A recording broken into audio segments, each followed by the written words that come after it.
What's up? Welcome to this evening's live stream. I'm him. And today is Friday, February 28th. It's the last day of the month, I think. Let's see, is there a 29th day this year? Wait, what year is this? No, it's not a 29th day this year. So yeah, it's the end of the month. And yeah, nothing really exciting going on but this live stream. So I'm going ahead and get started. I got some videos that I've been wanting to watch, but I put them off so I can watch them live here. Now, I don't know if I'm going to go sequentially. Well, maybe I will. Yeah, let me.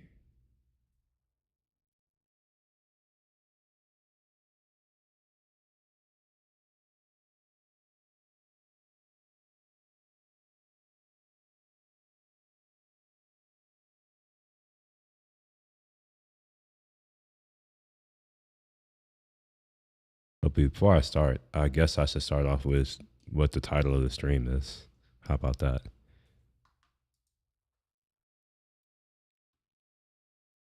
Here we go. There's been a new near miss. We see here the plane. It almost touches down, and then this plane right here looks like they It looks like they knew they weren't supposed to do that. The way it sped up a little bit.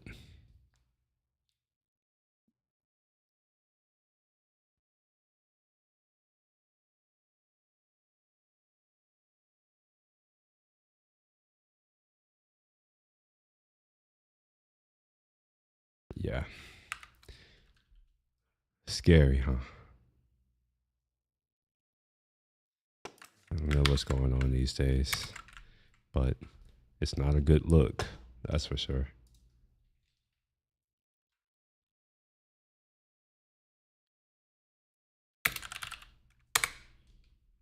All right, let me turn on my little piece of software right quick.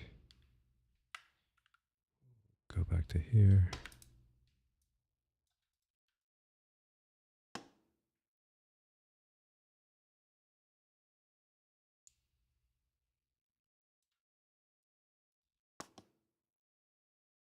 Uh-oh. What's going on with this?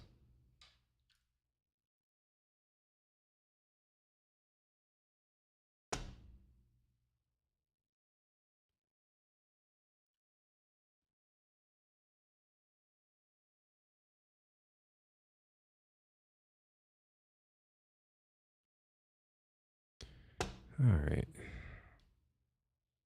Oh, look at this. There is World War III trending. Okay. I don't think we're about to be in another world war. Oh, is it this right here? Oh, yeah, yeah. Look at this. It's funny.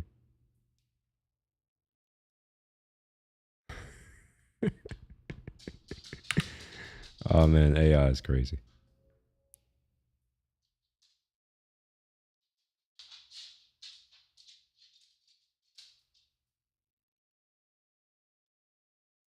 I watched about 5 minutes of this. For you to come into the But Oval I'll Office watch it and try to here. litigate this in front of the American media. Right now, you guys are going around and forcing conscripts to the front lines.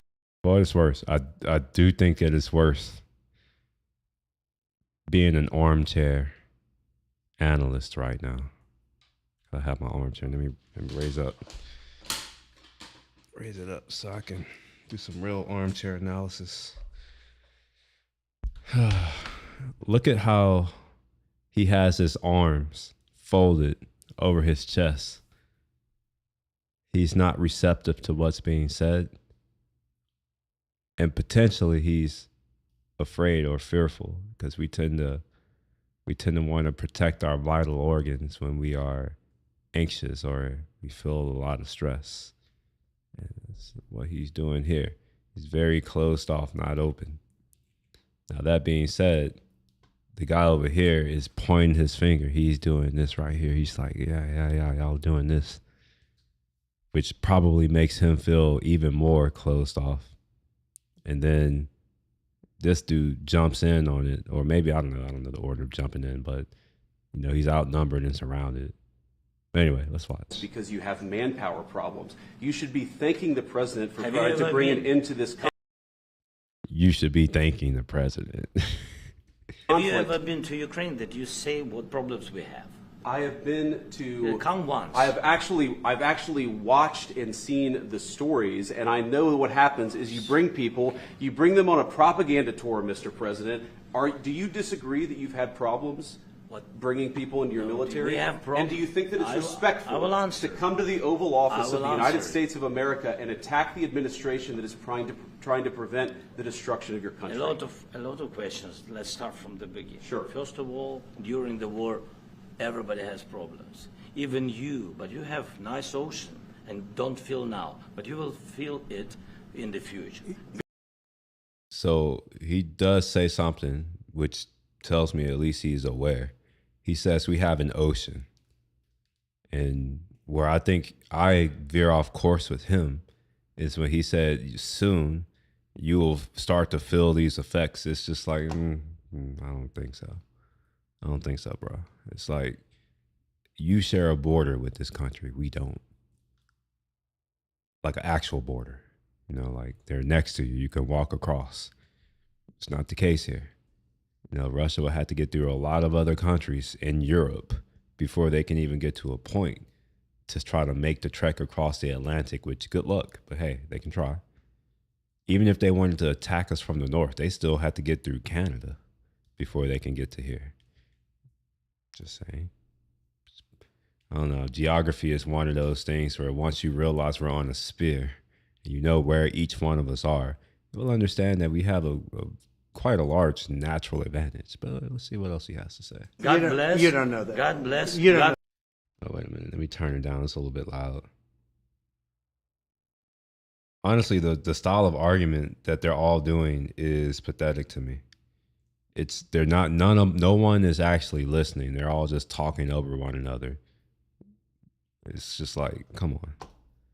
How many years do you have to be on this earth to understand that you cannot hear if you're speaking? We have twice as many ears as we have mouths, so that means that you should probably do half as much talking.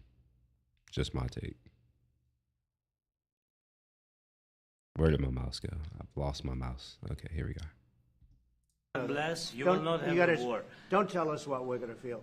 We're trying to solve a problem. Don't tell us what we're going to feel. I'm not telling you. Because I'm you're in no answering on- position. Wait. Hold on. He said that. Wait, let me. God bless. You don't know God that. bless your problems. Even you, but you have nice ocean and don't feel now, but you will feel it in the future. So he literally just said what we will feel. He's like, hold on, let me make sure I. First of all, during the war, everybody has problems. Even you, but you have nice ocean. We have nice ocean. Don't feel now. You don't but feel will now, Feel it but you will in the feel future. it in the future. All right, now this man is like, don't tell us what the hell we gonna feel. Yeah, sure, whatever. And then he's like, oh, I didn't tell you what you would feel. It's like, Art, don't insult my intelligence, sir. I heard what the fuck you just said. In fact, I just rewinded. Did y'all hear something different? Should I play it again? I'll play it again just to make sure. Just make sure. Ocean and don't feel now, but you will feel it in the future. But you will feel it in the future. That came out of his mouth. Okay. God bless. you don't know that. God bless. And his argument is you don't know that, which, you know what? I agree with that. You don't know that. And also, don't tell us what the hell we gonna feel. God bless. You will Don't, not have you gotta, a war. don't tell us what we're going to feel. We're trying to solve a problem. Don't tell us what we're going to feel. I'm not telling you. Because I'm you're answering. no He's like, I'm not telling you. Well, who the hell are you telling, sir?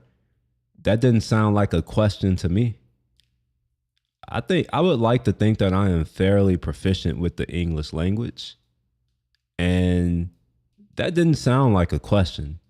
Typically, question sentences or questions start with a question word. What, when, where, how, why. That's how you know it's a question. If you don't start it out with that, if it's verbal speech, you may end up with an upward inflection tone. Question. He didn't do any of those things. So what was he asking again? I don't know. Let's keep going. No Bring on position this to question. dictate that. That's Remember exactly this. what I'm not You're in dictating. no position to dictate what we're going to feel. We're going to feel very you will good. Feel influenced. We're going to feel very I'm good and telling very you, strong. And then he goes on again. You will feel this influence. It's like, okay, so what if we do? Let's just accept it. Sure. Okay. Fine. We will feel it. Okay. Next. Why does he care so much about what Americans are going to feel? I have not seen any case or any time in history where Ukraine and their people have gave of any type of shit about how we feel. I don't know if they're sending money to us ever. Just me saying. In fact, when the war was starting, I explicitly remember that they were treating people from Africa incredibly badly. As an American who's descended from people from Africa, well, fuck you. That's how I feel. It's like, don't tell me how I'm going to feel about what happens to your country. I don't give a fuck. Just being honest. Just like they didn't give a fuck about the Africans who they were treating poorly. But maybe they forgot about that. I haven't. My memories, even though I like to talk shit about my memory being bad, it's not that bad. I have a fairly strong memory. You will feel influence. You're right now not in a very good position. You've allowed From the yourself very- to be in a from very the very bad position, beginning and he of the happens war. to be right about From it. the very beginning of the war. You're not Mr. in a Brown, good position. I You don't was have in the cards right now. With us, you start having. I mean, to be fair, what he's saying, he has not told a lie so far. For one, he's like, don't tell us what we're going to feel. All right, sure, whatever. To me, it's fine. It's a stupid thing to say, but whatever. Let's say it. We'll accept it. But you don't have the cards. They're not in your place. You don't have anything. You have no leverage. You know, we are a large country. You are a small country. Like, get out of here with that. You know, don't come to my country and then say what we need to do with my tax money that I pay. Like, I don't care about Ukraine, and I'm not sorry to say that. And I can show some reasons why I don't care about Ukraine. You know, they don't seem to like people who are my skin complexion. So I'm just like, you know what? I'm all about reciprocity these days. If you don't like people like me, well, hell, that can go both ways. In fact, we can make it a competition to see who can not like each other the most. I'm pretty sure I would win, but who knows? You know, maybe they have a lot more practice than I do. I don't know. Maybe. having not cards. playing But cards. right now, you I'm don't. very Yeah, you're playing serious, cards. Mr. President. You're I'm playing- He was like, I'm not playing cards. You know what? To be fair to this guy here, the cards that's like gosh, what do you call that? It's a figure of speech. You know, English is obviously not his first language. It's not his native language. And even if it were, like, these types of saying, these colloquialisms, they are very regional. So I can understand what he's saying. We're not playing cards. I had to, you know, I'll give him that. He doesn't really understand what it means, and I don't blame him. I imagine that there are a lot of Americans who don't even know what the hell that phrase means. very cards. serious. You're I'm gambling with the president lives of anymore. millions of people. You think- You're gambling with World War What you- III. what you You're thinking gambling about? with What you World thinking War about? III. And You- what you're doing is very disrespectful to the country, this country. It's with back all to respect to you. your Far country. more than a lot of people said wearing they respect. should have. Have you said thank you once? A lot of I love how he's like, oh, I'm respecting while this dude is talking and he's over here interrupting. It's like, you are in our house, buddy. Just, I don't know if he realizes where he is. He's not in Kiev, however the hell you say it. He's not there. He's in our country. Hey, mama, what's up? It's like, you don't come to our country and think that you have any form of a say. It's like, if even if you don't like this man, I don't care, right? Like, I don't care if you voted for him or not. It doesn't matter to me. Regardless, he is the president of this country. And under no circumstance should a president of another country ever think that they have, well, not, they shouldn't even have the audacity to try to overspeak or talk over the leader of a country whose country they're in. especially when they're here begging for our money. No, in this Even entire meeting, today, you said thank even you. today. You went to Pennsylvania. Now him, I don't know. This is, to me, this is just him showing his immaturity. It's like, shut up, bro. It's like, obviously he's not listening. He's not hearing you, and just finger wagging and just continuing to go on. It's like, come on, bro, just shut up. But you know, maybe he wants to make his thoughts known so he can feel like he's superior. I don't know, but it's obvious the man isn't listening. So just shut up. Just kick him out. Why are we going back and forth with a beggar? Doesn't make any sense to me. Pennsylvania and campaign for the opposition in October, offer some words of appreciation for the United States of America and the president who's trying to save your country. He just had to get that out there. And then he's like, oh, I've said my piece, and I just got that. What's up, Zany? Yeah, well, that was interesting. I'm not going to watch the full thing, but I watched about the 5 minutes where they were going through their back and forth. And I was just like, is someone going to just say, shut up? Anyone? I think that there was some reporter who she had her hand. I don't know why this is showing up as World War III. This is stupid. Okay, let's see. Donald, wait, what's his name? Zelensky. And we can say press conference. Maybe we can find an image. Make this a little bit bigger. I guess we're not going to find it. Yeah, it looks like I'm not going to find it. Oh, wait a minute. Uh-oh. What's this? SUV, hang on with us for a Zelensky's moment. SUV. If you look to your left, you're going to see him. Let's watch. Mr. President, is the deal off? President Zelensky, can you tell us what happened? Wait, what the hell is going on? Why is this weird? Huh. I thought he spoke after the thing.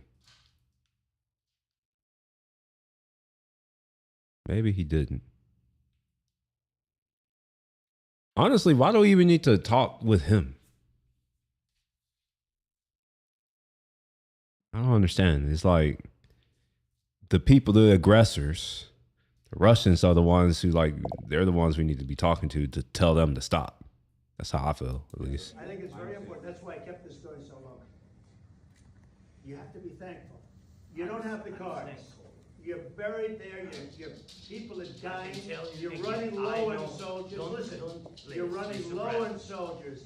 It would be a damn good thing. And then you tell us, I don't want a ceasefire. To be honest, I imagine that this is actually what goes on behind closed doors. This is actually what goes on. It's just not public. This is what I want to see. I don't want to see all this fake stuff. Like, yeah, let's have them go back and forth. That's how stuff gets done. I'm sorry if you don't know that, but that's just how things work. He was supposed to be signing the deal for the minerals. Oh, he was? Well, that didn't happen. I want to go. Why do we even need to sign a deal for the minerals? Like, let's be real. If we really wanted those minerals, which I don't think is the case, but maybe it is. If we really wanted them, we could just take them. Sure, he understands that. Look, if you could get a ceasefire right now, I tell you, you take it so the bullets stop flying and your men stop getting killed. Of course, we want to stop the war. But you're saying you don't Oh, want there's her. Guarantees. because you get a ceasefire faster than an agreement. Ask our people about ceasefire, what they think. There wasn't Doesn't matter anything for you what- that wasn't. He's like, ask our people about a ceasefire and what they think. Sir, I don't care what they think. How about that? I know my channel's not big enough for him to see this, but one day, maybe, it can be big enough. And I can make sure that he knows that we don't give a shit about what they think. I don't care what they think. It's my money. It's our money. Nobody cares. No one asked what they think. You should have been worried about that when Russia attacked your ass. It's like, well, you over here talking to us. Oh, ask them what they think. No, that's not none of our responsibility. We owe y'all nothing. Just saying. He should be. Why doesn't he speak this way to his European counterparts who he shares a continent and borders with? Why is he having to fly? How long is that flight? Is it 9? It's 10 hours. I think it's a 10-hour flight from here. I'm talking about from where I am, but let's see. We'll do oops. Let's go take a look. We'll go to Google Flights.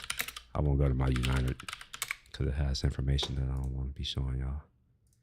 All right, so we'll do from DC. How about that? Because DC is about 2 hours away from here, 2.5 hours away from here. And we'll go to Kyiv, and I'm pretty sure there are no flights, but maybe there are. How do you spell it? Yeah, there we go. Sure. I don't really care. I just want to see how long the flight is. Sure. Okay. Well, we're not going to see that. Maybe we can find out here. I can't produce. Okay, fine. How long of a flight is it from DCA to Kyiv?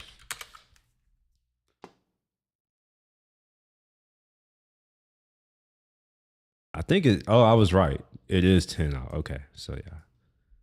Look at that. I know things. I don't know if we don't know that. You can't say that his people hate him. How do you know? Have you been there to ask?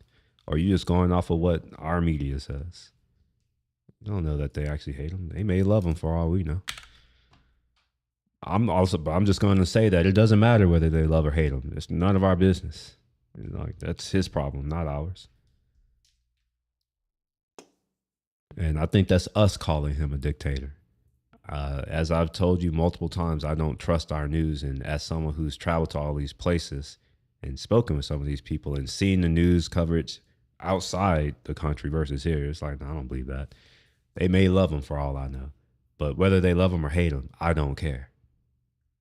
It's none of our business. It's their country, you know. They got to do with us.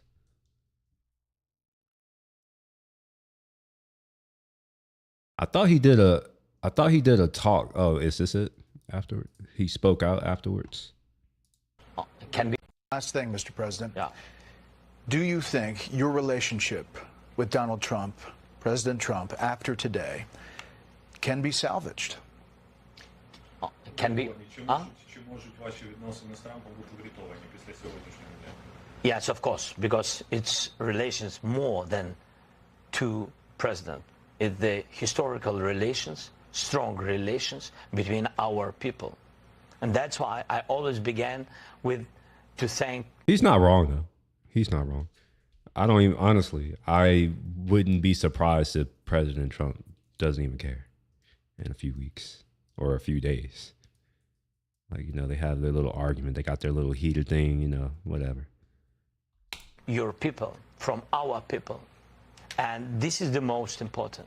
And of course, thankful to President and of course to Congress, but first of all to your people. Your people helped to save our people. People, the first. I'm glad that he seems to understand the hierarchical nature of this. Our people are the ones doing the saving, not the other way around. So what that tells me is that they are in a subordinate position. You can't come here and tell us what we must do when it's like, well, sir, we don't have to do anything. Why should anyone here in America be put at risk to go die for a piece of land that they came and point out on a map? I wonder how many Americans even knew what Ukraine was. I remember in 2014, everyone, I mean, not everyone, but the few people who did know what it is, they would always call it the Ukraine. They didn't even know the name of the country. I was talking about this earlier. I'm just like, I'm willing to bet that most of you have never met a Ukrainian person in your lives. And when I say Ukrainian, I'm not talking about that fake Ukrainian where it's like, oh, like a couple generations ago, like my family Ukrainian and I'm Ukrainian. No, I'm going by like, you're from Ukraine. You speak the language. Your passport is Ukrainian. Very few of you know them. I've only met two in my life. when I was in school and at work. So for him to say that, oh yeah, like we need to put our people at risk to save his people, is like, for what? For what end? What benefit? And it's deeper than that. I mean, in the last clip, the president was right. He's like, hey, you are gambling with World War III. I mean, I think World War III started 3 or 4 years ago, but that's another thing. He's like, you're gambling with World War III. And I don't know if I disagree with that, considering all of the new alliances that have been made, you know, with what the previous administration did, kicking out Russia from SWIFT along with Europe. That was not a great move strategically, because what it did was it ensured that they can shore up their economy such that now in the future, sanctions are not even an option. And it forced them to cozy up with, you know, apparently our greatest target, or not, I shouldn't say target, our greatest adversary, as the state likes to say, with China, as along with North Korea, along with Iran. So, yeah, you know, there is some gambling of World War III, and it's an unfortunate situation. You know, I can't put all of this on the current admin, because let's be real, the war was started under the last admin, and we're still paying the cost of some of those silly decisions that decrepit old man put us in. Okay, so let's see here. I wonder why we called it the Ukraine for. Well, when you say we, I never called it the Ukraine. I know my country, sir. That's one thing I know well. I know where things are on maps, and I know the names of those places, and I know where they are in relation to other places. I think it's incredibly important to know geography, and I remember in the past they used to teach geography. If you know geography, you can understand a lot about why a civilization or a nation is the way that they are, based off of, you know, certain factors like, do they have water? You know, and what kind of water? Is it a lake? Is it a river? Are those rivers borders, or are they within their country? Do they have enough arable land? You know, you start to realize that, hey, if you know the geography of a place, you can kind of predict the types of things that the people will care about. Just people I know, I hear people call it Ukraine now, but it seems like it shifted. Yeah, well, yeah, it shifted because it's been in the news, and now everybody, I don't know, they think they're educated now because they learned a new word a couple of years ago, and now all they do is say it. That's all I know when people are freaking programmed. It's just like, you haven't said these words in your entire existence, and all of a sudden it's part of your daily lexicon. It's like, that just tells me that you're just an NPC almost. You go to the news, they're saying a bunch of words. You feel fancy because you know some new stuff, and then you just, I don't know. Now you have opinions on things, on places that you've never been. I've never been to Ukraine. This is what's crazy. 3 months before the war started, I was meant to go to Kyiv. And this was with some business type stuff. So I was going to go. And then I was just like, I'm going to go later. And later never happened. I mean, later did happen. It's just later was just like, yeah, I'm not going to Ukraine right now or ever. And that was a wake up call, to be real. That's why I went ahead and went to Taiwan when I went. Cause that was fresh in my mind. I was just like, man, I had a ticket and I canceled it. I was like, I'm gonna go later. And now, I'm not going to Ukraine later. And that made me realize that none of this stuff is promised. You know, a lot of times we think that we can just put off stuff later, and that all of the things we want to do will just be there. They'll still be there. But it became crystal clear that that's not the case. And yes, I mean, we all kind of say it, like, I know that, right? Like, nothing lasts forever. I get that. But it was different for me this time, because I was just like, oh, man. Like, man, I should have went. I regret it now. I should have went. and I didn't. And now that opportunity has gone. I can't go again. I mean, I can, but I'm not trying to like. I was trying to go to see like sightseeing and do photos and all that kind of crap. I'm not trying to go there and see a demolition zone. I'm not interested in that. A lot of the history, I mean, a lot of it was destroyed in previous times too, but a lot of the stuff that still remained is probably not there anymore.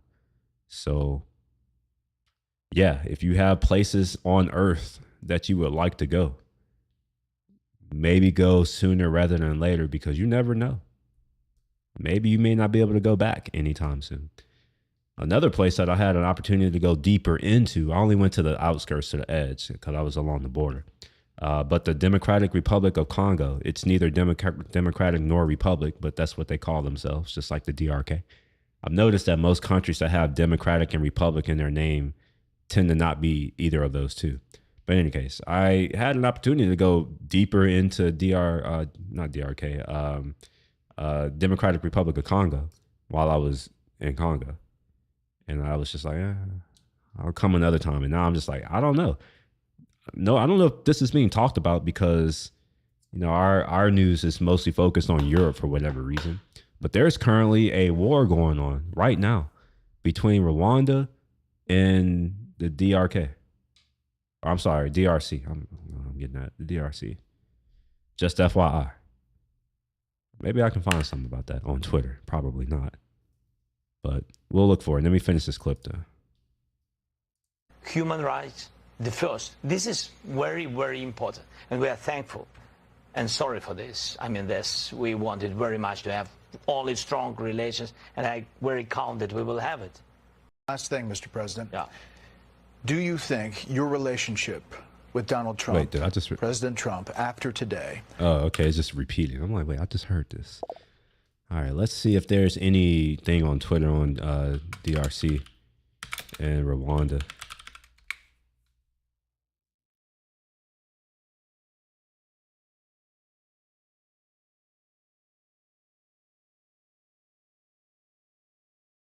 Whoa, shit, there's stuff going on in Burundi now too? Holy crap. Okay, so it seems like it may have spread to Burundi. I didn't go to Burundi, but I met a lot of people from Burundi when I was in the region.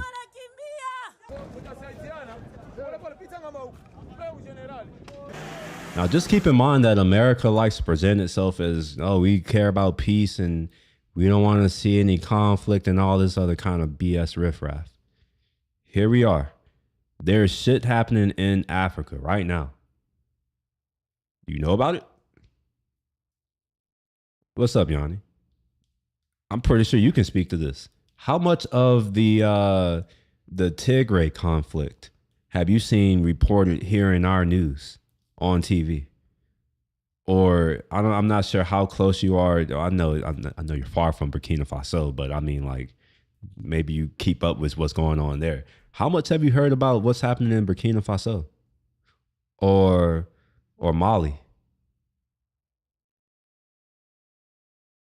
Or this little region over here? I got to pull up Google Earth. I need to see if I can download Google Earth. Is that possible? Google Earth Mac. Let's see here. Let me put this up so I can actually read it. Watching the Trumps, it's interesting to see people think that Trump did was embarrassing. I mean, it is embarrassing, but I don't know if it's embarrassing to us. But I don't know. I'm just like, I don't see how somebody was saying, oh, this is a bad look. I'm like, for who? It matters, right? It's for who is it a bad look for? All right, let me go ahead and download this. No, never make anything better. I used to click yes, and the only thing that happened was the products got worse.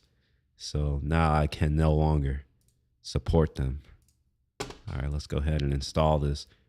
I'm opening up Google Earth all the time on the web, so I may as well install it, and maybe it's better. Hopefully it's better. Let's go ahead and install this.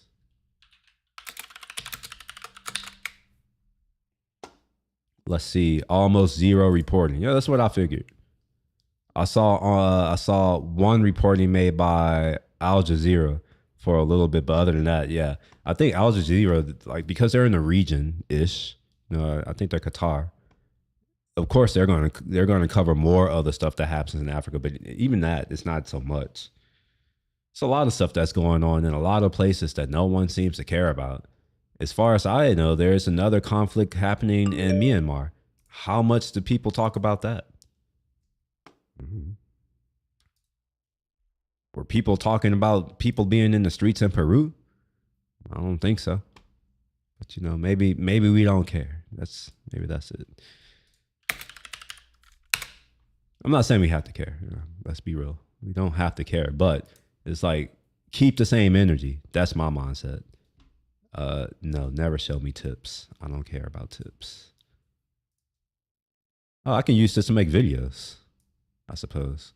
All right, so let's look on the map. We can look at Burkina Faso. Oh shit, why did it do that? Burkina Faso. All right, over here. How do I turn on? All right, maybe I should use the web version because I don't know how to use it. It popped up, but still, I only want to see the map. I don't want to see this topography crap. But yeah, who's talking about what's going on in Burkina Faso? Nobody. Absolutely nobody. There's stuff going on all in this region here. No one's talking about it. Stuff going on right here with Rwanda. Okay, all right. I'm obviously not going to be able to use. It's not working well. All right, yeah. So there's okay, fine. I give up. I'm moving on. At least 11 people were killed with around 60 more injured. I didn't realize that it was spreading to Burundi. Burundi is a neighbor to, you know what? I can pull it up on Apple Maps. I don't need Google Earth for that. Burundi is a neighbor of Rwanda. All right, so you see here, you got Rwanda. I was in Kigali, and I went down here to Lake Kivu.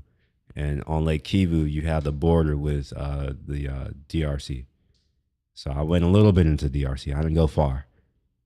But I'm just like, I don't even know where I would go. And it's not like there's anything that I need to see or do over there. But yeah, Burundi is a little bit south of Rwanda. And I've also been around the Great Lake in Africa. It's a very large lake, Lake Victoria. Tanzania, as well as Kenya. I didn't make it to Uganda, but you know, I'm pretty sure it's not that different. So those people are followers, and a leader will think he did the right thing. Well, most people are followers. I think we should get it out of our heads that everyone has to be a leader. It can't work that way. You know, there necessarily has to be far fewer leaders than followers. I'm gonna go on a limb and say there has to be at least, I'm making this up on the spot, just FYI. I think that there have to be 2 orders of magnitude of separation between leaders and followers. Or what I mean by that is in a per capita basis, if you have 1,000 people, you're gonna have 10 leaders. I think that's the only way it works. You know, plus or minus a few percent. Yo, what's up? Premium Forces on. How are you doing tonight? I'm all right. I'm all right. All eyes America right now, but it's like, well, honestly, I don't mind. I'm fine with America focusing on America.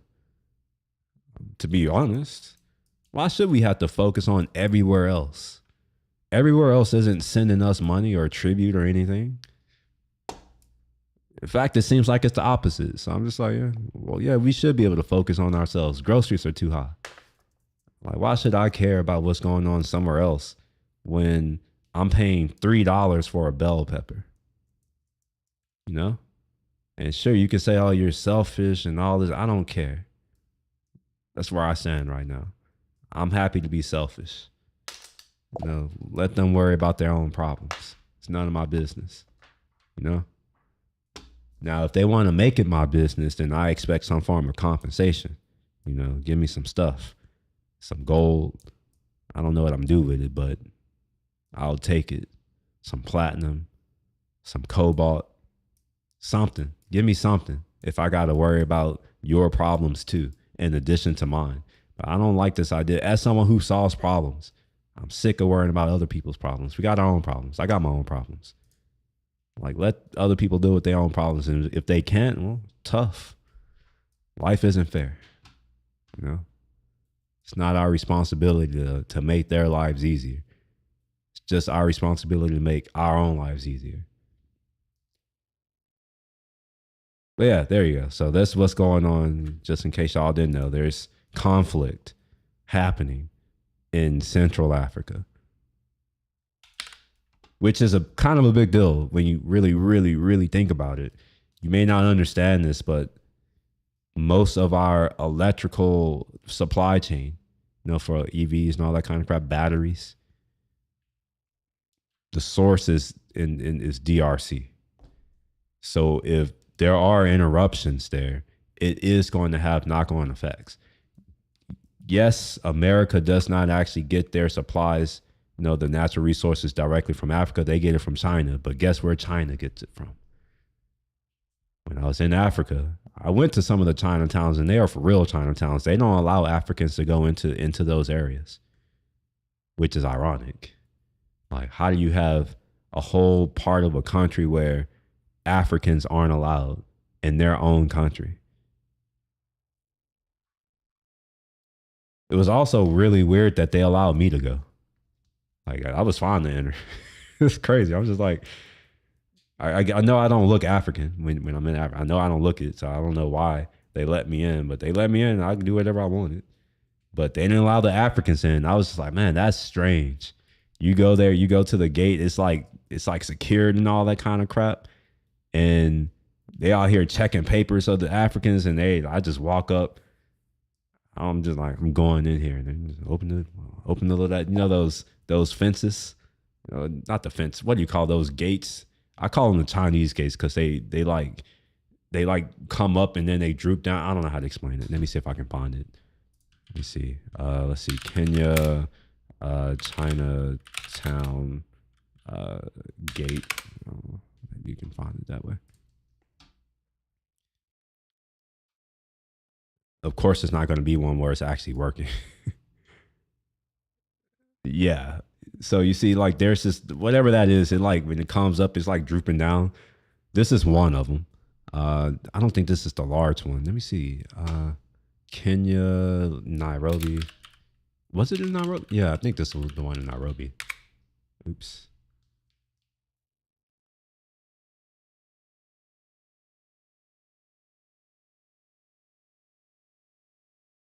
All of these look like propaganda ones. The one I saw didn't look anything like this. I don't wonder why they don't show it. It's harder to find images outside of America. Let's be real. A lot of people aren't walking around with cameras or camera phones in Nairobi. But here's one of the gates. Did I take pictures? I don't know if I took pictures of that. I'm not gonna find it. Oh well. I know there's one in Ethiopia. Yanni, are you still here? Have you seen the ones in Ethiopia? Oh wait, why does that Kenya? We'll say Ethiopia, Chinatown. I don't even know if it's technically Chinatown. It's only like Chinese only. Let's see, Chinese only. I don't expect Google to actually help here. Google's freaking trash. Or maybe we can look at a video. Maybe that would work. Let's do that. Ethiopia, Chinatown, and let's do Addis.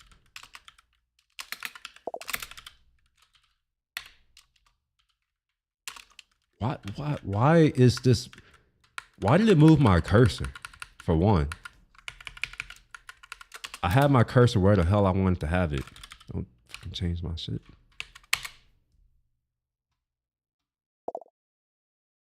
Oh, they allow Ethiopians in the one in here. That's good, at least. It's not Chinatown. Yeah, but what is it called though? Like, I know it's not Chinatown. I'm just calling it Chinatown because I don't know what to call it. Or maybe y'all don't have the same situation that Kenya had, where it's Chinese only. I call it Chinatown. I don't know, like, what would you call it? Because not Chinese. It's not like China, Ethiopia, but maybe it is China, Ethiopia. I don't know. I see here. It probably is. Ni hao, try some karatis here. Give one. Man, I wonder how much this fruit and vegetables cost. I wonder how much it costs. I wonder if they're paying $5 for an eggplant like I'm paying over here. I just wonder. I wonder if these watermelons, these little watermelons here, I wonder if each one of these is $6. Pay for what? Yeah, money.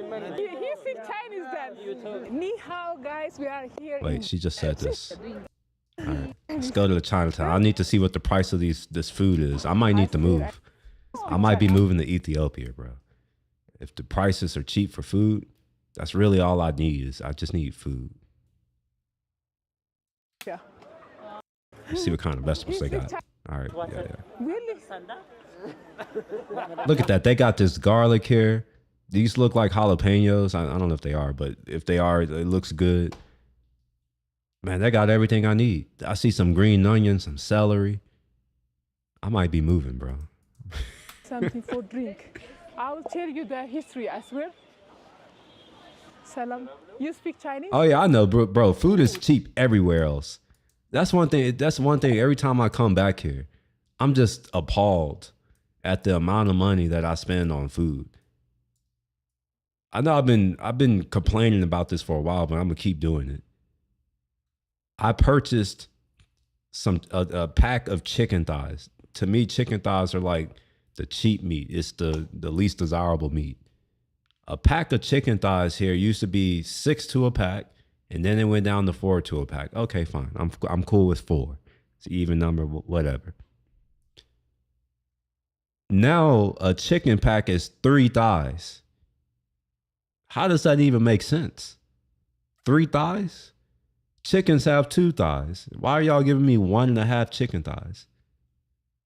And to add insult to injury, the price per pound is damn near $7 a pound. It didn't used to cost $7 a pound.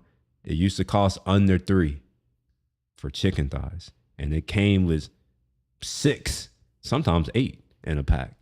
So now I'm paying $12 for 3 chicken thighs. They're not cooked. This is just straight, the grocery store, right? Like just some chicken thighs.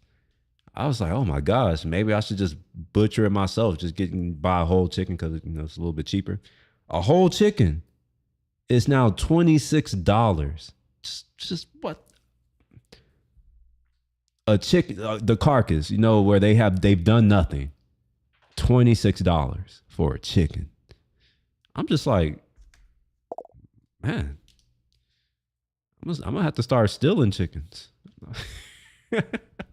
It's an option for me to pay it. I'm happy to pay you a reasonable price, but at a certain point, I'm gonna just steal your shit. Like you can come get it after I defecate it out. How about that? You can come get your chicken then. I'll add my value to it. Let's see here. I started buying chicken breast frozen for that reason. Chicken breasts are expensive too. That used to be the most expensive cut of the chicken, was the breast. So if I get chicken breast, it's like $17, and it's for 2. It's the split chicken breast with the skin and the tenderloin. It's like $17. I don't do the frozen stuff though. I don't do any I don't want that. All of my stuff is air cooled and is organic, all that kind of stuff. So there's no moisture and all that kind of stuff. They don't add any of that brining crap, poison, none of that. So when I'm cooking, you don't see that stuff leaching out. So yeah, I refuse to purchase chicken that's set in some type of disgusting juice and then has been frozen. Nah, no thanks. Now, when I do freeze my chicken, which I do freeze my chicken, it's always the air cooled chicken, and then I'll freeze it when I get it here. But never frozen chicken. Wish I could just raise my own. Well, I mean, it's making it hard to do that too. A lot of farmers are being forced to sell their farms, and the government is doing a lot to make it hard for citizens here. And it's not just the government. It's because our government has been bought by the capital owning class. Oh, wait. Maybe I don't want to show all this. Well, oh, there's nothing here you can see. You don't know what that is. That's fine. All right, let's go and find another video. See what we can look at.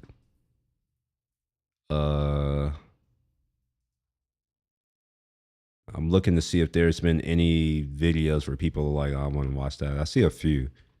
I see 3. Are there any more?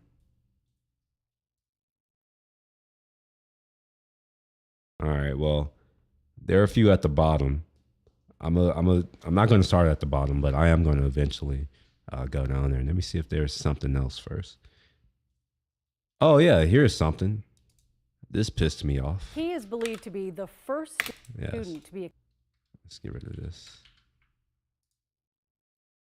So this is a guy who applied to several schools and he got rejected.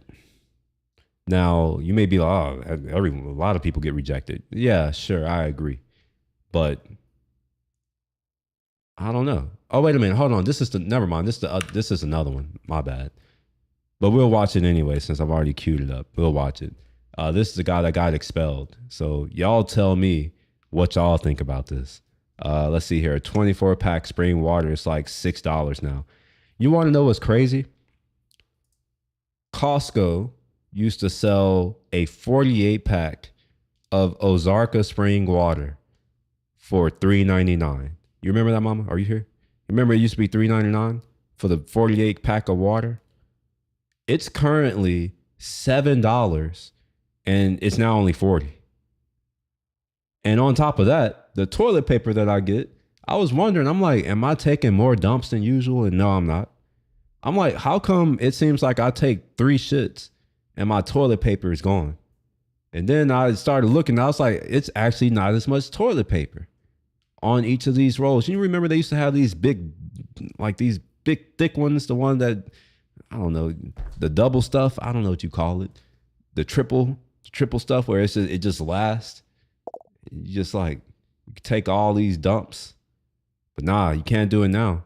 I take 3 or 4 dumps and I'm out of toilet paper. And I'm just like, man, like I buy these big old 30, wait, I don't know how many are in there. Like 6, 4, 6, 30 packs. Yeah, I buy like the big 30 pack thing. I just keep it in there. I'm just like, normally a 30 pack, that used to last me and someone else for like 3 or 4 months. Oh, that's insane. Oh wait, I'm the same way. Wait, what are we talking about? The same way what? And I thought I was going, see. He's like, I thought I was going crazy too. I was like, am I just taking more? Nah, bro. It's crazy.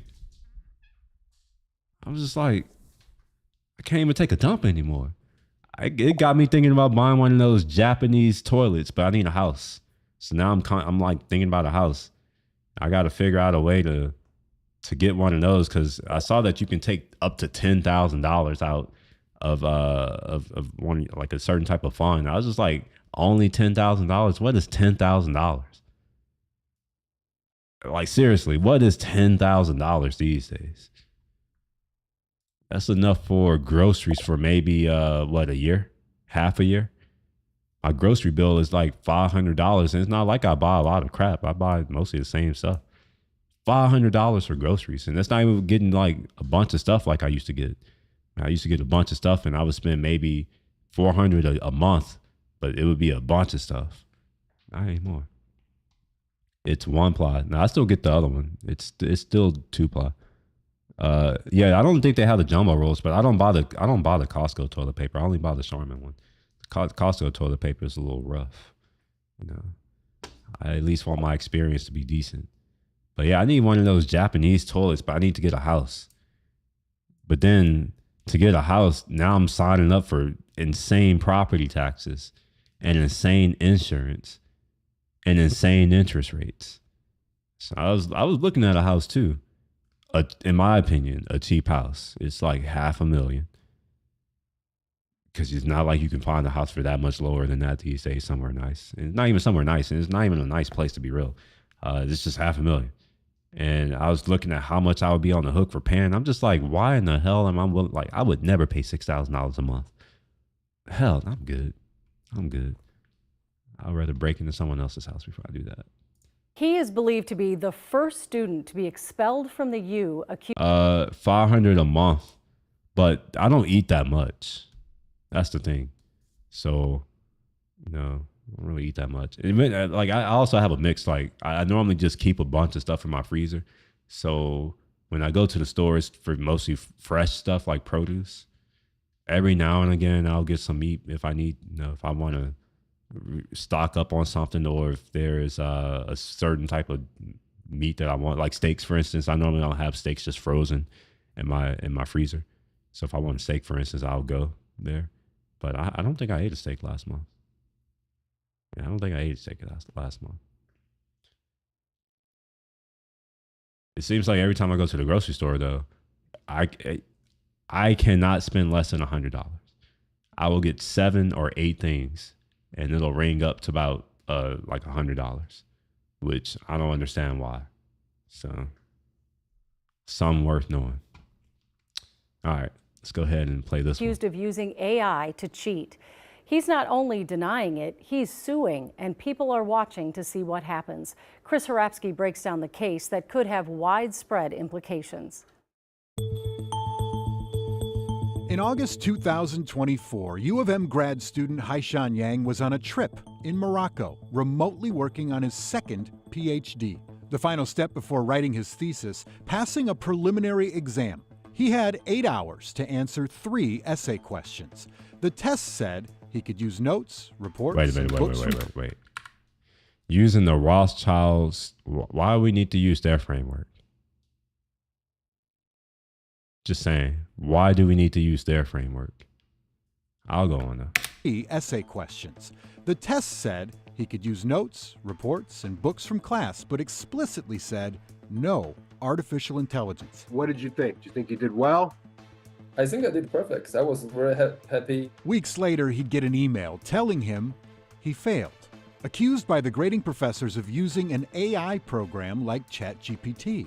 The university held a... First of all, just why would you go to college, of all places, and then decide that you're going to use ChatGPT? Isn't the point of going to college so that you can learn how to do the stuff? You can learn how to do the thing? Isn't that the point? Why would you pay money? Well, I guess with a PhD, you don't get paid a lot, but you can, depending on what you're doing. But most times you're not making a lot. So even though it may be free, you're not getting much value from it per se. Why would you do that? It doesn't make sense. Because if you're trying to get into the private sector, you're going to have to prove yourself. And if all you did was cheat and coast your way through college, well, you'll find out that you just wasted a bunch of your time, because you will not get a job. And even if you do, it won't be a good job. Not the kind that you are expecting you get with a PhD. Although, let's be real, I don't think PhDs make great people to hire. They're not really good at a lot of things. A PhD on medieval literature. I don't know if you, wait, what do you mean? I mean, you could get a PhD in that, but I don't know why you would. I don't think people are going into that to get a job, right? It's probably research type stuff that they're into. It's just a love of that particular thing. But I think PhDs generally are too specialized, and that doesn't work well in a lot of places. It can work well when, in certain organizations, and PhDs will really do a great service, but I don't think that's the case for most PhDs. Student conduct review hearing, a small trial of sorts. Here we lay out the evidence on both sides. Yang let us review all the information the 4 professors used, all of them concluding they had significant concerns the paper was not written in Yang's voice and involved concepts not covered in class. When the professors entered the exam into ChatGPT and compared those answers to Yang's, they found certain parts matched in both structure and language.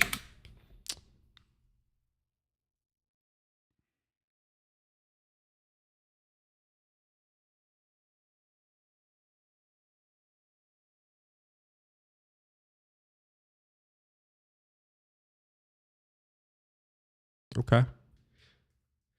The probability of that string of characters, this string of words appearing in that order, it's not that high.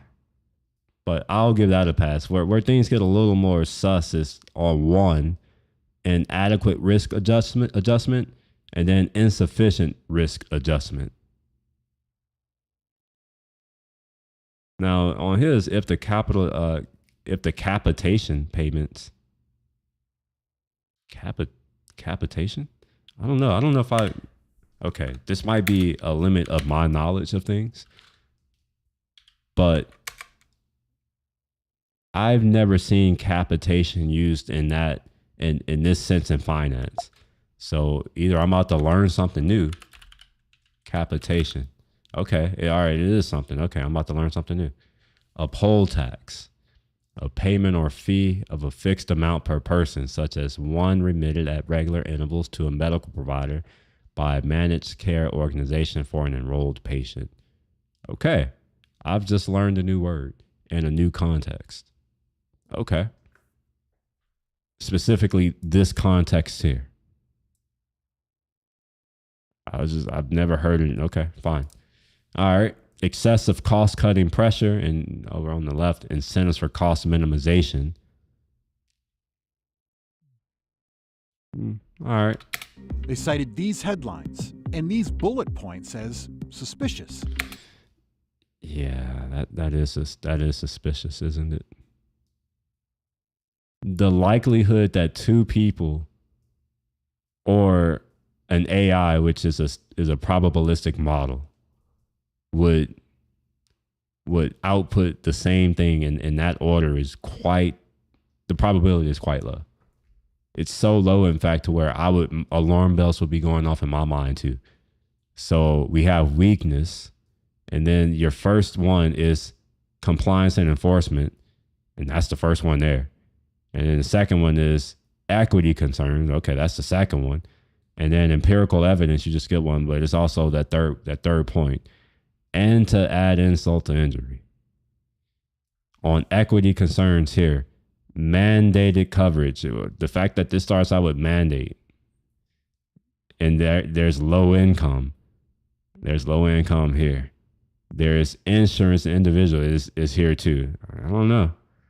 It feels like ChatGPT may have been used. I don't know if it actually produced the responses, but it definitely seems to have influenced these responses. Professor Peter Hugfeld wrote, "I was struck by the similarities between the two that seemed extremely unlikely to be coincidental." In one answer, Yang used the acronym PCO, which stands for Primary Care Organization. Even though Yang contends the acronym shows up in established journals, all 4 professors said none of them in their careers had ever seen that acronym before. Where else does I had to give a little bit of benefit of the doubt. These are professors. Name a professor who knows what the hell is going on in the industry. In my opinion, they are professors because they couldn't cut it in the industry. No offense to professors. I'm not saying all of them, but most of them. Like, I do not look to professors to try to figure out or to be told what's going on in the industry. You know, to me, professors are the people who live in their little echo chamber on campus where the state of the art is what we were doing 40 years ago. That's kind of what I think of. So it's like, okay, they didn't hear of something. All right, fine. I don't know if that means anything. They say they found it in ChatGPT's answers. By the way, there is a talk. Hold on, let me see if I can find it. Let's see, YouTube. And then is it LLM watermarking? LLM watermark. Maybe we'll pull this up if I can find it.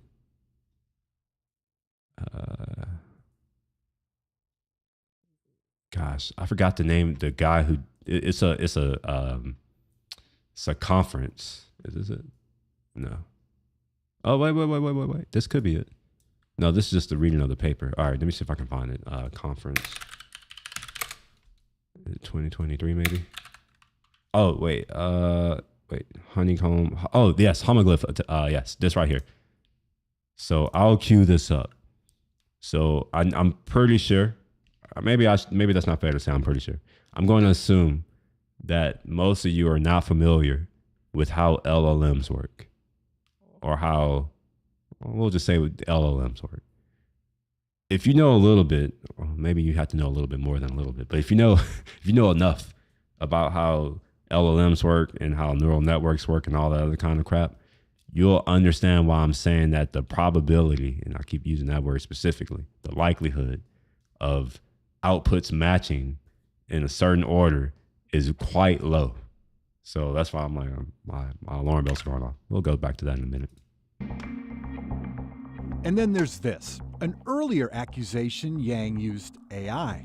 On a homework assignment he turned in, Professor Susan Mason says one paragraph ended with a note to self that read, quote, rewrite it, make it more casual, like a foreign student write, but no AI. In a letter to communities. Right there. All right. Well, I don't know. I'm gonna go ahead and I'm gonna go out on a limb and say that he cheated, because here's what I read. Just those other sentences. I pay attention to the use of language more than I should, maybe. That was not written in the same voice as this right here. Rewrite it. First of all, that's not even how you spell rewrite, but we'll accept it. Rewrite it. Make it more casual, like a foreign student write. There's only one group of people who I would be like, oh yeah, this is how they talk, how they would write. All right, this man probably cheated. Standards, Mason said she strongly suspected Yang was using AI. Yang admitted he used it to check his English, but denied using it for answers on the assignment. Oh, look at that. So we get more information. So he did use ChatGPT, but just not to answer the questions. Right. Okay. Sure. Although the guidance for the assignment stated explicitly, do not use AI tools like ChatGPT. And this PhD student, this should tell you how smart he is or isn't, decides to say, okay, I'm going to use ChatGPT, an AI tool, for this assignment. Yeah, even if he didn't use it for the answers, at this point, I'm on the professor side, which, Ultimately, maybe he should be kicked out. Warning from the U. That was the bulk of evidence used against Yang. Here's his take. Did you use ChatGPT for the test? I did not use ChatGPT in the test. Instead, Yang believes certain professors were out to get him, alleging one professor altered the evidence to make him look guilty. Do you think that this was a conspiracy amongst the professors against you personally? My advisor, Brandau, certainly believes so. And what do you believe? I believe so, too. Why would Yang? Of course he believes so. Why would he not believe so? It's in his best interest to believe so. I honestly don't have much sympathy for him. The instructions were clear. Don't use AI tools. You decided to use AI tools. Okay, well, we have this new acronym that's gaining a lot of popularity. It's called FAFO. Well, he's on the FO part of the equation now. I don't really feel bad for him. Yang believed that. About a year before the exam, records show the university cut Yang's financial support after claims of poor performance and disparaging behavior as a research assistant. And the graduate director told me in person that I should consider to quit. Yang appealed with support from his advisor, who called the way Yang was being treated by the department an embarrassment. The U apologized and agreed to restore his funding if Yang agreed not to sue. So how does this play into Yang's new dispute over AI? Well, he gives two reasons why he believes ChatGPT's answers were similar to his. First, ChatGPT is trained off the same books and reports.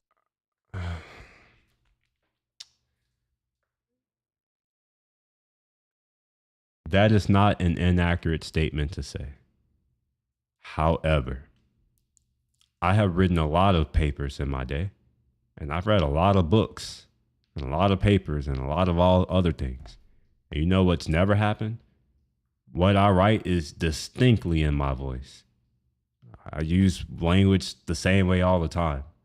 You know, I have the words that I use. I don't really, just because I've read some stuff doesn't mean that my work is going to resemble in any way, shape, or form what other people's work look like. So to me, this is a nonsense argument. So it's a waste of time to even bring it up. It's like, okay, sure, it's trained on things. So you're saying that because the AI was trained on something and it's going to spit out output that resembles what is consumed, that you're the same, that you're just going to spit out output that resembles what native English speakers are writing? I don't know. I doubt it. I don't think so. So he studies from. What does it mean? It means my answer probably similar to hundreds of thousands, millions of people ChatGPT absorbed. Second, he says millions of people. He must not understand that PhDs are not millions of people. Those are the folks who write in these journals, just FYI. It's not millions, especially if it's something very specific and niche like what he's doing. It's not millions. It's probably tens of thousands at best, most likely hundreds to thousands, not hundreds of thousands, but hundreds to thousands. And the likelihood that his output is going to resemble any of that is quite low. Unless he's read it all and he just happens to write in such a way to where it looks like what he's read, which that I think that would just be called plagiarism at that point. the exam answers seemed close because he believes one of the professors altered them. Yang discovered differences between the ChatGPT answers submitted at this hearing and the ones originally shared between the professors. Comparing the two versions, you can see fonts were changed and some paragraphs omitted. All right, first of all, fonts changing is irrelevant. For one, fonts are a local file on your computer. If another person doesn't have your fonts on their computer, the computer will load an appropriate font based off of that system. So the font's changing, irrelevant. Now, okay, this one says types of equilibria. Okay, so he's saying that because one is bold looking and the other one is italicized, that constitutes a meaningful difference. I'm gonna call BS. I'm calling BS. ChatGPT answer submitted to the Office for Community Standard. Okay. Even if the professor did go and then change that to italics, so what? He believes one professor was re-asking ChatGPT, hoping to get a closer match to his answers. Apparently, you generate two ChatGPT answers, and you didn't claim it. So they generate two versions, but they only attach one version. And then this raises ethical question. They can keep generating, and they generate some version. Oh, wow, it's more similar. Yang's advisor, Brian Dowd, wrote a letter in Yang. See, I don't buy that. Here's why. If they're able to generate something and it's very similar to yours, and they keep generating something and it's still similar, to me, that's just more proof that you probably got your response from ChatGPT. I don't think it's doing what he thinks it's doing, but maybe it is. Let's see what other people are saying. Rewrite it, make it sound like a foreign student, not AI. Yeah, hundreds. Okay, and I remember when teachers were worried about, okay, honestly, the fact that he couldn't even be arsed to proofread an assignment to delete a note to itself is a crime. Yeah. First incident, a friend of mine at a local college states that the use of AI is so rampant a threat to grading that they are reverting back to handwritten proctored exams. Yeah, well, it seems like most people are kind of where I'm at. Where it's like, man, defense, calling get out him, of here. Quote, the best Go back read home. student he'd ever encountered. He called the evidence against Yang. Wow, this is the University of Minnesota, and he's saying that this is the best read student he's encountered in his time. That can be interpreted in two ways. That can be interpreted as, wow, the University of Minnesota must not have very great students. Or it could just be interpreted as, wow, like, you must not know very many people who are well read. That's kind of an embarrassment for a professor. You mean to tell me that like you have you have access to all these other students over the past, I don't know, the tenure of your career. And you're saying that this is the best red one? Okay, sure. Quote, the best red student he'd ever encountered. Wait, who is this person saying this? I am writing to support. Okay, but who are you though? Oh, did they take out the name? They did. I want to know who this person is. I also want to know, where is this person from? That's important to me right now. I'm in my 45th year as a member of the University of Minnesota faculty mine this year sabbatical. Okay, yeah. I have a Bachelor of Architecture from Georgia Institute of Technology, a Master's in Urban Administration, and a PhD in Public Policy. For Dr. Karen Kuntz, however you say her name. Served as the Director of Graduate Studies for MS PhD program. I've known Dr. Young since he enrolled in writing for research.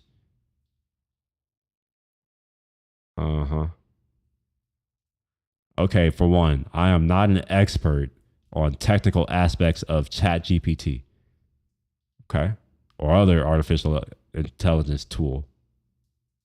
Oh, or any other. I'm sorry. Okay. I was about to flame him. I'm like, all right. But I have taught economics for 40 years. Obviously, he's not very great with logic either. So you start off saying, I'm not an expert, but I did teach economics. Or econometrics. I'm sorry. Econometrics. Okay. And sure. Yeah. Okay. You taught econometrics. Okay. What's that got to do with you in AI? Nothing. Absolutely nothing. All right. I understand the problem of omitted variable bias. ChatGPT gets its information on economic issues from the existing literature, and the student is expected to do the same, supplemented by class notes. If one does not carefully control for the content of the existing literature, a nearly impossible task, then one will overestimate the similarity of the student's answer in ChatGPT. I don't know if that's you know what? Hold on. Let me go back here.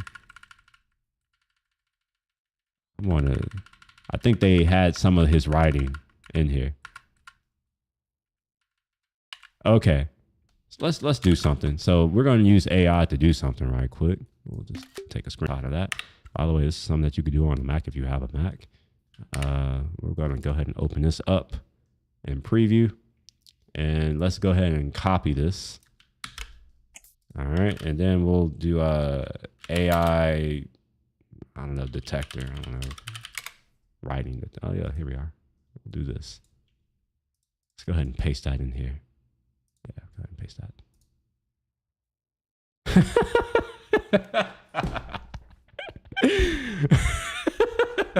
All right, this is just one. This is just one-on-one. So far, this is 100% likely to be AI. Okay. By the way, the homoglyph attack, he goes into something that, if you understand how these things work, how you can start to embed, like you can watermark stuff, which is how you can know whether or not it's coming from a specific model. You can do these things, just FYI. This is where people's ignorance and just, man, it's going to get them in trouble because people are stupid and they don't know how this stuff works. So they're going to be like, oh yeah, I try to make up BS excuses and not realizing that, no, bro, like all of this stuff is watermarked. And the probability of you using a word in a specific sequence of characters, using a word within a sentence, within a specific spot, and it matching the watermark is so low to where it's just like, yeah, it's probably cheating. But let's see what this has to say. Huh. Look at that. AI. Man, this dude, he better go back home. Apparently, Yang's advisor. You need to go back home and work on DeepSeek and try to figure out a way to make that work. Wrote a letter in Yang's defense, calling him, quote, the best red student he'd ever encountered. At a student. I have no explanation for that animosity. So how did the Yu's mini trial end? After listening to all the evidence, the 5-member panel decided unanimously that Yang, more likely than not, cheated. For that, he was expelled from the university, and with it, a cancellation of his student visa, allowing him into the country. In January, Yang filed state and federal lawsuits. Well, too bad for him. He shouldn't have cheated. I don't feel bad, but yeah, that was interesting. You know what? I hate people who cheat. As someone who's done all of my stuff myself, and I had to struggle, and sometimes that struggle resulted in me getting a very poor grade, I absolutely detest people who can't just take their poor grade. Maybe it's just an indicator that you should do better. So I look at it. Also, the grade that you get is not the end all be all. I have had classes where, and this is based off of what my professor has told me, where there are people who have better grades than I got. But what my professor told me is that he feels like I have a much better understanding of the material after the class than some of my peers who may have gotten better grades. It's just one of these things where just because you get a high grade or something doesn't necessarily mean you know anything. You know? There are a lot of people who didn't even go to college who know a lot more stuff than a lot of people who go to college. I think college is an excuse for being stupid, really. It's just like, let me go and get a piece of paper to try to cover up the fact that I'm actually not that smart. It's kind of how I look at it, but you know, maybe y'all disagree. I'm not saying this as someone without a college degree. I have a college degree. I don't really value it that much. It's just like, okay, yeah, I was duped. You know, I went to school because that's what we were supposed to do back in my day. You know, you got to go to school to get a good job, which I don't know if that's true because I got a good job before I graduated school. And since then, no one has ever asked, hey, Will, do you have a degree? What is your degree in? What is your GPA? Some people have asked, and I'll tell them, but it doesn't seem to matter. It's actually kind of pisses me off because I'm just like, man, I have to pay this student loan, and nobody's over here concerned about my degree. People need to be concerned about my degree. All right, let's see what else is going on. There's some stuff at the bottom. Let me just scroll down. Let's see here. We have something on Instagram. Let's see what this is. Oh, okay, yeah, sure. We'll watch this, whatever it is. And then we'll move on into this homoglyphs. Hopefully y'all are interested in this. Maybe not.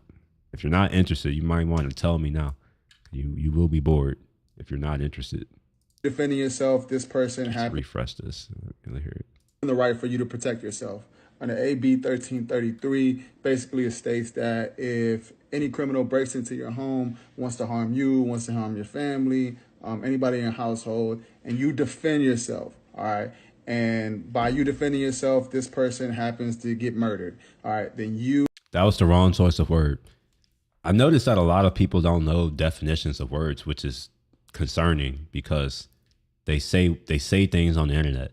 Murder, it means a very specific thing. Murder is a crime that is punishable by law. You know, like you can kill someone. There's also something called manslaughter. I mean, obviously they all have something to do with someone dying, of course. But murder is not killing because you can kill and it not be charged as murder. You can kill and it could be charged as manslaughter. You can kill, it could just be self-defense and nothing. It's just like, yeah, the person died. But he used the word murder. So it's like you should go to jail if you murder someone. But if you kill someone, I don't know if you should go to jail. Just for killing someone. That's where you have to determine the circumstances. That's what our legal system is for. And they will determine whether or not they're going to try to charge it as murder or manslaughter, or if it's just not a crime, you know, like self-defense. But yeah, anyway. You will be charged with murder. And you're probably thinking like, well, it was self-defense. I'm defending myself. I'm defending my family. Murder is never self-defense. Rick Chavez doesn't see it that way. Now, Rick Chavez is a assembly member of California that is from Santa Monica, and he's the one that's proposing this bill. California seems to protect the criminals more than they do just law-abiding citizens here. But I'm curious, what is it that you suggest? Because I see that you feel very strongly about protecting the criminals, but what do you propose to the law-abiding citizens? This is why the Democratic states are the worst when it comes to criminal activity. All right. Obviously, the stuff that you guys have been proposing, the laws that you guys have been passing have not been working. No, one thing I'm curious about, because I've always understood our prison industrial complex as a way to legally own slaves. So, given that slave labor is so much cheaper, wouldn't it be in the state's best interest to charge these people and put them in prison like they were doing people who look like me in the 80s, in the 90s, and the 70s, but mostly in the 80s? It was a big deal in the 80s. Putting people like me in jail for having marijuana, and they're getting long sentences. So like you can break into someone's house, which is a violent crime. Let's be real. Breaking and entering is a violent crime because property gets destroyed, and also other things can happen. So somehow we've devolved to where we're not willing to put people who commit violent crimes in prison. Interesting. Interesting. That's all I can say is just interesting. All right. We're going to look at this homoglyph-based attacks. This is a really good video, by the way. And if y'all aren't familiar with LLMs, maybe I don't know if this will be useful, but even so, you don't have to be familiar. You'll get some insight, and I can explain some stuff. So if y'all have questions, maybe I'll answer it. Maybe.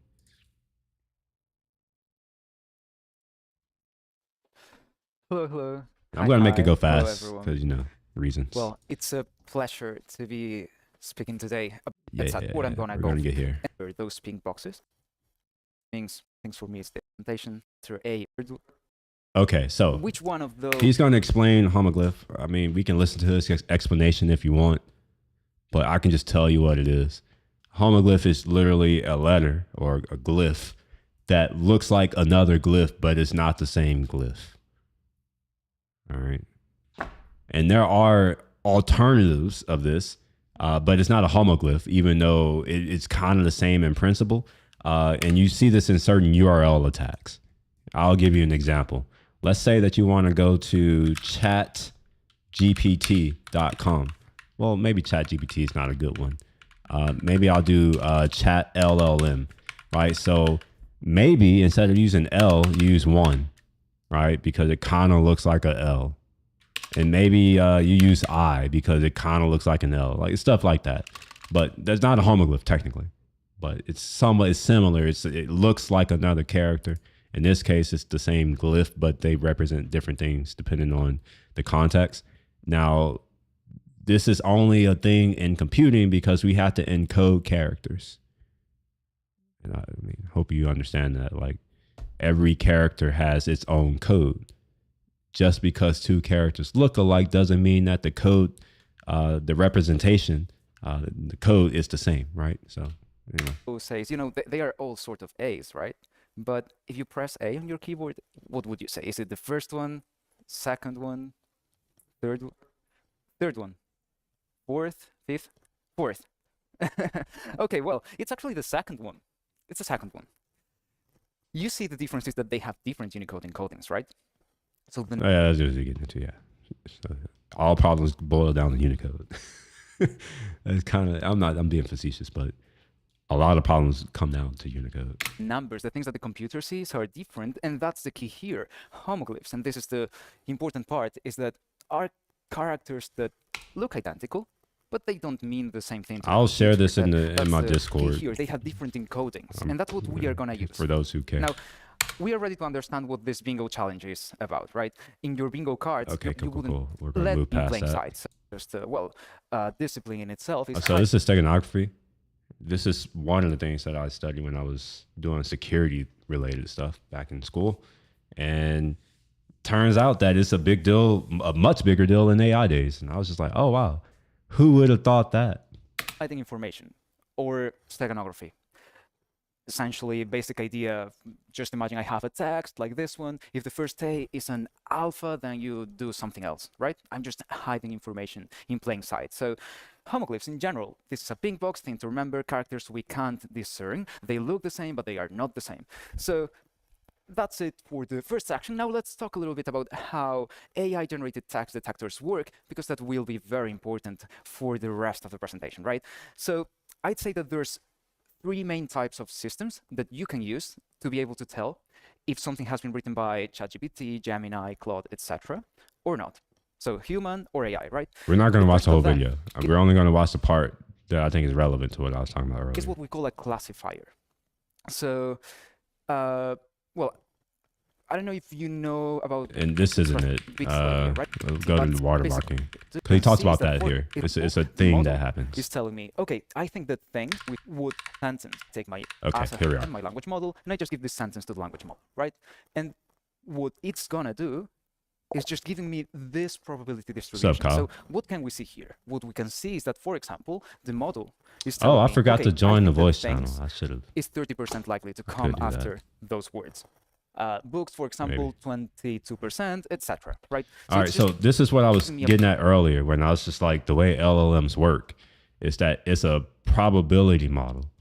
So you're going to get a vector, and each item in that vector corresponds to the probability of that word. And then the developers of the LLM can create whatever rule they want for which one of those words gets selected. Right? So here, like as a hobby, I like to collect, and here's the vector. It's a word vector. Here's the vector. Things, books, stamps, coins, postcards, shells. So all of these are options. And this right here is the probability of that being the next word. So as a hobby, I like to collect things. The reason why things is the highest is because things is a very general word. So of course it's going to be that. But depending on other contexts, you might want books or stamps or coins. But you also see that there are certain things that are less likely. And this is why I keep going back to the probability of what the other guy was doing is quite low. Probability of the different words that could come after this. And what we do is we just choose one of the words on the top of the distribution and we complete the sentence, and then we repeat the process all the time. So how do we detect if something has been written by AI? Well, very simple idea. If we have a text that's human written, it's likely that the words in that text will not always be on top of the distribution. You know, humans are more creative, so it's likely that at some point the human will choose something that's, for example, 0.01% likely. So that's the whole idea of how we do the detection of generated text using perplexity, which is another measure of probability, right? If I have something that's AI generated, I'm going to have low perplexity. I'm not going to be surprised when I see this text if I'm a language model. But if I have something that's human written, the likelihoods of the things are going to be lower. So that's how we do the detection. We just repeat this process for the whole text, and then we get a prediction. Very simple. Now, third type of detector. Okay, we've seen two already. The third one is very interesting. It's watermarking. And you've probably seen something about this because it's in the media sometimes, you know, like there's news like OpenAI has like their watermark. They may... For what it's worth, one of the reasons why it's cool to understand how these things work is that you can attack it. You can break it. So far, there are no laws. There are no regulations against it. So it's like, that's what I'm over here doing. I'm trying to do things to jack it up, because screw them. Release it or not, etc. This is, to me, the most interesting system. And I'm going to give you a simple idea of how this could look like. So we have our probability distribution again. But now when we choose our next word, we're going to do something special. So here's the rules that I was getting at. You can call it a policy, or I just call it a rule. A rule is easier to say than policy. But yeah, you develop a rule or a set of rules for how your LLM picks words. And if you know your rules, you have essentially watermarked your output so that you can identify, oh yeah, ChatGPT, I did that. Or if you're using Claude, I did that. Grok, you know, they can all do these things. And because most of these models are closed source, unfortunately, you don't know. So yeah, you're kind of SOL. The only way you can really get out of this is if you run a local model and you do your own fine tunings, enough fine tuning for it to actually do it, or you just do your own thing from scratch, which is not, I mean, it's not, the actual implementation of it is not that hard, but the actual practice of it is hard because you need to train on a lot of data, unfortunately. Okay, what are we going to do? We're going to use a rule. And the rule is going to be, you pick the nth word in your distribution. How do you choose that word? It's the number of characters in the word before that one. So, for example, as a hobby, I like to collect, right? 7 words. So we go to our probability distribution. It's here again. We start counting things, books, stamps, coins, postcards, shells, and plants. So that's our 7th word. We pick that one, and that's our completion. And it can only be that one. It needs to be number 7. So hopefully y'all can see. We're not going to go through all this, but the probability of you doing the same thing is so low to where it must necessarily be cheating. You know, if we're using that example from the past here. So the likelihood that you're just going to suddenly pick the 7th word in the vector of the LLM is unlikely. And when you start to add it up across the entire sentence, across multiple paragraphs, it becomes so infinitesimally small to where it's just like you can essentially guarantee that, yeah, this dude is used AI, ChatGPT. So, yeah, I want to say, before I say, let me go and check. We'll go to OpenAI right quick.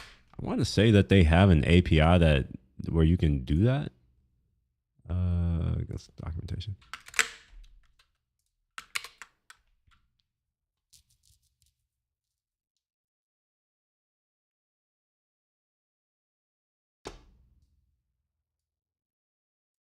I don't know if it would be this. Man, they're wasting a lot of space. Look at all this. I have all this stuff, and I don't understand. It's modern things. All right, well, I'm not seeing it here. I was going to say that I thought that they had a API that gives you an idea of whether or not it created, like the text that you're giving it was created by this thing. But maybe not. Would it be under moderation, maybe? Content classifier. Nah, it wouldn't be moderation. Huh. Well, maybe I'll have to look deeper into it. I haven't dealt with any of these things in a while. It's been over a year and a half at this point. But yeah, that's that. Like I said, I'm not gonna watch this whole thing, but I shared the link in case you do want to go, and I liked it. So also, this is homoglyph-based attacks, NDC conferences. If you don't know about NDC conferences, you need to know about them. I've been a follower of NDC for a long time. There are a lot of conferences that have YouTube channels, just FYI. Yeah. All right, let's find the next video to watch. Come over here. We'll look at this. We'll stay on this AI thing right here. Oh, wait. Have I already done this? All right. Just FYI, I used the I, and maybe I'll just use the check mark for things that I've actually done. Wix, one platform. What? Council. On this channel, we've talked about how... All right, so I don't know. I haven't watched this, so we're going to watch it. I'm going to put it on fast because it's hard for me to listen to stuff normal speed. Oh, by the way, this is how AI is destroying Gen Alpha's education by Informed Insights. You should go and check out his channel. I'm going to give it a like. You should also give it a like, too, if you find it valuable, I guess. Teachers are quitting in huge numbers due to Gen Alpha. In this video, I want to dive into how AI is playing a huge role and a lot of times a negative role in Gen Alpha's education journey. We're going to listen to some teachers and their opinions concerning Gen Alpha and AI. We're going to take a look at other... Is Gen Alpha just a lost generation? Should we just give up on them already? I've already given up on them. I'll be back.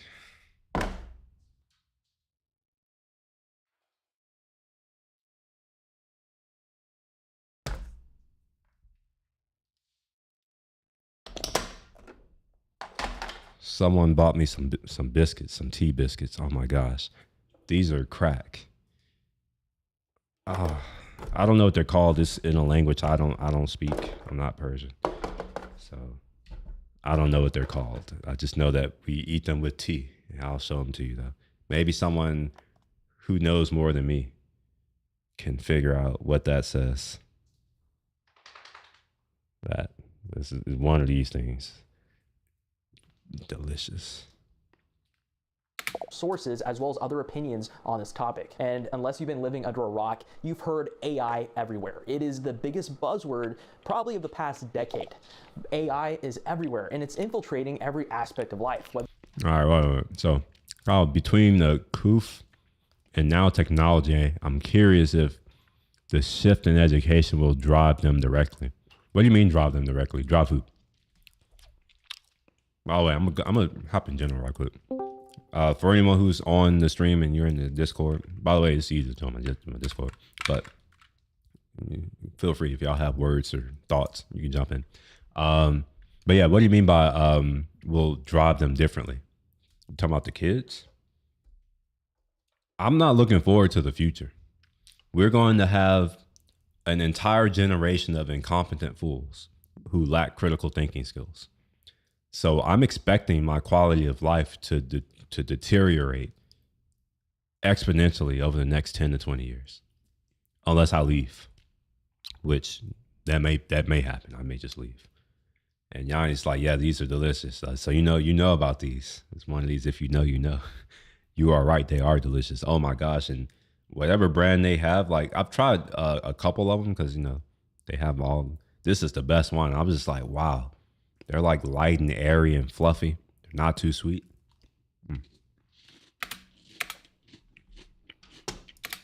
Whether it be a good thing or a bad thing. A good thing in the sense that ChatGPT can really help you navigate a grocery list and give you a lot of ingredients and dishes to make. That's pretty productive. But I want to talk about the negative aspects here. One of the main negative aspects that AI is bringing to education in regards to Gen Alpha is the simple fact that they're becoming extremely reliant on AI. Gen Alpha's entire sphere of thinking now involves some form of AI or technology. These are the technology natives. These are your youngest people, but eventually they're going to be part of the US workforce. So let's hear this woman's opinion and some of her anxiety. So he just made a claim. He doesn't know that. How does he know that they'll become part of the workforce and they just won't become homeless and just the new underclass of America? Maybe that's what the elites want, Maybe they do want this so that they can have a permanent underclass of slaves. Since my people won't do it anymore. Maybe that's what's going to happen. And fears in regards to AI and Gen Alpha. A friend of mine, she's a high school teacher and she teaches freshmen. This year is the first year that Generation Alpha has entered high school. One was they almost entirely speak in TikTok speak, 30-second increments of skibbity riz toilet. One is that AI is their source of truth, right? These kids aren't Googling. They're not talking to their parents when they have questions about anything from social situations to how-tos to homework. It's all ChatGPT. Honestly, I'm noticing this with people who aren't even Gen Alpha. They will send some ChatGPT nonsense. And I know it's ChatGPT because it's shit. As someone who actually reads, I'm not impressed with any of it. But then I'll get this crap list of stuff. I'm just like, this is stupid. It's overly verbose for no reason. It's saying a lot to say nothing. And people just believe it. They just trust it. I'll do it from time to time. I'll just ChatGPT, but I often say I don't trust anything that comes out of ChatGPT, and I refuse to give up my agency, my thought, which I like to think that I'm better than ChatGPT. I refuse to give up my agency to some machine. That's stupid to me, but so many people are doing it. It's interesting. Second, they're not able to tell the difference between human output and AI output. My friend had them analyze literature and poems that humans made, actual poems, and those created by AI, and most of them could not discern the difference. So that really raised some alarm bells for me because now you have a generation that's essentially getting all of their information from each other on social media and then AI and these chatbots, right? What can these AI chatbots and platforms grow into where they have a very heavy-handed impact on our youth and the next generation of leaders? And yeah, she's exactly right. Honestly, that's the point. I think that's the point. You basically take away people's desire to have agency and you get them dependent on your machine. And now you have the most effective way to control people and influence their thoughts. It's better than the media. Just think about that. I've never looked at media as something that's merely meant to entertain you. I've always tried, I won't say always, but for a long time, over half of my life, over half of my life. I've looked at it as mostly a method of control, propaganda, ever since I learned what propaganda meant. And then I was just like, oh, well, doesn't that mean commercials are propaganda? Fortunately, I had some pretty great people around me who were smart. I can ask them, I'm like, well, if this is what propaganda means, then that means a commercial is propaganda and ads are propaganda. And yeah, you're right. And it's not that hard for me to make the next logical leap to say, okay, well, if that's all propaganda and all these TV shows are propaganda, because they all have some type of message. If you pay attention, I know a lot of people don't do that. I know a lot of people listen to rap, for instance, and they don't actually listen to rap. They just listen to the beat and they're like, oh, it sounds good. I'm just like, are you listening to what they say, you dumb motherfucker? Nah, they not. They just stupid. That should be. Unfortunately, I share a world with stupid fact people, that it's and going to become what can I do extremely about it? difficult to decipher what is AI and what is human learning, what is human output. It's going to be very difficult. And as you see from her example of her teacher friend, it's already becoming true right now. It's already becoming a major problem in the classroom. We know that college students are continuously using AI to either cheat through exams or use it as an actual good helper. In many cases, it can be a pretty positive thing. But in the hands of a younger generation like Gen Alpha, you're really opening Pandora's box here, and we don't really know what's going to happen with this generation. I don't disagree with him on principle, but I do disagree with him. I don't think that it's fair to say that it's bad in the hands of Gen Alpha. I think that we need to be a little more general. It's not bad in the hands of just Gen Alpha. There's nothing that's special about them, really. It's bad in the hands of Gen Alpha, of Gen Z, of millennials, of Gen X, of the baby boomers, all of them. It's bad. And the people before them, the great generation, it's bad for all of them. Or no, I'm sorry, the silent generation. My bad, not the great, the silent generation. I don't know if we have any people who are around from the great generation, or maybe we do. I think they would be like their late 80s right now, 90s, in that range. So I don't think that it's fair to say that it's bad in the hands of Gen Alpha.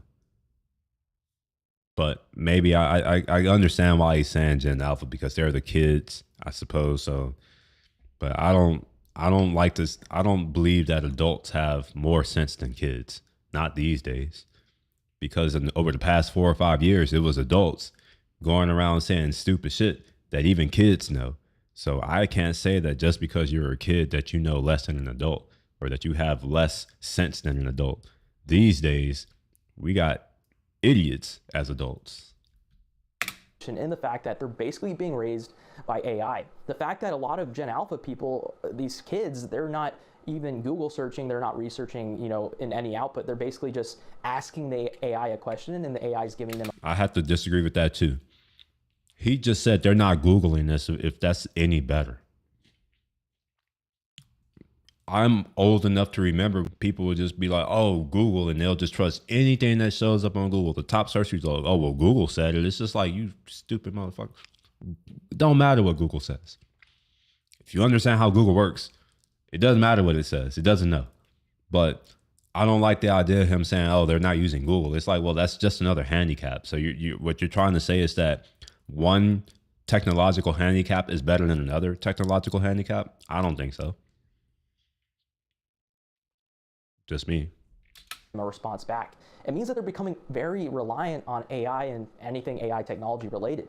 It means that they're not going to be able to research on their own. They're not going to be able to do critical thinking skills as effectively as previous generations. But what happens 5 to 10 years from now when ChatGPT or any other AI platform becomes even more intelligent? It becomes even more effective than any other tool that we have access to right now. It means that everyone is going to be more reliant on it. And if we've seen how younger generations interact with newer technologies, a lot of times it can be in a very destructive and negative way. Just take a look at Facebook and Instagram. When those came out, it was really my generation, Gen Z, that really had a lot of negative instances with those platforms. Anything from cyberbullying to even depressive episodes were caused as a result of social media. His use is showing. It caused big issues in my generation, the millennials. It was around for us too. In fact, there are some people who are millennials who were born after the internet.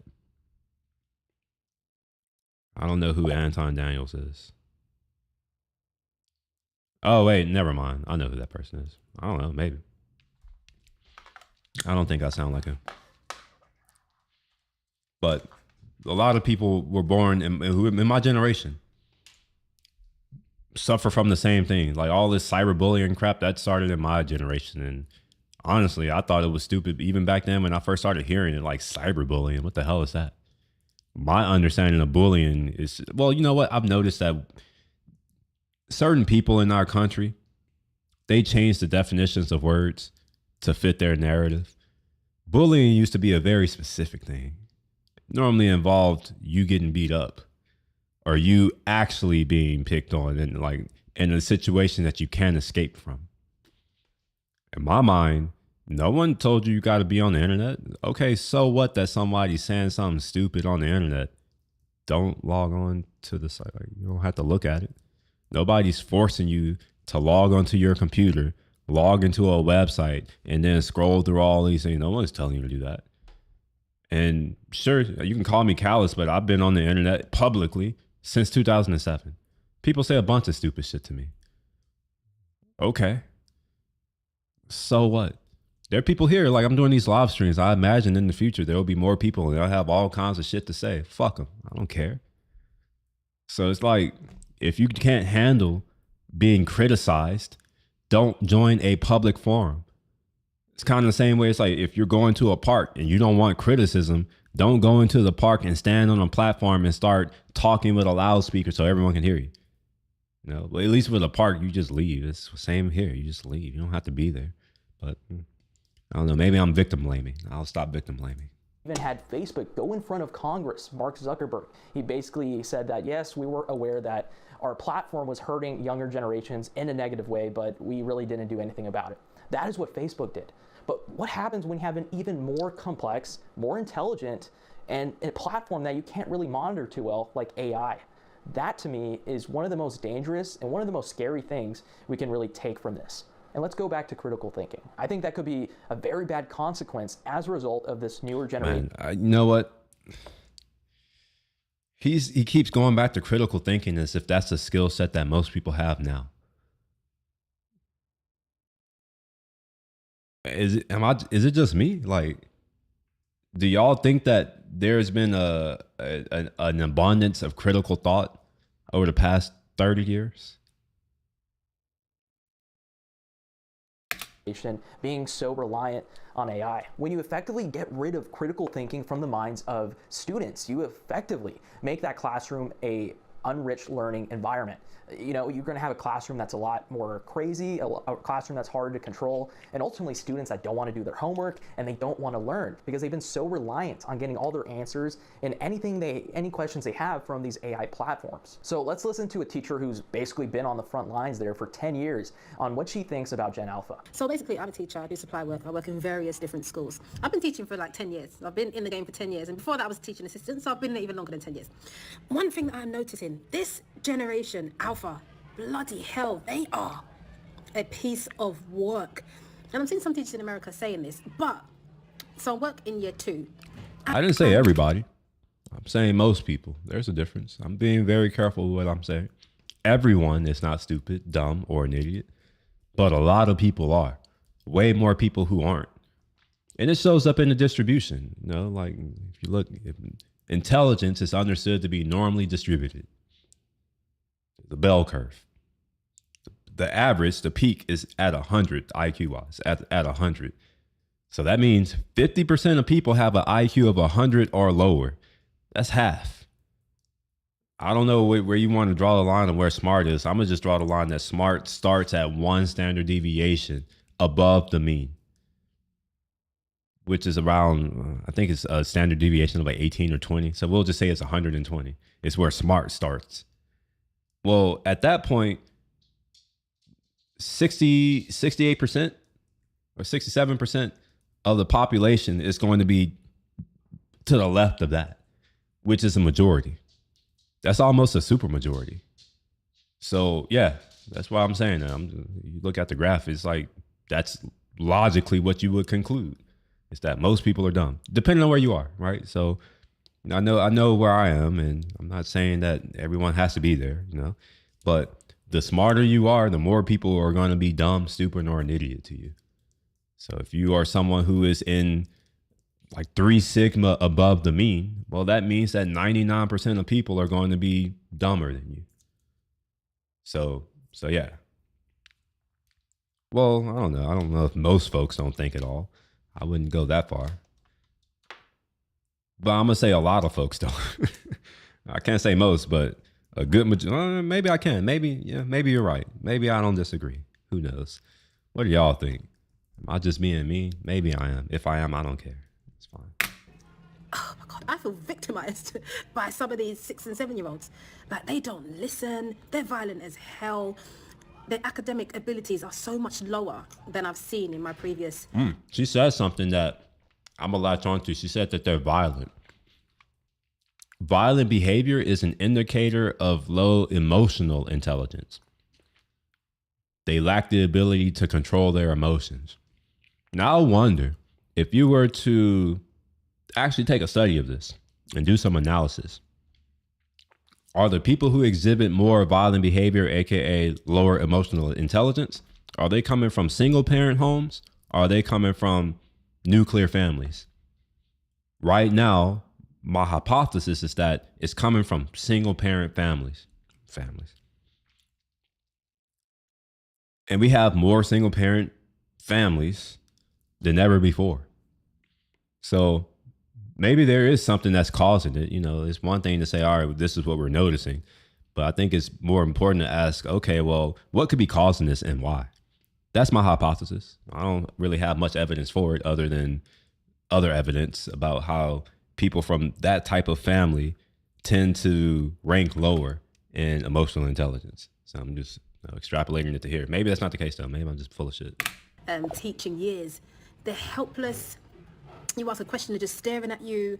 They still can't form their letters. Like before, in a class of 30, you might have had maybe 5 or 6 students that, you know, needed support to access the curriculum. Now it's like the other way around. You have 5 or 6 students that can access the curriculum, and then the rest of the class really struggles. It is bizarre. I don't know how we're raising them or what on earth is going on, but they can't manage their emotions. They're throwing tantrums left, right, and center. They hide under tables, they storm out, they don't listen to instructions. You tell them something and they just mock you and repeat after you what you've just said. They don't be quiet. It is... You know what we need to do? I know how to solve it. Just hear me out. We just need to bring back the ruler. Not for measuring shit, nah. We need to get the meter-long ruler, the yardstick, and just start beating their ass. It will solve a lot of problems. I know we got a lot of sissified people, you know, oh, we don't want to be you shouldn't hit little Timmy. I know we got a lot of those people, but maybe we need to just beat little Timmy's ass. No, let them find out. I think that would solve a lot of problems. Just saying. Stressful as hell. Like, it makes you contemplate walking out of the profession because it is just too much. And there's so many videos on TikTok and other instances on Facebook, Reddit, that are explaining exactly what she described. A classroom that is just out of control. A learning environment that is not really benefiting anyone at the end of the day. And unfortunately, a Gen Alpha that is falling behind on He's every wrong. metric He needs to use some critical thinking skills. It does benefit someone. It benefits me. I will have less competition in the future. Just saying. Benefits me. I will have more people who I can underpay in the future so I can make more money. I'm for it. So those of you who are watching this, you should be thinking about this. You'd be like, man, like, I need to figure out how I'm going to capitalize on these idiots who are going to be coming into the workforce soon. What can I do to make it to where I can make money off of their labor? That's what you should be doing. You should also understand that if you are someone who's very competitive in today's market, that you will be extremely competitive in the future market. Just saying. in terms of education. It's a really scary sight, and it seems like it's really happening everywhere within the United States and Europe. We've also talked about on the channel how AI is making it very difficult for teachers to justify or even grade papers. They're unable to really dictate if these students are actually doing their homework and learning, because as we know, a ChatGPT, an AI tool, can basically make you an essay, it can make you a research report within seconds. But not a good one. Not a good one. That's the thing. Yes, it can shit out some shit. But is it good? I tried to use AI to help with writing documentation, and eventually I was just like, you know what? Like, this is a waste of my time. It's so bad. What I read from AI is like reading the average person's writing, where I'm just like, it's so bad. And the fact that so many people think it's good, I'm just like, it makes me think lower of them. I'm just like, wow, like your standard is that far in the gutter where you think that this is good. This okay. Interesting. Okay. It's actually really bad. And I don't know if y'all can tell, but I can tell immediately when I'm reading an AI generated article. It's just bad. I don't know why. I don't know. Maybe I'll give it another shot. You know, I haven't used the newest stuff lately. I haven't used Claude, whatever the new crap is. Like, I don't know. I haven't used ChatGPT 4.5 yet. But from what I understand, it's not that great. I also haven't used Grok because I refuse to pay that much money to use any of that stuff. You say you hate AI writing. I don't know if I hate it. It's just bad. I don't read it. Like, I'll look at it. I'm just like, it's not even worth my time to read. That's kind of how, like, this is something that I think a lot of people need to really think about. If you don't have enough time to write your shitty article, why do you expect someone else to have enough time to want to read your shitty article? It's just a bunch of slop being put out there. So if you don't care enough that the thing that you're producing is good, why put it out in the first place? I know it's a lot of money in it, you know. Maybe I'm going to go to the dark side one day. I'm serious. Like, screw it. I don't know why I need to be a good person. Really wasn't a thing, 5 years ago. It wasn't a thing when I was in school, and it wasn't a thing when most of you guys were in school. But as we're already seeing it now, AI is making it extremely difficult for students to actually be able to interact with new knowledge and skills in a way that is going to make it stick. And it's also making it actually impossible for teachers to assess that students are actually learning, because there are so many ways for them to cheat. We already know that the worst decision that we made for students is giving them all school issued personal devices. We are not going to be doing learning via personal student devices. We're going to go back to pen and paper assignments, printed books, teachers guiding students with technology instead of letting students have technology in hand guiding themselves, which we know has been an unmitigated disaster. So she brings a lot of interesting points, but I want to go to the end of her discussion there. She's saying that eventually schools are going to go back to analog and paper systems. And unfortunately, while that could be a great idea in practice, I think it's not really where we're headed. In my opinion, we're headed into a huge technology push, and we have been for the past 10 years. This AI push is only going to exacerbate the increased technology reliance that education and schools have overall. When we think of AI, AI is going to be a disruptor. A disruptor in the sense that it's going to completely change the way that we do things. It's only kind of a matter of time before AI kind of invades the classroom, in my opinion. Before we know it, I really think that a lot of school administrators and local governments, they're going to find out that AI can save them a lot of time, and it can save them a lot of costs in terms of education, meaning that they're going to be able to replace a lot of jobs within education with AIs or AI bots. We're already seeing it in a lot of industries where a lot of people have been laid off as a result of AI. And for many pundits out there and many other experts to say, oh, don't worry, education isn't going to be touched by AI. Well, I would say think again. And I'm waiting for the eventual realization that AI is literally a bubble.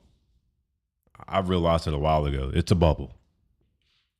I think that the investor class, the capital, and I don't think I'm a part of it. Like, not really. I mean, to some extent, yes, but not really like them.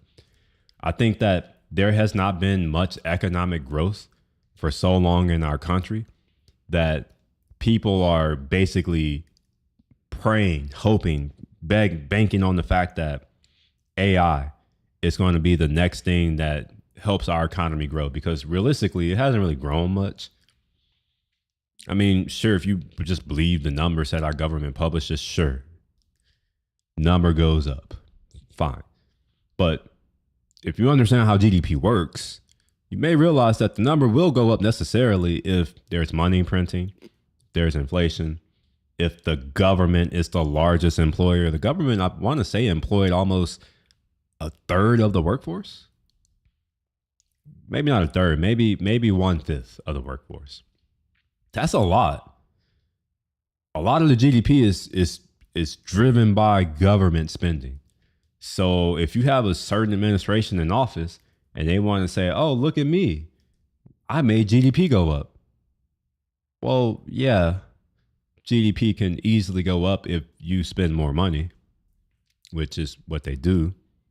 And yeah, you can spend more money, not from gross, but if you get the Fed to print you a lot more dollars, yeah, you have more money to spend. The number goes up, but we don't normalize that number based off of purchasing parity. I have a feeling that if we did that, our economic situation wouldn't look the way that it looks. But too many people they don't care. They lack nuanced thinking. They just say, oh, GDP, stock market, all that goes up. Sure. Last year, I sold out most of my positions in the market.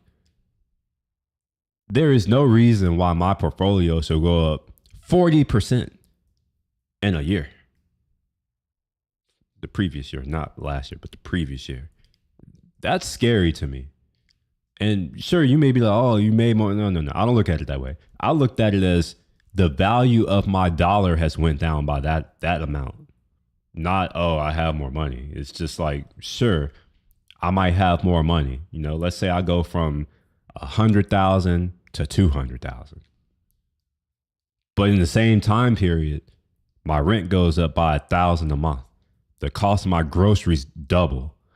The cost of insurance doubles. I mean, at a certain point, okay, yeah, the amount of money I have is more, but that doesn't mean anything. I can go to my drawer right now and pull out $250,000 Rwandan francs. How much is that actually worth? Somehow we know how to do these calculations intercurrency, between currencies, but we don't do it within our own currency when it comes to purchasing parity, which is the only thing that matters to me. If the value of our dollar has been devalued by more than 95% over the past 100 years, what difference does it make that now people make $100,000 when people used to only make 8, but the cost of things were a lot cheaper? It doesn't. I don't know why people don't think about these things. It's very easy to do it. It's free. You don't even have to pay anything. You just think a little bit, figure it out.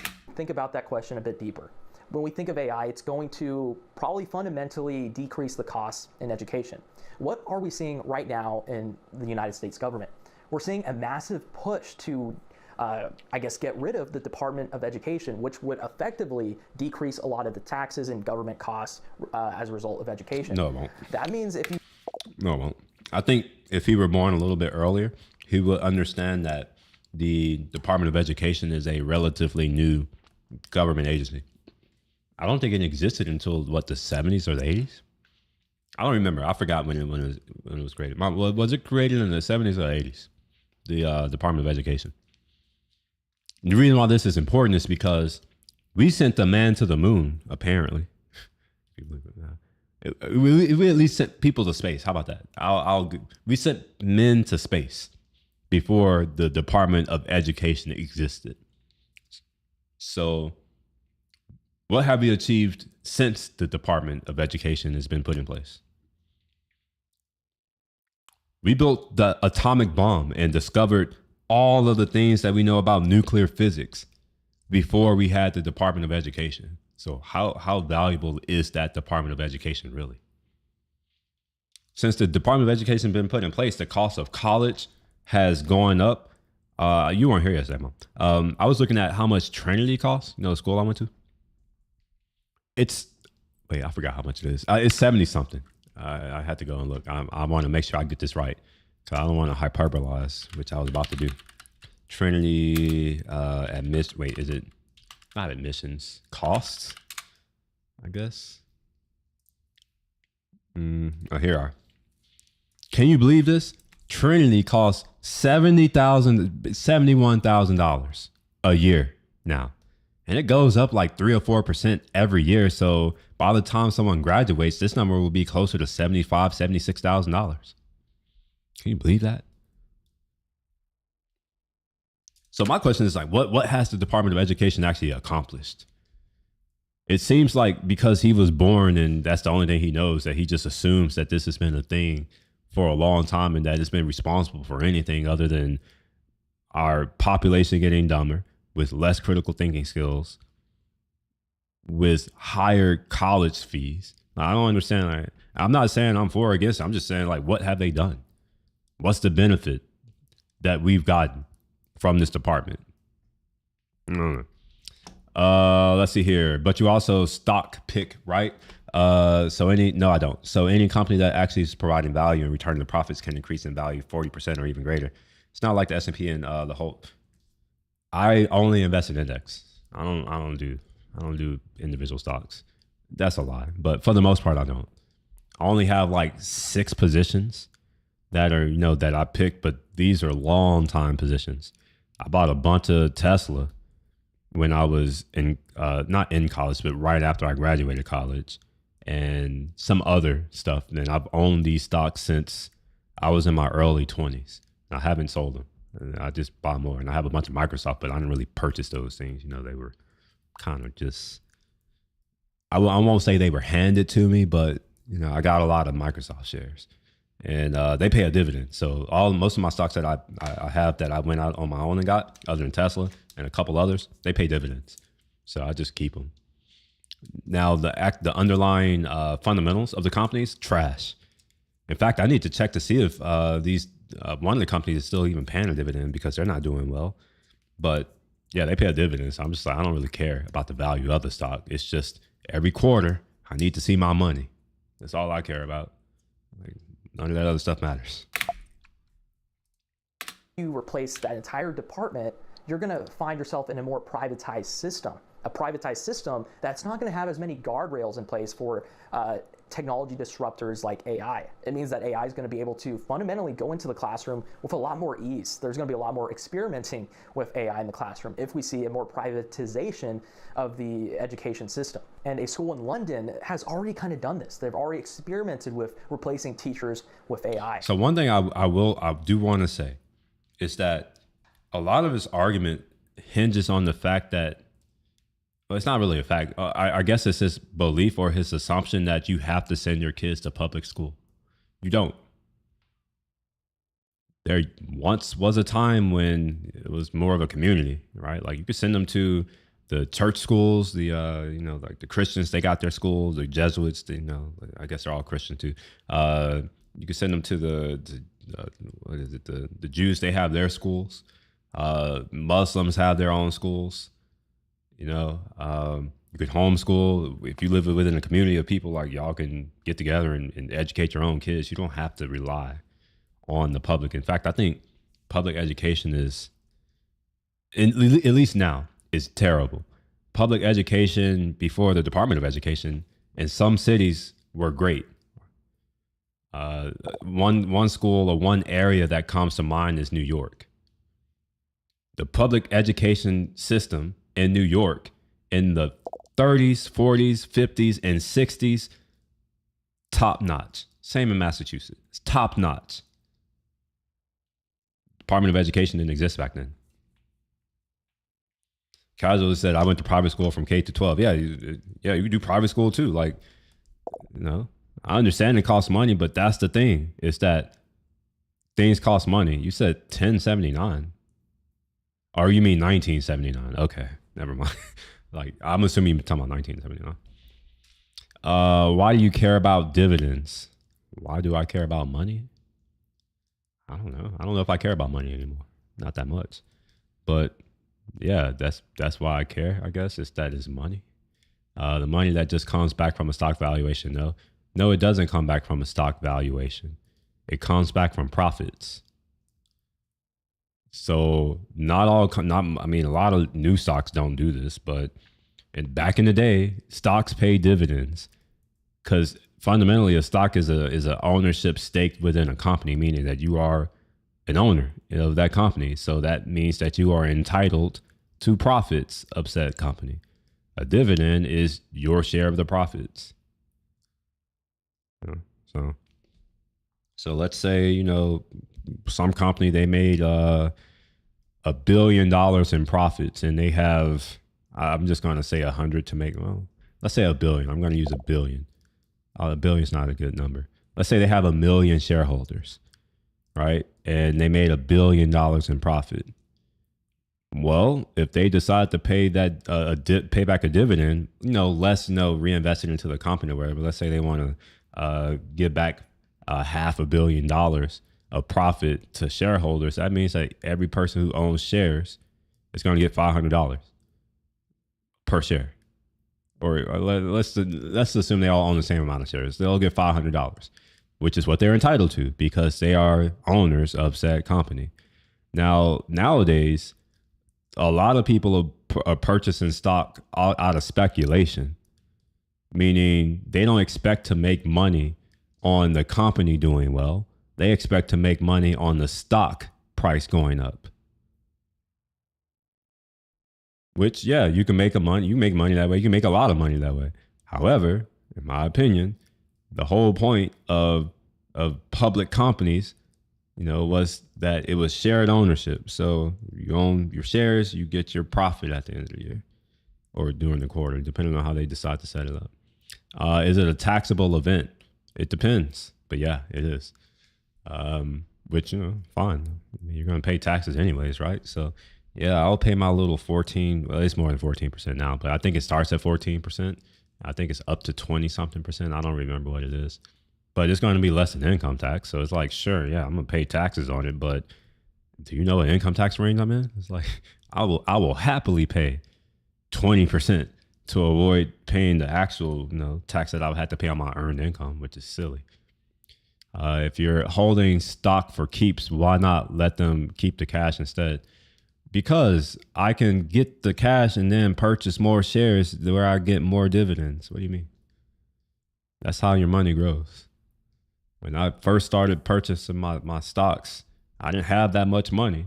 But over time, this thing called compound interest kicks in. That's where the compound comes in. It's that I am getting money for my shares, and then I'm taking that money that I just got from my shares and then buying more shares. And then I just rinse, repeat to the point to where it's like, oh, okay. I make someone's salary from dividends now. That's how it works. So that's why I want money. Like, why the hell would I want them to keep it? It's my money. Like, I don't want to have them keep my money. How does that help me? You got to understand, I'm selfish. I don't care about the company. I care about my money. That's why I invested. I invested for a return on my investment. Fuck that company. I don't care. I need my money. That's how it is. I'm not the only one that thinks this way. So what you're asking is, I don't know, you're asking the $1 billion question. Why do people care about their money? I don't know. Like, you'll have to tell me why you care about yours or don't care about it. There's another school here in the United States, in Austin, Texas, that's already kind of implemented a whole AI learning classroom environment. How do they learn? The students work one-on-one with artificial intelligence. The educational information that regular schools are also teaching with, but AI apps are feeding them to students. Wait, something just happened. Oh, never mind. Public education is insulting nowadays. I don't know. I actually don't know. As you know, I haven't been in, I mean, you know, when I graduated a long time ago. After I graduated, I never thought about school, like that kind of school, public education again, ever. I don't think about it. I don't care about it. I don't have children, so I really don't care about it. So it's just like, I haven't thought about it. So how is it insulting? You'll have to enlighten us or enlighten me, because I don't know. Maybe there are some people who, actually, I think we do have some people who may have just graduated high school here, but yeah, I'm not. And, you know, and you already know how I am. Like, I don't. Once I move on from something and I say I don't care, I'm sure you're very well aware that I mean that. Like, I don't know. I haven't thought about public education ever since I left. And even when I was in it, I didn't really think about it. It was just like, oh, I had to go to school. I never really thought about it. It was just like, even back then, I was just like, I didn't really think I needed to go because I'm like, why am I going to learn from people who I already know more than? It didn't make sense to me. At the appropriate level and pace that they need. It goes as far as historical figures explaining their own histories. We believe that education should adapt to every student's unique needs and interests. First of all, all right, if this is what you mean, I agree. This is insulting. He didn't even sound like this. That's not even the cadence of his voice. He didn't even look like, I mean, roughly he kind of looked, but he didn't even really look like this. This is what he looked like before he died. All right, I'm offended now. To basic comprehension quizzes. This is unprecedented, and I think experiments like this, they'll get success because these are probably your private schools that have a lot of funding, have a lot of resources, and they probably have students that are more willing to learn. And those higher income students, we've know from research and kind of metrics that those more wealthy students are going to actually learn. So if this AI experiment succeeds, which it very well could be, it very well could succeed, and these students are actually getting pretty good learning.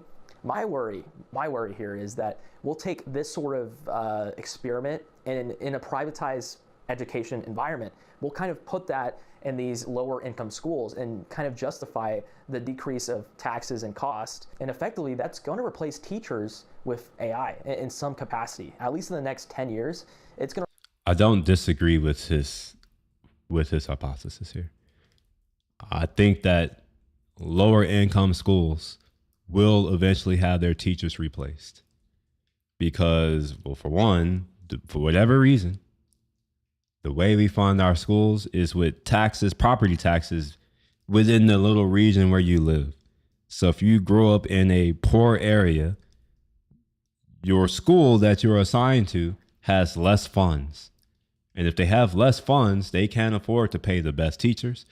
And maybe they can't afford to pay teachers at all if onions continue to cost $3 an onion. By the time we go to $5 an onion, I don't know if we're going to be able to afford to have teachers. So yeah, it might be ChatGPT teaching your kid. And if you're one of these people who right now you're deciding I'm going to let ChatGPT do my thinking, well, your kid is not going to turn out well because, well, hell, you're teaching them. And it's like, we're going to have a whole generation of ChatGPT educated kids. And they're going to believe whatever shows up on the screen. That's dangerous. That's actually dangerous. If you have a group of people who just believe, they accept whatever is like fact, if it's on the screen, if ChatGPT says it. People are already doing this. I already know it's going to happen because people do it now. People did it with Google when I was younger. People did it with Wikipedia. We have people now saying, like, people don't even look at Wikipedia. And I was like, wow, like, I remember when I was in school, high school and middle school, when we were being told that Wikipedia, the internet, all that wasn't a source. We couldn't use that as a source. Same thing when I was in college. Oh, you found that on Wikipedia? It doesn't matter. It doesn't matter that it's cited. That's not a valid source. On Google, it's a blog. No, it's not really a valid source. Now you can use blogs, you could pull from them, you still cite them, but for actual research papers, nah, it's not a valid source. And now we've come to a point to where, they don't even use Wikipedia as if that's a valid source, or Google as if that's a valid source. Now it's ChatGPT. I don't know. It's gonna be funny. Replace even administrators with some sort of AI system. Now, whether that's going to be effective or not is yet to be determined. One thing that we got to ask ourselves right now is, do we really want a system that's not really regulated, that's really like the Wild West right now, teaching the younger generation about, education, kind of eroding that teacher-student dynamic that we've had for, centuries? Do we really want that to happen? I think it's really naive to think that AI is not going to touch education in any way, at least in terms of replacing administrative people or teachers. I think that's a naive thought. That's a naive way to think. Who's thinking that, though? I'm just curious, like, who's thinking that? Who's saying that AI isn't going to affect the education? Yeah, I know you said I know you're telling me. You got to tell me, like, how? What about it is insulting? You just made a statement, but, like, what about it? How? Yeah, like, I don't know who's saying that AI isn't going to have a profound impact on the education of children. Have y'all heard of the movie Idiocracy? Have y'all heard of that?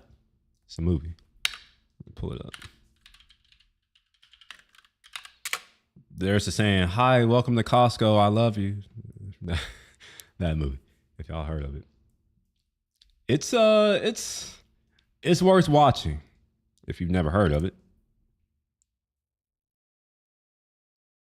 I think this is where we're going. We're probably heading in this direction.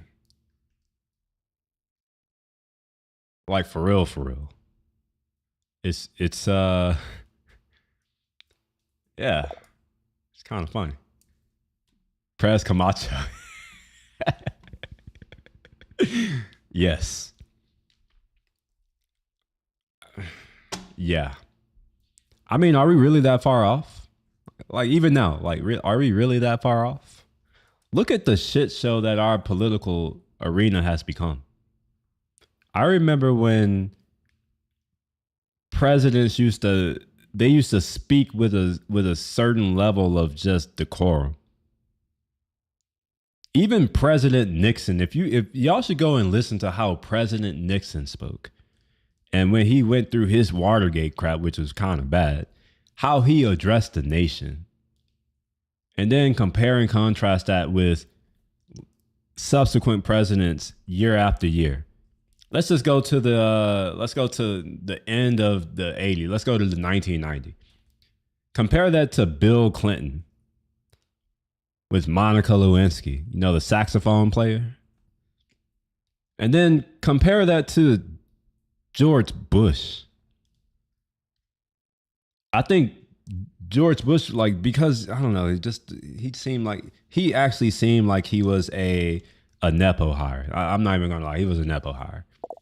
And I think that people were so underwhelmed with him that as soon as we got a black man who can speak well, oh yeah, he's good. He can speak well.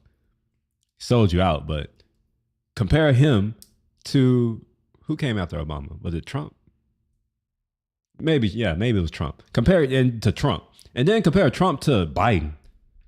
It's just a downhill. And honestly, the last president was so bad it makes the current one seem better than he really is. Because the bar is just pushed down. It's like if you keep pushing the bar down into the dirt,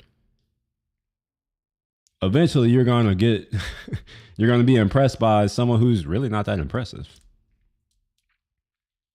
Like to hear FDR speak or President Eisenhower speak, because you can hear these are some of the presidents that you can actually hear them speak, especially FDR. To hear them speak versus presidents today, it's night and day. To hear John F. Kennedy speak compared to presidents like post 80s, like, you know, the midway point of the 80s up until now, night and day.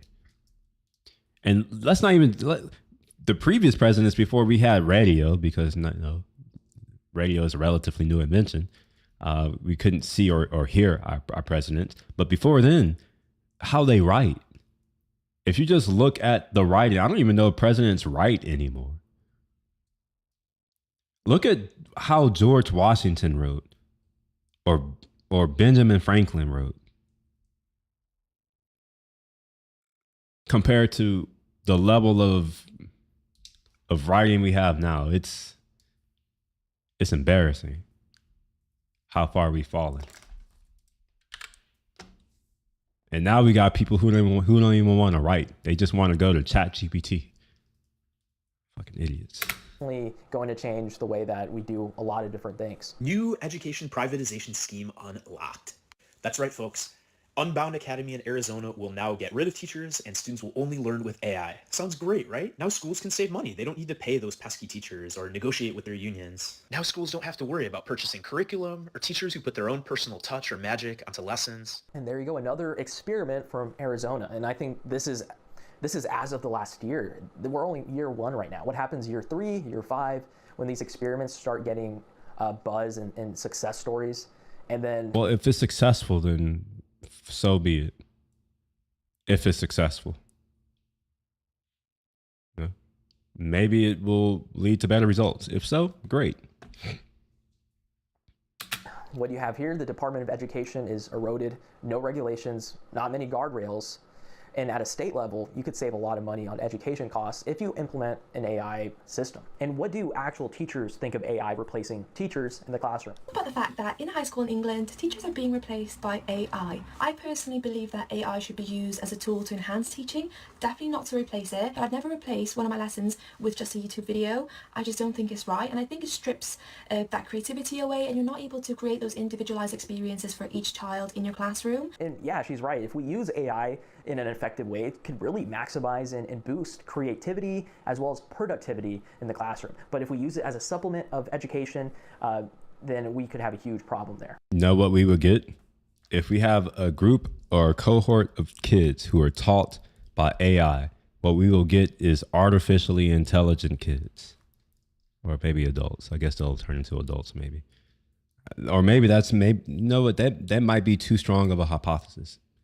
You know, it's survival of the fittest. Maybe they'll be too stupid. They won't survive.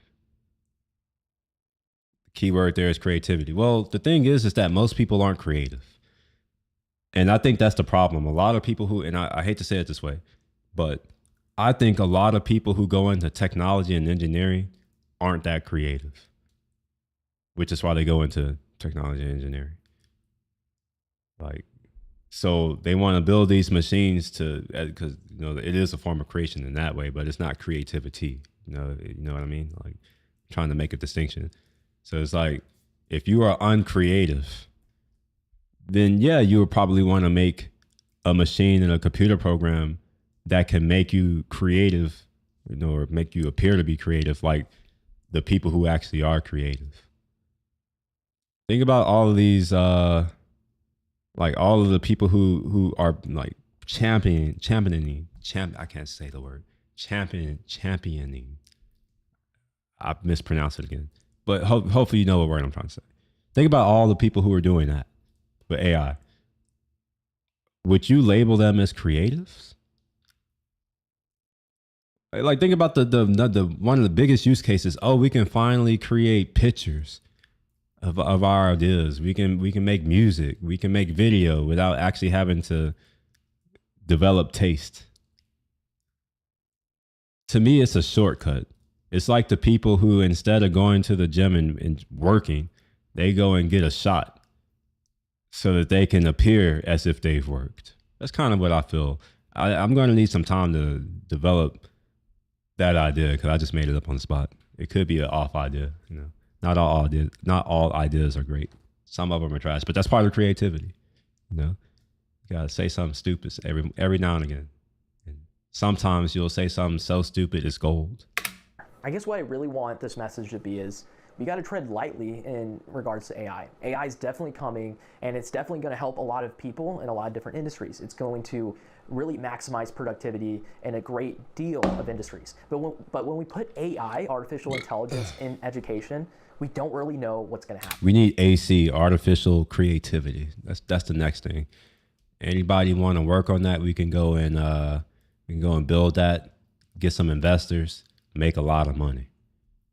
Now that's the next frontier. Intelligence isn't everything, because it's not the most intelligent people who are the most creative. So yeah, maybe we should have artificial creativity.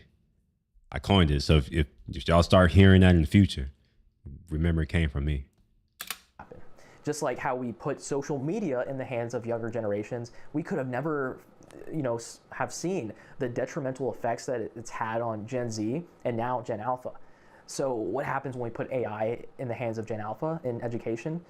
Well, I don't know. The results could be pretty scary, especially for most American schools that don't have that insane funding like that Austin private school. What's going to happen? Are we going to see a world where school administrators are going to create lesson plans based off AI? Or are we going to see a world where textbooks could even be replaced with AI for justifying the fact of cutting costs? It's possible. And to not think so, I think is naive. And just like with any development, I really do believe that those students, those top 10 or top 15 students in the country that utilize AI for all its great purposes and its power, they're going to be some of the most intelligent humans that have ever existed as a cohort. But on the other hand, those other 80-85% of students that just use AI to get by, to make their essays for them, to not really do the research, unfortunately, I think we're going to see an even greater discrepancy between two different cohorts here in the country, a tale of have and have-nots. I think that's really where we're headed, unfortunately. But I want to hear what you guys think. What do you think AI's role is going to be in education? Would you be worried about AI in education replacing administrators or teachers? Or do you think we're far from that and we're Well, what do y'all think? I am personally not worried, but it's mostly because I don't care. And I know apathy is a bad thing sometimes, but whatever. You know, if that's the way that the people want to do things, you know, if they don't care about quality, all right, so be it. People get what they ask for. But in this case, I don't know if anyone's asking for it. Hopefully no one is. But if they are, well, hopefully they get whatever they want. You know, who am I to say that they shouldn't get what they want out of life? You know, I'm just a guy on the internet. Let's see here. I got to put this on. All right. So I would assume that will be the case in the future where AI will be used to create these curriculum and replace some folks, not for the betterment of the students, but for the benefit of the institution. Well, yeah. Yeah. I honestly, I think his analysis is fairly spot on. Like, you're going to see it happen. And maybe one day in a couple generations, we'll realize some mistakes and then they'll be able to push the opposite way. But, you know, things have to get worse before they get better. People have to find out. I think that that's just part of human nature. We don't really learn wisdom, because if we did, we wouldn't repeat the same mistakes generation after generation. So, yeah. All right. What's next? I have a couple videos. I'm gonna let y'all choose. Maybe not. I have a few of them. We have one that's called In Our Peasant Era. Look at that. One that I have is The Untold Cost of Marriage Decline. And this one I think is pretty cool. The Billionaire Equals Physicist. This could be one.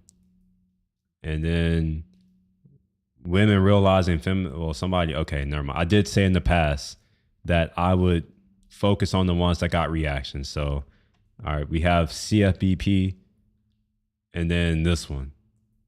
And then, what is this? Epstein Files. That BS. One platform. How? Oh, we just watched this. Okay, let me put my little check mark on it so I know that I've watched it. Whatever. We'll switch it up. We'll switch it up to whatever this is. With the matriarchy. Third wave feminism tells us that masculinity is. Let me put it here. Have to speed I it actually up. think feminism is the most bullshit thing ever. People think that modern feminists are literally the destruction of women's rights. What is your stance on modern day feminism? It's failed women. We were really sold this boss babe life. Seems many women are realizing that feminism is a lie sold as empowerment. Men chime in. Would you date a woman who makes more money than you? Feminism is dead. It is. I love how she dead said it as if like we would have a choice. The question is, to the female, would you date a man who makes less money than you? I don't know.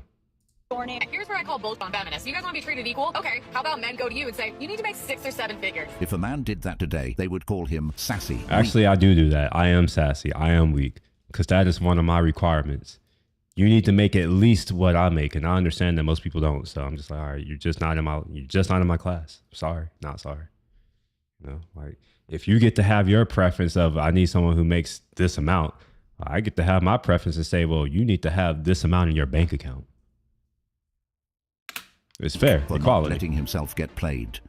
Kindly subscribe to the channel as it further supports us in our work. Thank you. I don't really like the guy. I more just wanted to see if I could break his heart. So girls say stuff like this, and then they just wonder why men these days are suspicious and take a while to open up and maybe don't trust women. Currently, right now, with the way my bank account looking, I genuinely can't even afford to be a feminist. Oh, the way her bank account works.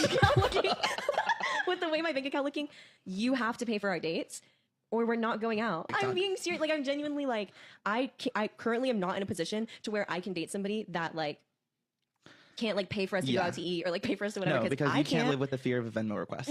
Get a job. We are in a post-feminist era. Feminism is dead. It is dead. No, I don't think it is. I don't think it is. I think the future is still female. I think it's still female. I'm waiting to see it. As a doornail, it is dead. Feminism is dead. Third wave feminism has betrayed women. It has betrayed men. It has betrayed families. It has betrayed children. Wait, how did it betray me? I disagree. I have not been betrayed by feminism. It's y'all. Like, it's not my problem. I'm like, okay, it's not my problem. I don't know. Did any of y'all feel betrayed by feminism?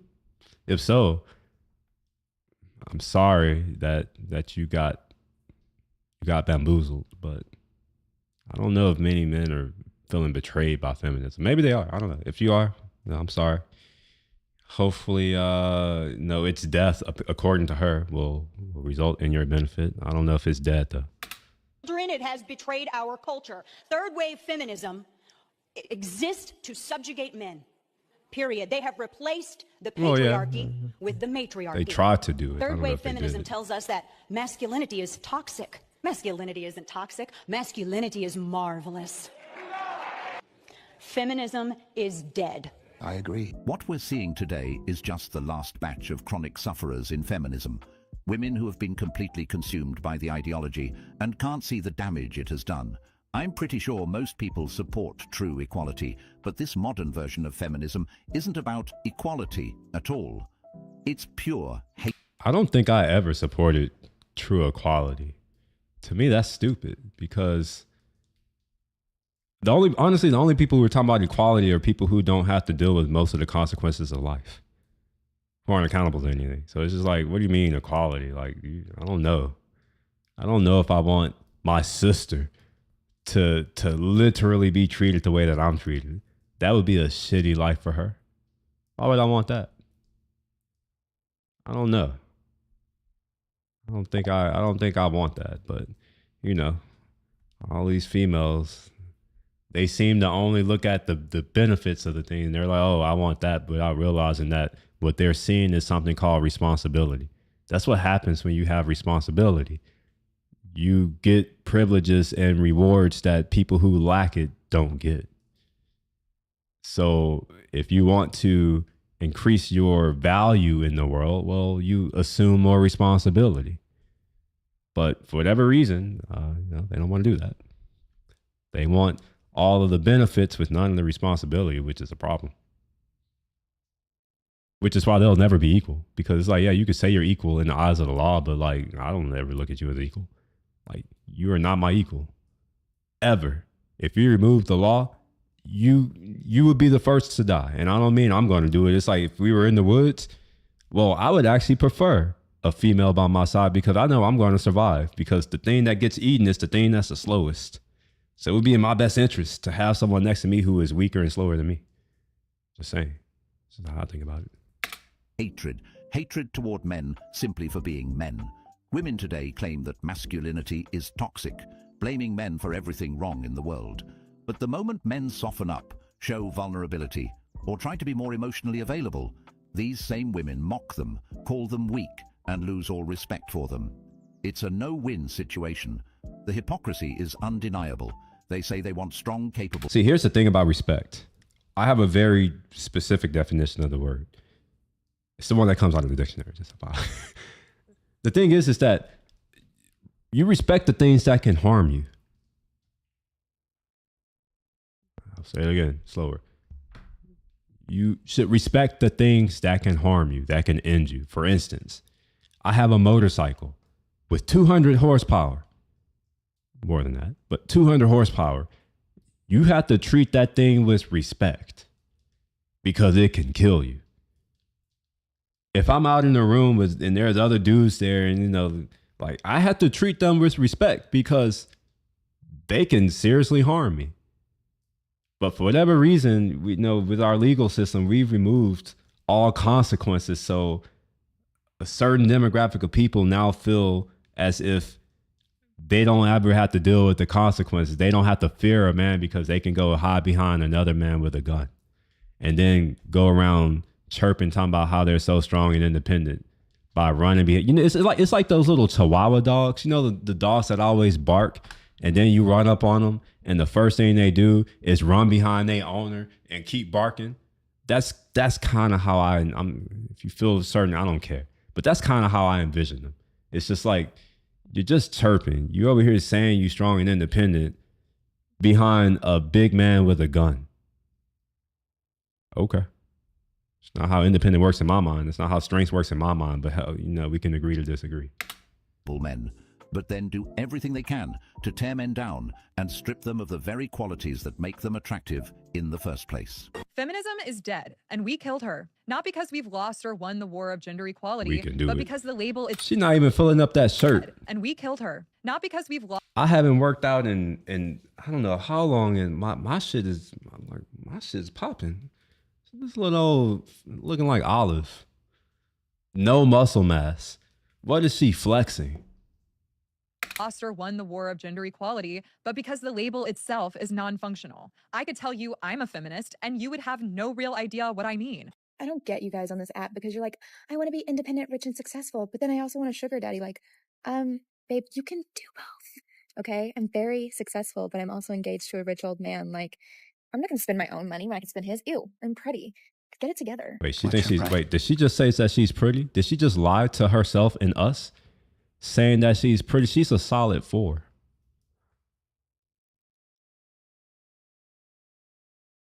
Put your ratings in the chat. I need to know. Am I off? I would say she's a 4 at best. Like, I'm not going to spend my own money when I can spend his. Ew, I'm pretty.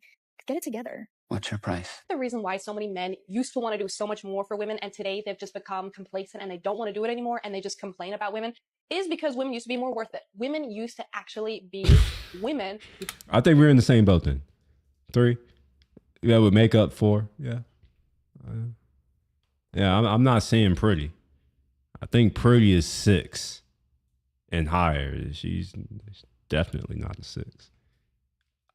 Or maybe she is average. I don't know. Maybe my view is skewed because maybe after a certain number, like below a certain number, you just become invisible.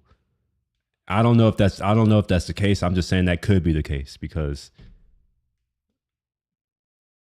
yeah, no, she's a 4 or 5. Yeah. I would say she's maybe average, barely.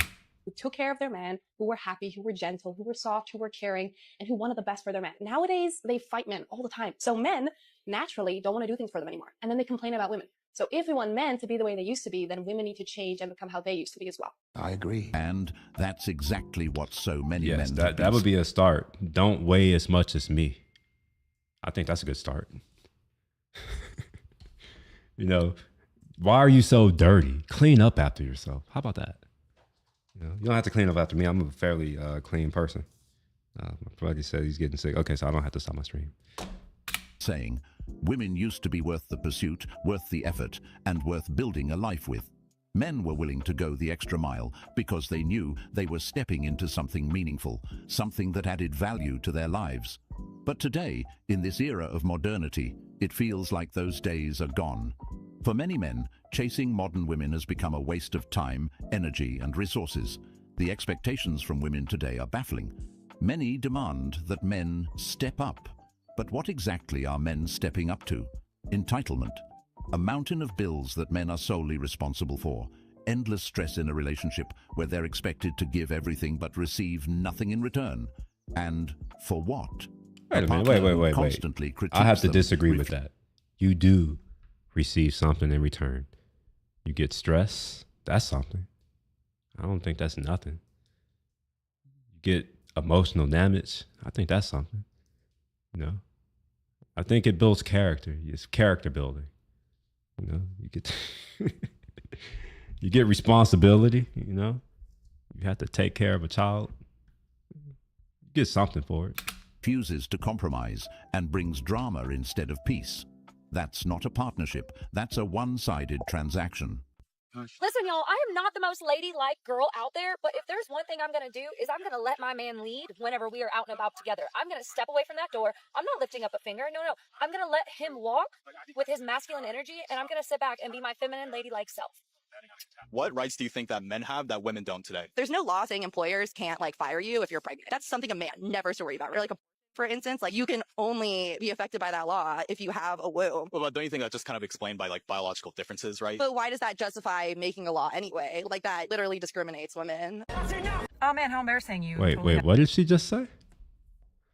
Wait, hold on. I'm sorry. I think I lost it. I don't know. You're pregnant. That's something. Rights do you think that men have that women don't today? There's no law saying employers can't like fire you if you're pregnant. That's something a man never has to worry about. Like for instance, like. You know, if there were ever a law that stated that I can't fire someone, what that tells me is that I should never hire that type of person. That's what it tells me. This is something called a second order consequence. So yeah, let's have a law in the book. Let's see how that goes. I would never hire somebody who I can't fire. What the hell? You must be crazy. I'm good. Like you can only be affected by that law if you have a womb. Well, but don't you think that's just kind of explained by like biological differences, right? But why does that justify making a law anyway? Like that literally discriminates women. Oh man, how embarrassing. You totally had a typo. You're talking about statistics surrounding single mother households causing criminals. I think that you meant households where the men left the women to raise the child completely by themselves because women are better human beings and that's how they operate. Wait. So does she not really? That's still a single mother household. She's doing a lot of mental gymnastics to try to blame it on a man. According to some of the data I've seen, the person who generally leaves a relationship is not the man. Let's say that the man cheated. Okay, deal with it. Seeing as, it's about the kid, deal with it. Or accept the consequences of raising your kid alone. And maybe he'll end up in jail. Or maybe he will become a she. Nice try though. Good job. Yeah, this is nonsense. There are no facts to support the idea that women are better human beings than men. This is just another example of how society pushes a narrative that favors women while ignoring reality. And is there even any evidence that the man actually left? Or is this just another case of him being pushed out by the mother? If there's no proof, then this is nothing more than a biased opinion. Women love to claim that fathers abandon their kids, but in most cases, that's just not true. The reality is that the man isn't leaving his child, he's leaving her. All this woman did was create facts out of... that makes sense to me. That's what that sounds like to me. I don't know. Maybe I'm just... Maybe this is like mansplaining. It just resonates with me. It could be because I'm a guy. And like logic just makes sense to me. I don't really think with emotion, so it's... if I were emotional, maybe I would be on her side, but I'm not. Nonsense. Twisting reality to fit her own biased narrative. The idea that men just walk away from their children is one of the most overused and false accusations out there. In many cases, men don't leave their kids. They're pushed out by the mother, whether through manipulation, false allegations, or a legal system that overwhelmingly favors women in custody battles. There is nothing society loves more. There is nothing that society makes more money off than a woman who hates herself, than a woman who hates how she feels in her body, than a woman who doesn't feel good enough. This is what they teach us because that's what they thrive off. I'm kind of convinced I'm not actually a feminist, because I'm a feminist until it's mildly inconvenient for me. Like, I'll be like, it's so unfair just that women mildly have to take on the majority of the childbearing responsibilities. Like, that sucks. And then I'll work 1 8-hour day and I'll be like, oh, I understand why men complain so much. I don't want to do this. And then I'll go to school and I'll be like, sorry, Malala. Like, I just can't. I don't understand. Nah, you're going to have to work that job. Maybe you just like you're going to have to work that job. Nobody's coming to save you. Not worth saving.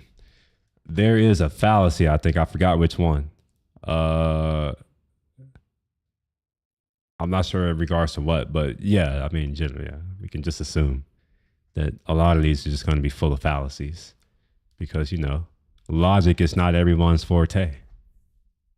They don't even know it exists. They don't even know that you can logically prove an argument without using the words in the argument.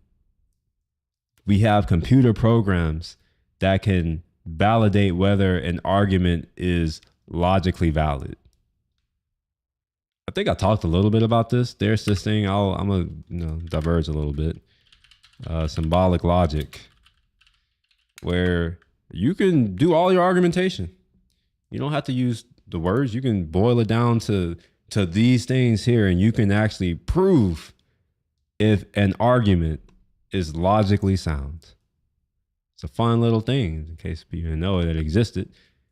Let me see if I can find something that, oh, wait, entrance. Okay, look at that. This is, yeah, so you get to see something. This is not much, but let's see if we can find more. Symbolic logic, Lewis Carroll. Oh, look at the free book. Read online, we'll do EPUB. Try that one.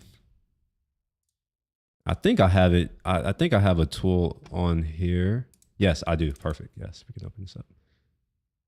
Oh, fuck. No, I didn't want to open it with this. God dang it. I want to open it with this. Go away. Uh-huh. Do a little bit of click-clacking. Open it up a couple times. All right, cool. All right, let's see if we have any examples I can point out. I haven't read this book, so I don't know what's in it.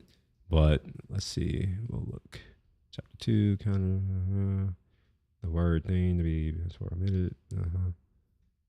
Oh yeah. Yeah. So this is a book. I didn't read this one. The book I have is, I forgot who it's by. But Symbolic Logic. I wonder if they're going to show that. No, they're not. I don't see it. I'm looking for proofs in here because I know what they look like. I'm not seeing any. All right, so I'm going to assume that this is not what I'm looking for. So I'll just come to here and I'll just show this is a canonical example where P implies Q, therefore Q, right? P implies Q, therefore Q. Like this is a very, very simple proof. But they get a little bit more advanced and complex. And there are programs that you can use or write yourself that will validate these things. In fact, this is the opposite of computer science. In computer science, we have like proof by induction, but we can approach it from the other direction, and that's what this is. So computer science and this, they're almost like mirrors of one another. So anything that can be written in a program is something that can be proved with symbolic logic and vice versa.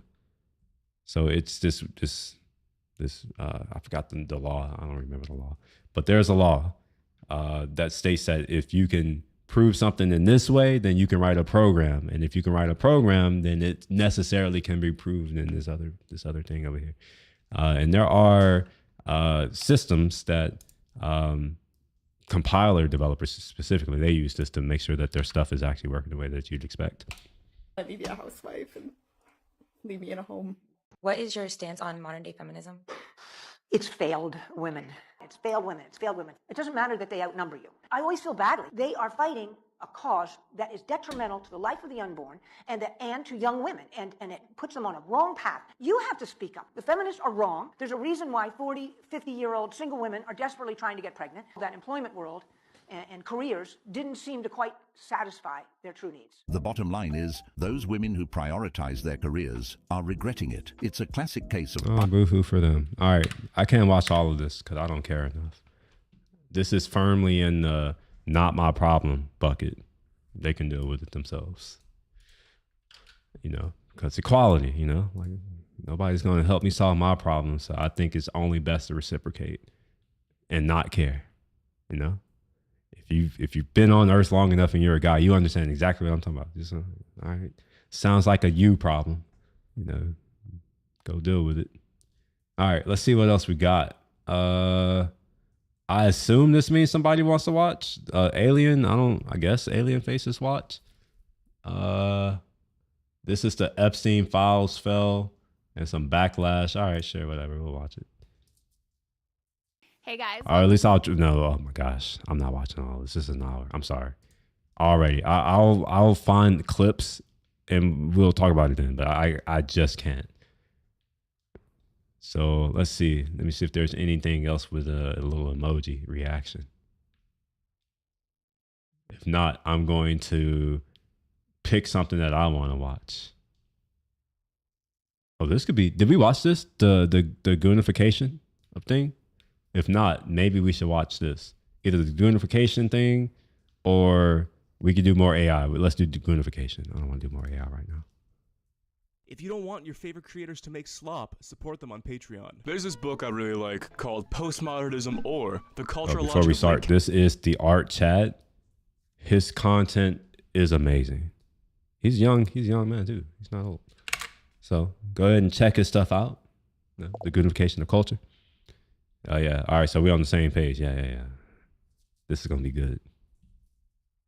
Capitalism by Friedrich Jameson. The book explains how capitalism recycles old culture and remarkets it because it's easier and more profitable than creating new culture. Hence why we've had 8 Spider-Man movies since the year 2000, an IP that was made in 1963, 35 MCU movies, songs that sound like they could have come out 20 years ago. The list is extensive, and many amazing thinkers have already covered this topic. We're decades into recycling old culture at this point, and this phenomenon is not novel to anybody. But what happens when the recycling of old culture isn't even enough to feed the machine? When the attention economy necessitates culture so sloppy, so dopaminergic, it's not made for a target audience, but made to hold the attention of anybody who engages with it. This is the culture we are now creating, the cultural logic of the internet, a world that is addicting, shallow, and pornographic, the goonification of everything.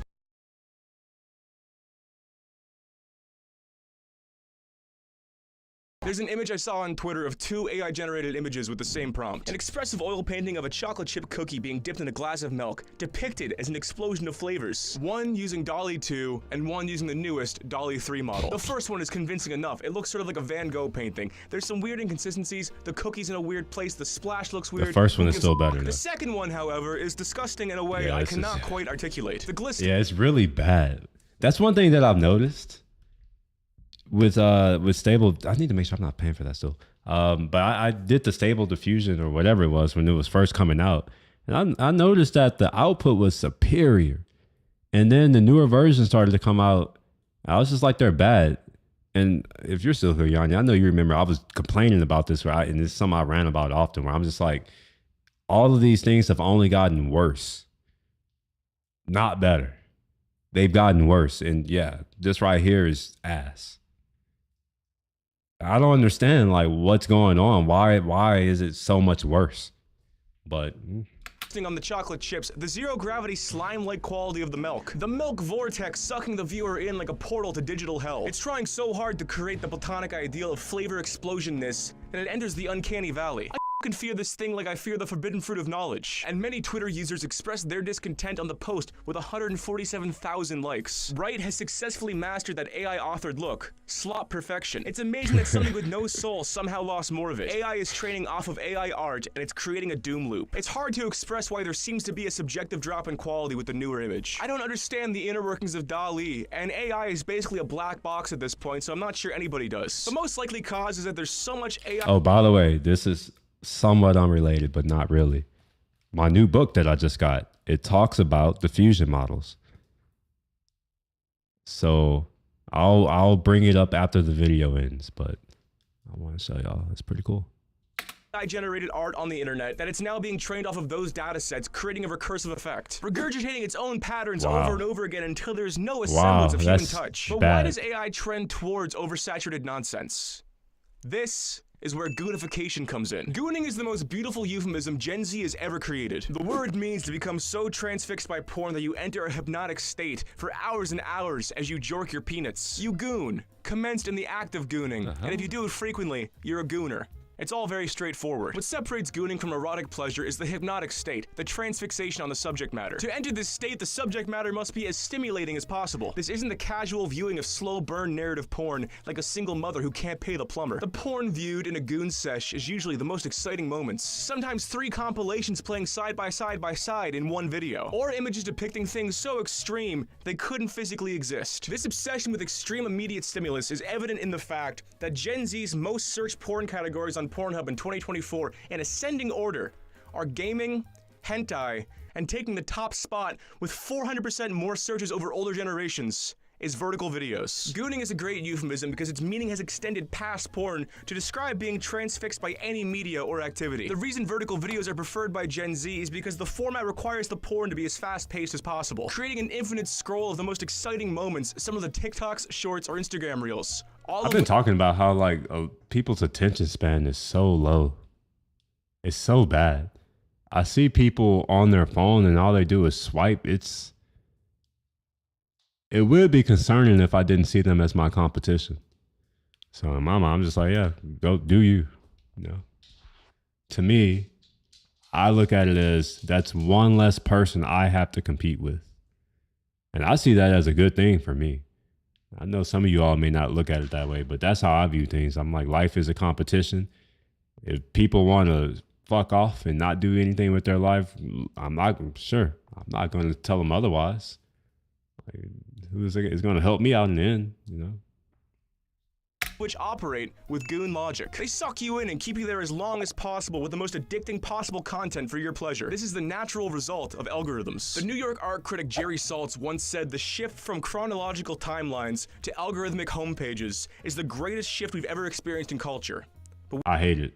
I absolutely hate it. This is why I don't really engage on Instagram anymore. Because the people who I actually follow, I don't see any of their content. So Instagram is essentially the stories now. That's all I do because it only shows me people who I follow. And I also see it in my posts. None of my posts do very well at all because, like, you know, how do you even know I post? My friends probably don't know that I even post, which is unfortunate, but, you know, these companies are doing things to jack up engagement and not realizing that in the short term, yeah, they're going to get it, but in the long term, they're going to lose. People like me, I'm not going to put much on there. That's why I don't really do it anymore.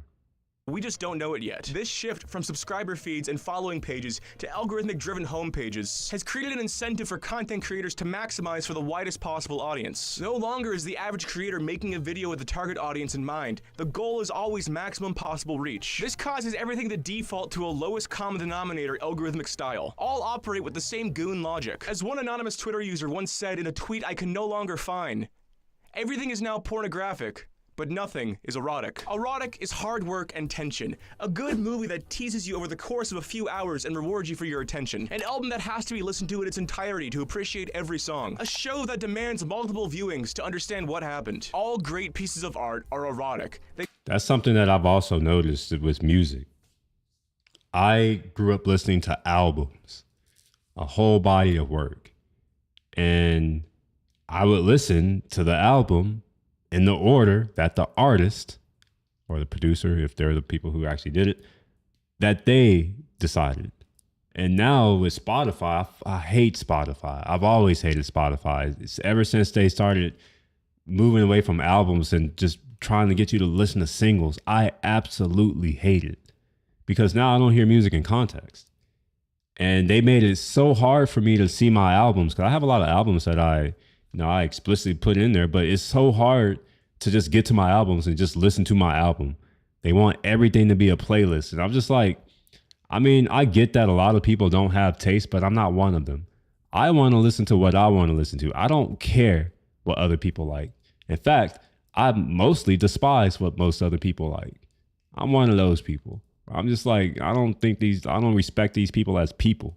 So I don't want to hear what they listen to. The only time I want to know what they listen to is so I can avoid it.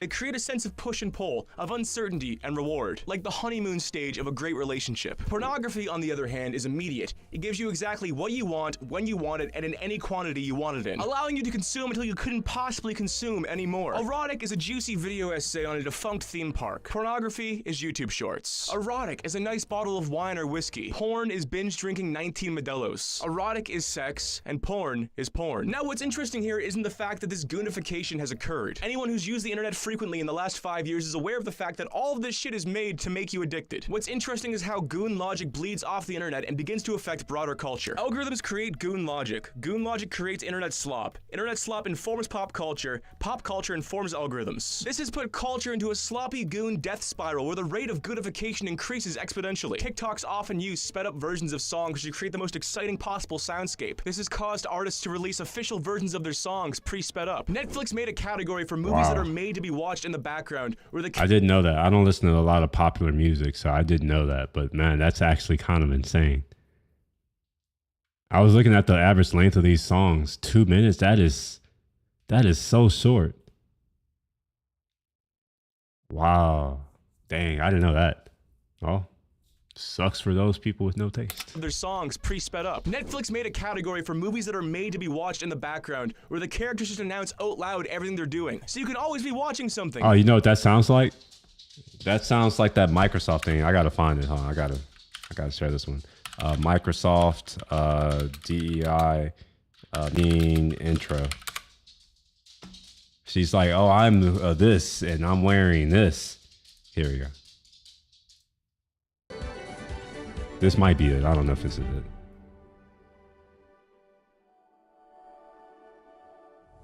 Hello and welcome Yes, this is it. to Microsoft Ignite. We've got a big day ahead and lots in store for you.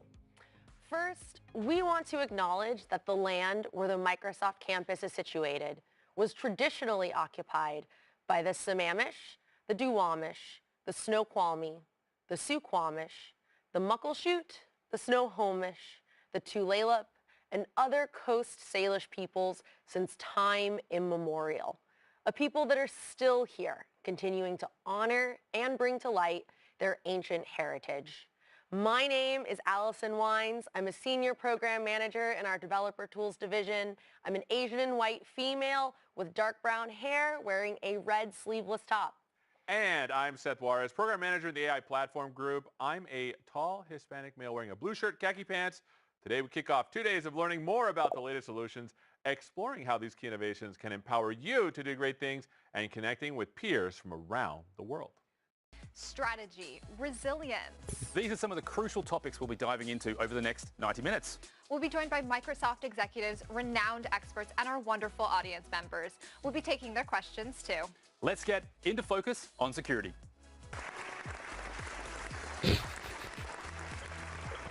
Hello everyone, I'm Natalie Gadilla. I'm a Caucasian woman with long blonde hair and I go by she, her. I'm a product marketing lead here at Microsoft and co-host of the podcast Security Unlocked with this guy. Yes, that would be me. Hello everyone, I'm Nick Fillingham. I'm a Caucasian man with glasses and a beard. I go by he, him, and I'm a security evangelist here at Microsoft. We are so excited to be with you here today for Microsoft Ignite Into Focus. The theme of our show is security, a topic, Natalia, you and I... This is bad. And you know who else did it? Hold on, wait.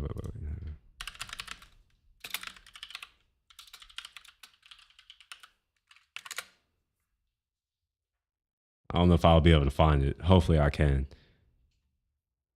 You know what? I'll find it later, but she was in the meet. Oh, wait. Blue suit. I remember what she was wearing.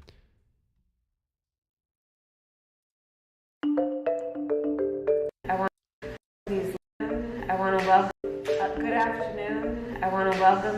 All right, I gotta find another one. This music is why do they need to put that trash music on there? Good afternoon. About some of the most pressing issues of our time. All right, I gotta find something without that music. It's annoying me. Well, oh, here's one. I'll try one. Good afternoon. I want to welcome these leaders for coming in to have this very important discussion about some of the most pressing issues of our time. I am Kamala Harris. My pronouns are she and her. I am a woman sitting at the table wearing a blue suit.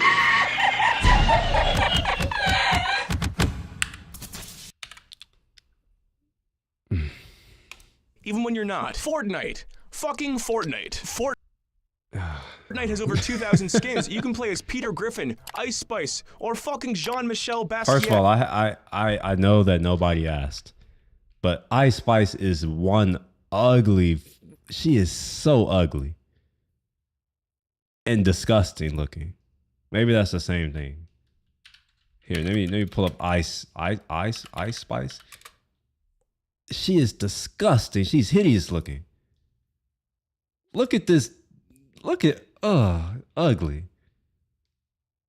Like some kind of albino freak. It's just disgusting looking.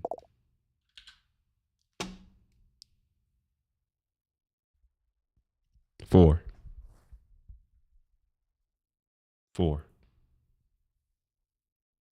An artist that I love how he pops in, casual comments, just pops in, rate her.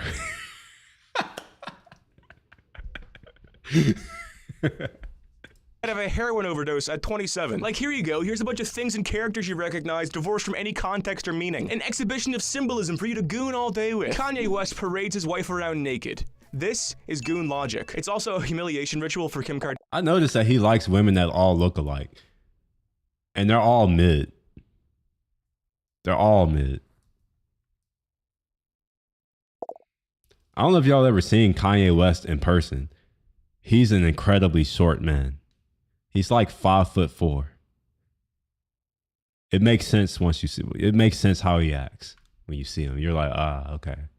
It makes sense. It makes sense. It makes a lot of sense. Parades his wife around naked. This is goon logic. It's also a humiliation ritual for Kim Kardashian, but it's mainly goon logic. Meme coins and sports betting. Dave Portnoy released this video where he describes his journey of getting into meme coins, and just watch it because it's fucking amazing. All right, so I gotta make a video on this shitcoin world. If I tweet about a coin, and I did it twice today, Montoya, I bought that, tweeted that I bought it, thing went up, then I sold I mean, yeah, I can stand on my money too and be 10 feet tall, but that's irrelevant. Just because you can stand on a step stool doesn't mean that it matters that you're 10 feet tall, because you are not 10 feet tall. You are still your height. That's how it works. So yes, just because I climb on a ladder doesn't mean I'm suddenly 18 feet tall. It means that I'm still 6'4" and I'm standing on a ladder. Just because I go to another country where I'm on a mountain that's 13,000 feet in the air doesn't mean that I'm now 13,000 plus 6'4". It means that I'm 6'4". and I'm just standing on a 13,000 foot mountain. See how that works? Hopefully you understand how that works. I did Josh Allen MVP, same thing. I turned like 10 grand total into like 75 grand. I don't even know. I mean, to be real, I don't think much. I think that they have, I think they have deeper issues than their height. You know, if you're that superficial the way you think that you have to change how you naturally look for other people, that shows me and tells me that you lack confidence and that there's nothing that you can do externally to fix that. So a weak man is what I think, in a word. How? Like, it happens so fast. Like, I feel as though I could sit here and make millions just trading shitcoin. Dave is flabbergasted because he realizes he can just tweet that he bought a coin, the value shoots up, and then he can sell it, where he made $70,000 in one single day. This caused him to make his own coin, called Greed Coin, which he dumped after making $270,000, the dumping of which caused the coin to tank 99% in value. But don't worry, he immediately made a sequel coin called Greed Coin 2. Meme coins are a concentration of human attention into pure profitable energy, and they operate on goon logic. Meme coin buyers dream of immediate money. Successful meme coin traders are gooning day in and day out as they continually cash in with no work or value produced. The same can be said for any form of the online gambling epidemic. Opportunities to finance goon are everywhere, on every social media page and every sporting event. Fucking Drake got caught by a drone alone in his penthouse, sports betting, and drinking an Aperol Spritz. Blood's not gonna beat the zesty allegations. The best part is people can't tell if it was real or fake. Wait, did we just see this man try to throw something? He's not one of us, bro. I kind of hate that this dude is trying to pretend like he's from where I'm from. Literally. Literally. Like, I'm from where I'm from, and like, I don't really respect you like that, bro. But look at how he throws. Spritz. What kind of man throws? Allegations. Wait. The best part is people what kind of man throws like this? Like, just I can't even do it. I'm too much of a man to do it. My body don't. It's not that flexible. and tell if it was real or faked as an ad for online gambling. What are the odds on any given afternoon that Drake is just gambling by himself? But it doesn't even matter if it was staged. Drake is either a goon gambler or advertising goon gambling. Either way, Drake is a gooner. Mr. Beast, the grandmaster of gooning, the event horizon of goon culture, made a show for Amazon Prime that watches like one of his YouTube videos. It's full of whooshes, jump cuts, like a YouTuber who just got his first Fiverr editor. The premise of the show is 1,000 people fighting for money. Do these contestants play games? Do they test each other's skills to see who is most worthy of the cash prize? No, James Beast just makes them arbitrarily eliminate each other. Sometimes he just eliminates half the contestants with a button push. It's a show with no narrative, no long game, just pornographic yes or no decisions to see who gets the opportunity to escape 2025 wage labor. Mr. Beast was the pioneer of goon logic, as he realized a target audience or niche would limit his potential profits. Why market to a group when you could make things for everybody? The way to do this is to make content that's service level and addicting. It has no soul for fear of turning somebody off with its honesty. Jimmy has even explicitly stated that he tries to remove any semblance of his personality from his content for this very reason. He's an empty vessel of gooning and profit. And this isn't a bug, it's a feature. But back to the AI example. AI image generation is peak goon. You want it, you can have it. It's not good, it's not deep, it's not particularly useful. The text is all fucked up, nothing looks real. You can clock this shit from a mile away, but it gets the job done. YouTube thumbnail, inflation porn, a store's entire branding. There's this place in Toronto called the Fancy Induced Burger that has exclusively AI generated images all over the restaurant. If you're ever in Toronto, just like go look at this place. It's fucking bizarre. Nobody would ever use these for anything serious. Yet it has not stopped the human desire for immediacy to create so many of these demonic nightmare images that the majority of AI datasets are now AI generated images. Creating a That's one thing that's been happening lately is we're now synthesizing data because we've run out of other shit to steal. Oh, my bad. I just see some. A lot of tech bros got that surgery during COVID. Well, I guess they realized that just having money doesn't make them attractive. Just saying. I don't understand it, but you know, I'm not like them. Even though I am a tech bro, I suppose, because I'm in tech and I'm a brother. But I don't have the same deficiencies that a lot of them have. In fact, I've always seen myself as a bit of an outsider in the industry. Because I don't really rock with, I don't have the same mindset and mentality. I don't really respect them that much. And I'm mostly me. Like I never really changed how I am to fit in with them. I'm just like, what makes you think I want to be a part of your group in the first place? I don't really like being parts of groups. Tech bros are kind of weird. They make finance bro money, but I guess that doesn't buy the DGAF attitude. Are you the don't give a fuck attitude? Is that what that is? I assume. Well, not all people in tech make the kind of money. Like that's a myth. Most people in tech aren't making as much as you'd expect. Now there are some people who do, but no, I don't know. But yeah, I get it. Like I don't really understand a lot of them. A lot of them are, they grew up privileged. Upper middle class, they never really went through any form of adversity. And, they happen to have a skill set that became valuable. And now they get paid very well for a skill set that, they probably used to get made fun of and beat up for. Now, I'm not saying this as if I'm any different, except I wasn't made fun of and I didn't get beat up. And yeah, I like the same things, but it was, I don't think I grew up upper middle class. Mom is here. She could, I don't think she would say that. But maybe I did, maybe, yeah, maybe she got me a Porsche when I was 16 for my birthday, or BMW, or some of all other things that a lot of the folks who I used to work with, they got those types of things. Or if they were regular middle class, they were in a much more privileged position. And then going on about how privileged and all this other kind of crap. I'm just like, that's rich coming from y'all. I was always the one to just say it too, because I don't give a shit. Like, what are you going to do? It's like, someone who I don't respect can't hurt me. Sorry. recursive effect where they get increasingly sloppier indefinitely. A hedonic treadmill of goon logic that won't end until every corner of your vision is filled with stimulating color fields. Goonification is an exponential process. The same way a drug addict must continually up their dose, a gooner society must continually goon more and more. And the difficult part is we are all complicit in goon culture. Every TikTok you make, every stream clip I post to my live channel perpetuates the goonification of culture. Ultimately, the challenge we face is recognizing our complicity in this cycle. We are both consumers and creators of goonified content, an ecosystem which bleeds off the internet into everyday life and perpetuates itself. Now this is the part of the video where I get preachy as fuck and tell you we have to be more mindful as a society, and how we need to take time for the simple things. Like, yeah, of course we fucking do. People have been telling other people to be mindful since the beginning of human civilization. Being mindful isn't gonna undo the decadence we built for ourselves. It's a stupid request, and nobody who says they're mindful is actually mindful. What we need is a mantra. A moral North Star we can continually align ourselves with. Something we will fail to do, but we'll always have the opportunity to try again. In the words of Turkey Tom, never goon. If you goon, don't do it again. And if you do it again, try and be better. Check yourself throughout the day and ask yourself if you're gooning, operating on goon logic, or contributing to the goonification of culture. If you are, then I wonder, am I contributing to the goonification with my long ass ranty videos where I just drone on and on? Maybe. If so, I'm gonna just be a part of the problem. It's fine. But yeah, hopefully y'all like his video and actually go and subscribe to him. He makes really, really, really, really good videos. For real, for real.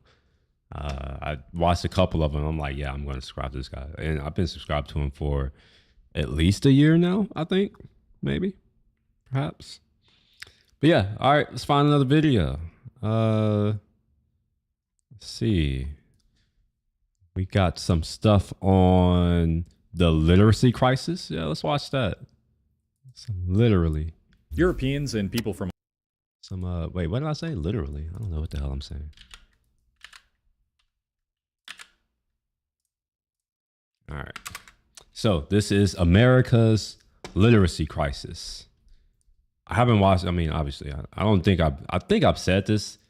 I used my new After Hours live channel as a literal dumping ground of videos. I'll just scroll through. I'm like, oh, let me just add it. And I'll just share it to the thing. And the intent is to watch it live. That's the intent. I haven't really been doing a good job of that because I haven't watched me. But yeah, we're going to be watching this together and let's see what it's about. We need Will to make some dances on TikTok. Man, I'm not doing that. I have TikTok on one phone, on this phone right here, my developer phone. And I have opened it twice this year. Once was just to see if I had an account where I can log in, and I did. And then the second time was to upload a video or short of something. And I haven't even looked at it to see if it's even done anything. I don't even care. I opened it once last year to upload a motorcycle video that I also uploaded as a YouTube short. And then it basically got taken down saying that I violated their community guidelines because I posted myself riding my motorcycle. So yeah, that's my experience with TikTok, and yeah, never consumed a video on it, and I don't plan to, because to be honest, a lot of the things that interest me, that now reminds me, that jogs my memory, is stuff that you're not going, like, I like learning. And I'm not saying that it's just like the cliche, like that's literally what I enjoy. If I'm not learning something, I have no time or interest for it. I'm sure some of y'all, if you're watching, like some of you may have noticed this. I'll be right back.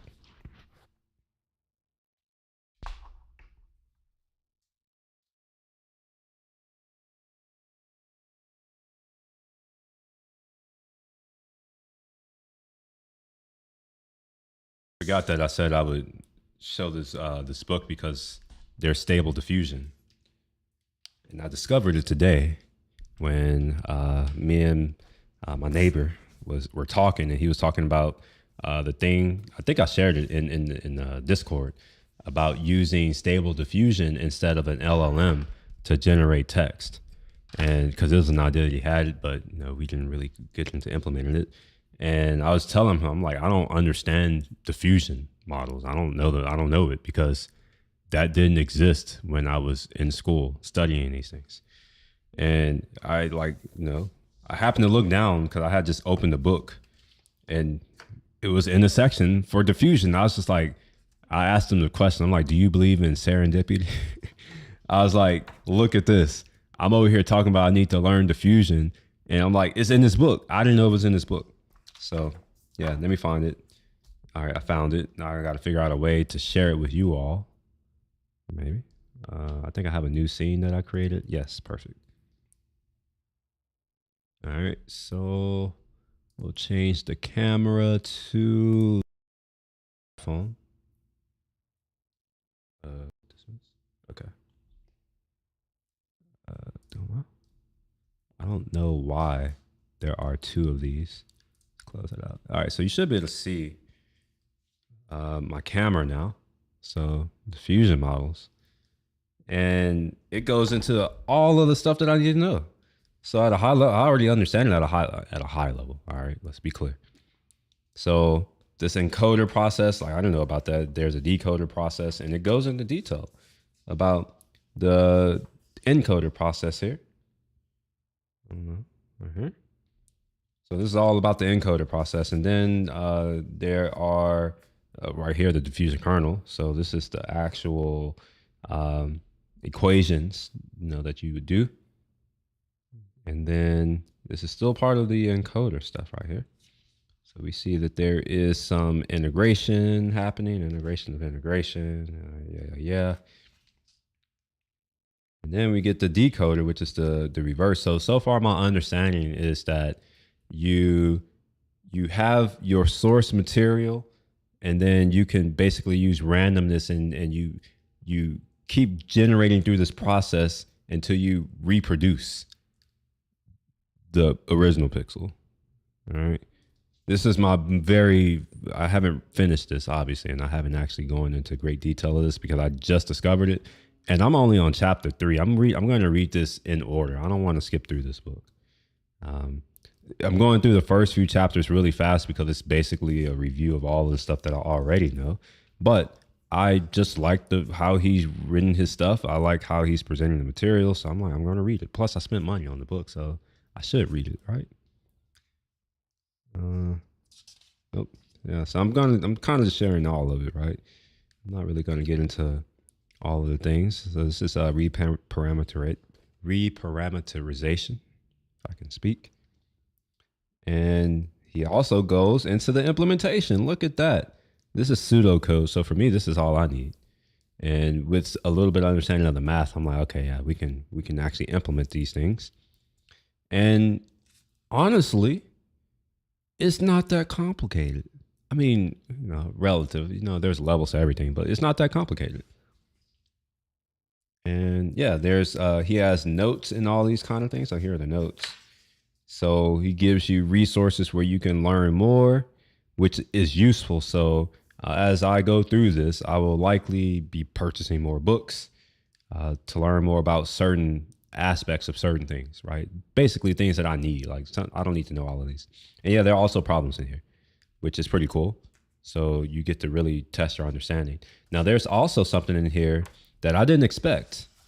It goes over transformers. So I was like, wow, this is actually a really, really, really good book for me, because this is kind of where my knowledge starts to stop in transformers and all that kind of stuff. I have some understanding of how transformers work based off of, reading the papers and also, looking at videos, doing lectures, all that kind of crap. But just having this all in one place, in one book, it's clutch. I love it. So yeah, anyway, this is the Understanding Deep Learning by Simon J.D. Prince. So far, I like it, but again, I've only done the first 3 chapters, so maybe it'll change, but I doubt it. I think so far I'm happy with this book.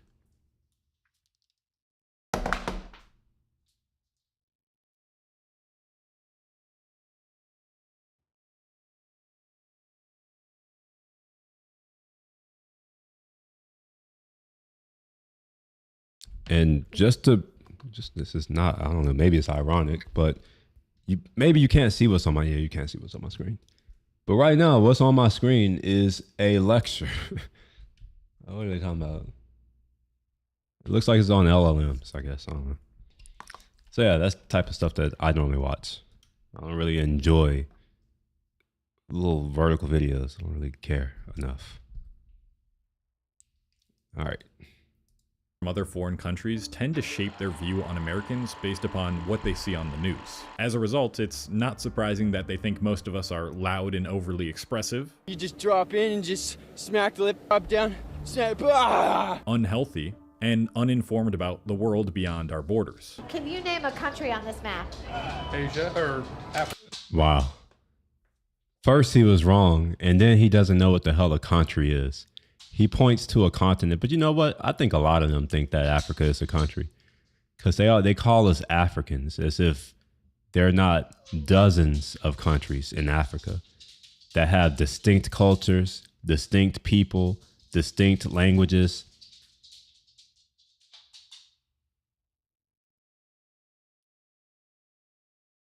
And it's a big ass continent. Like, it's really, really large. Africa? That's a continent. Oh. While there's some truth to these assumptions, one perception seems to be growing in validity more than the rest. The idea that the average American is kind of getting dumber. In 2024, 54% of US adults had a literacy level below 6th grade, and the country ranks 36th in global literacy rates. Additionally, Wait. Just let's below 6th grade, and the country ranks 36th in global literacy. Okay. This is what the Department of Education has gotten us, which is why I keep going back to, let's look at the results. What has it gotten us? At one point in time, we were near the top, and that was before the Department of Education. And then after the Department of Education, we're not at the top. Now, that's not necessarily, no, it's not necessarily saying that we are at this level now because of them, but if that's the main thing that changed, well, that's going to be the first thing I'll look at. I'm not saying what the solution should be, but I am saying that maybe it is part of the problem. Maybe. To rank 36 globally, that's embarrassing. And if 54% of people read at below a 6th grade level, that is also embarrassing. One of the things that I realized, because I had to write a lot for like public consumption, is I realized that I had to write no higher than a 9th grade level for the majority of people to understand it. The way I would used to justify it to myself is that, well, there are a lot of people whose their native language isn't English. So yeah, it makes sense that I need to write at a lower level. But the more I thought about it, I was just like, I don't know. Why can't I write at a high school level? Like really, why can't I write at a high school level? I don't know. Well, I do know. It's because, for one, people won't read it. It goes above their heads. And in my mind, I'm like, well, if most people graduate high school, writing at a high school level shouldn't be that big of a deal. It's kind of painful, really, because I went to college and I write at at a level of someone who's done graduate school. It's like I had to dumb myself down so that most people can understand, and I don't like it. It makes my work harder. Which I guess maybe that's part of the responsibility, right? I should make it easier for others. Maybe. Literacy rates. Additionally, both the NAEP and the PIAAC, which measure literacy and numeracy skills, have shown not only a decrease in test scores, but also a widening gap between the high-performing and low-performing students.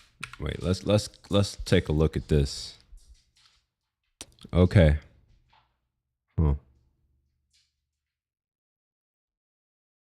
So, according to my mom, Department of Education was 1979. Okay, so it went up. Okay. Maybe it did do something. And now it's at 215. Now, I would like to know what this is at. But this says it's 208 and 71. And this is for reading. Okay, it looks like it did improve over time, and then it's decreased. But I wonder how much of this improvement is based off of the tests changing. I remember there was this thing called No Child Left Behind that reduced. I don't know why it always does this. He's going to keep licking his bowl extra loud, making it ring. I'm going to put food in his bowl, and he's going to proceed to not eat it. In test scores, but also a widening gap between the high-performing and low-performing students. If you're an American like me, this should be deeply concerning. What's really behind this decline? Is it the education system, the rise of technology, a combination of several factors? Let's try to dive into every facet of America's literacy crisis. Well, yeah, you hear Africa as a country more than any other country because they have no respect for it. It's that simple. You only cannot know that there are countries in Africa if you have absolutely no respect for it. If you're willing to know or find out that there are countries that exist in every other continent except for this one, well, that tells me that you simply don't respect that continent and the people in it, which is to your own detriment, really, because like that's where most of the world's growth is going to happen over the next 30 years. That's where most of the world's resources are. We still have people who deal with real world problems in Africa. People who deal with real world problems create real world solutions. So I expect to see a lot of innovation starting to occur on that continent over the next 20 to 30 years. The main thing they need to do is get their corruption in order, which, you know, maybe that'll happen. Maybe, hopefully. Consequences and what we can do to combat this. The first place we can look to find answers is in America's education system. Our education system has changed a lot over the years, but the most important shift has probably been in the way we teach kids to read. For a long time before the 1970s, we taught kids to read through something called phonics. It involves matching the sounds of spoken English with individual letters or groups of letters. For example, a teacher will take a word like cat, separate the word. I had this thing called Hooked on Phonics. Thing right here. There's a bunch of tapes back then. I guess it still exists, I guess. It looks like it. It's probably some type of online crap these days. But this is what I had. And I don't know, maybe I had all of, I don't know, but yeah. I know how to read, I know how to write, I know how to spell. All thanks to Hooked on Phonics. Into its 3 letters, pronounce a phoneme for each letter in turn, and blend the phonemes together to form a word. But starting around the 1970s, we primarily switched to something called the whole language approach. The idea behind this approach was that we learned language in a similar way to speaking, meaning children will pick it up naturally if they are exposed to rich language experiences. The whole language approach focuses on understanding the meaning of words. Let's put on her. What? Yeah. I don't know what that's trying to say, but maybe this isn't English. Maybe this is learning a new language. Sentences and stories rather than breaking down words into phonetic sounds. At first, this approach seems intuitively correct, but it did not produce the results those who enacted this change had hoped. A paper titled The Literacy Decline in Instructional Practice by Dr. Virginia Bonomo cites a few studies to back this up. She says, quote, in 1967, a review of reading methods was released and the findings were that the phonics approach produced better results in terms of the mechanical aspects of literacy and also in comprehension and fluency, which is the ultimate goal in teaching reading. Another report in 1985 published by the U.S. Department of Education confirmed that classroom research shows that on the average, children who are taught phonics get off to a better start in learning to read than children who are not taught phonics. And we now have some recent data to back up these claims too. After Mississippi started using phonics to teach reading in 2013, its 4th grade reading scores jumped from 49th. I just had to interrupt to say that I put food in his bowl. And look at what, I don't know if y'all can see where he is. And he's here. He's not going to go eat his food. He's over here making all the noise. I go put food in his bowl, and then he proceeds to not eat it.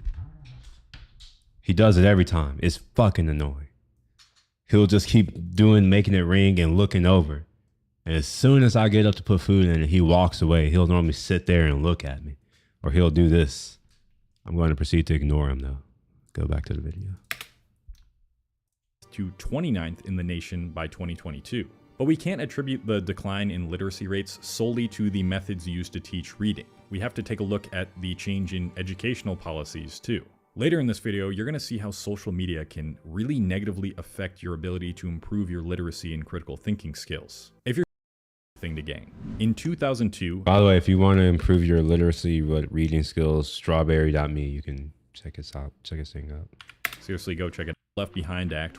Got nothing to lose. Oh, look, he talks about the No Child Left Behind Act. In 2002, the No Child Left Behind Act was signed into law by George Bush. It required annual testing in reading and math for students in grades 3 to 8 and high school. Schools were held accountable for student performance through adequate yearly progress, also known as AYP metrics, and penalties were imposed on schools that failed to meet progress goals. The main focus was to target low-income and minority students to close the achievement gaps. During the period the NCLB was enacted, scores in both math and reading increased.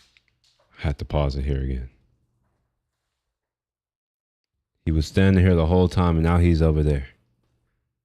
After I put food in his bowl while he's over there making a racket. He's going to proceed to not eat it until tomorrow. Makes no sense. Increased, and phonics gained more traction in schools that followed the Reading First guidelines. But in 2015, NCLB was replaced with the Every Student Succeeds Act, which reduced federal control and gave states every more student succeeds? You know what this sounds like to me? It sounds like participation trophies. It sounds like, oh, we don't want to make little Timmy feel bad, so everyone has to win.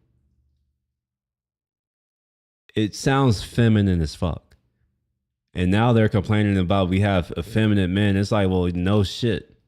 You're freaking helicopter parent and you're over here talking about, oh, we don't want little Timmy to get injured or hurt. We don't want him to feel bad about himself. We don't want him to feel like he's dumb. It's like, well, this is what you get. You know, the world is going to make sure that little Timmy knows that he's a fucking idiot and that he's weak and that he can't compete. But, you know, you thought you were doing him a great service.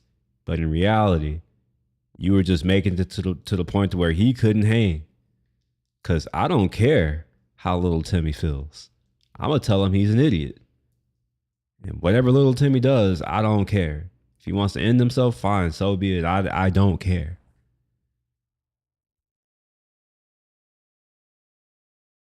Masculinity is coming back and a lot of people aren't prepared for it. Flexibility in education policy. The nation's report card scores began to steadily decline, indicating that a decrease in accountability towards schools at a governmental level leads to worse literacy rates for children and teenagers in America. However, I'm not here to argue with you about which one's better or not, because both of them have flaws past just the nation's report card scores. Both the NCLB and ESSA focused heavily on standardized test taking, which led many schools to focus mostly on math and reading. Who remember Scantrons? I remember having to take all these stupid ass tests. We had something called TOS, and then it was later changed to TEX. And these tests were stupid. But what's crazy is that there were I think we had all day to take the test. And there were people who literally took all day to take the test.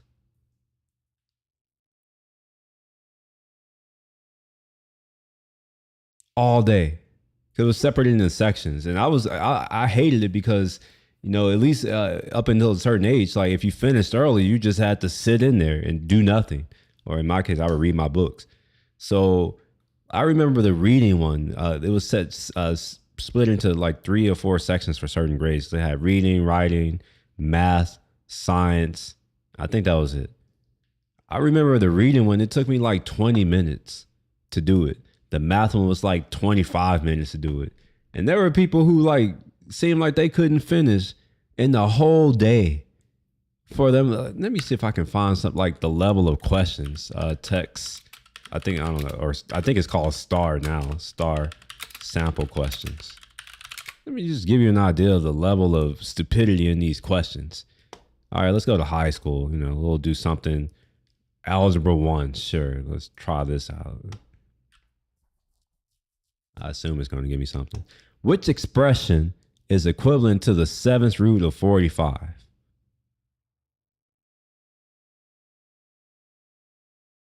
in my opinion, these are things that if you know, you know. That's how I feel, but maybe not. Let's look at English. I'm not about to read all this, but I'll read the question. Which detail from paragraph 2 and 3 best supports the key idea that neglecting to cite sources is wrong? They literally tell you just go read a couple sentences. It's like, oh yeah, click something and you'll get something. All right, let's go to the next one. Other subjects they have. Oh, U.S. history. Okay, all right, let's see here. This expert is from a Medal of Honor ceremony for Master Sergeant. Why did Master Sergeant Benavid, however you say his name, earn the Medal of Honor? It literally states it here. I don't even understand how this is history. I never took these tests, by the way. This is STAR. This is after I graduated. Remember, I took the TOS test, which is, they changed it almost like every few years for whatever reason. I don't know why. So I took this right here. And by the time I was exiting school, it was changed to TEX. T-E or tax. Oh yeah, tax. My bad. I'm sorry. Tax test. Oh, just dumb. Reading test prep. As a result, subjects like science, history, and the arts were often neglected, limiting students' broader academic growth. This whole test-centric approach may have boosted scores in the short term, but it didn't necessarily improve critical thinking or deeper literacy skills. Well, how can you? How? They are multiple choice tests. The most critical thought that you have is, how do I make sure I color within the lines on my Scantron? That's the most critical part. I hated those tests. I hate all standardized tests. I remember when I took the SAT, that's stupid. I took the SAT, the SAT subject test, and the ACT. I was just like, these are so stupid. I'm like, what are they even testing? It's like, if you went to school and you freaking did your homework, it's not that hard. Yeah, people were like, I don't know. I finished them early. Like, I'm more of the type, it's like, if I don't know the answer, I'm not about to just sit here and just waffle around. It's like, I know I don't know it. I'll move on. I did well on all those tests, though. I did okay. I didn't do bad. It also meant most schools did not require any long reading and instead focused on preparing the students to pass the annual tests by giving them short passages from books to memorize. You probably remember what it was like in school, only reading excerpts from books instead of the entire books themselves. That wasn't the case for me. But I also wasn't in regular classes. I was, like I've said this a couple times, but I was moving into GT, I think in 4th grade. And from then on out, I never was in the regular curriculum with regular people. And even when I went to like middle school, junior high, and high school, I was always in the advanced classes. And then it was AP from then on out. So I was forced to read a bunch of books. I didn't like it, but actually, I'll take that back. I did like it.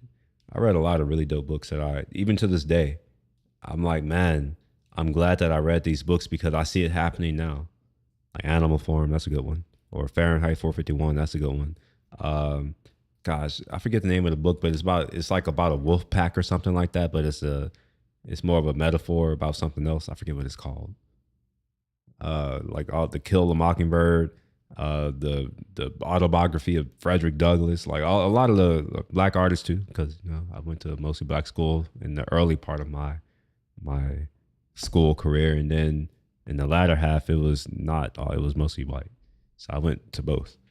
And so I got a mix of all of the people who were great from my culture along with all of the people who are great from their culture.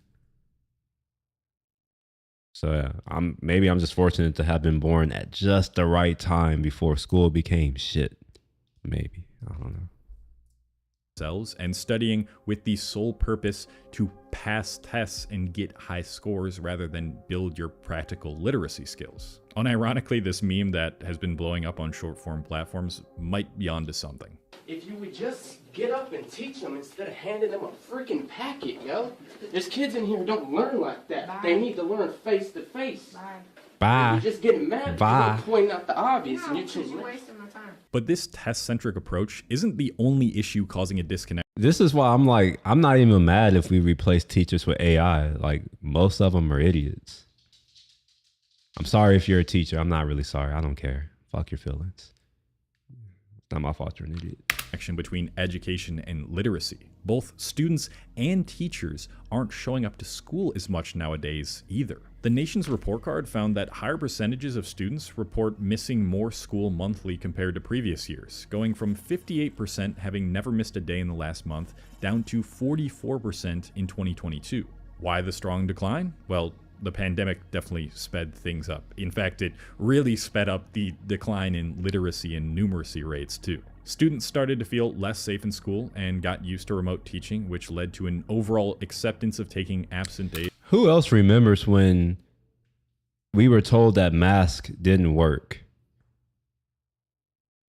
And who also understood that even when they said wear a mask, you still understood that mask can't work because it's effectively putting a mosquito net over your face.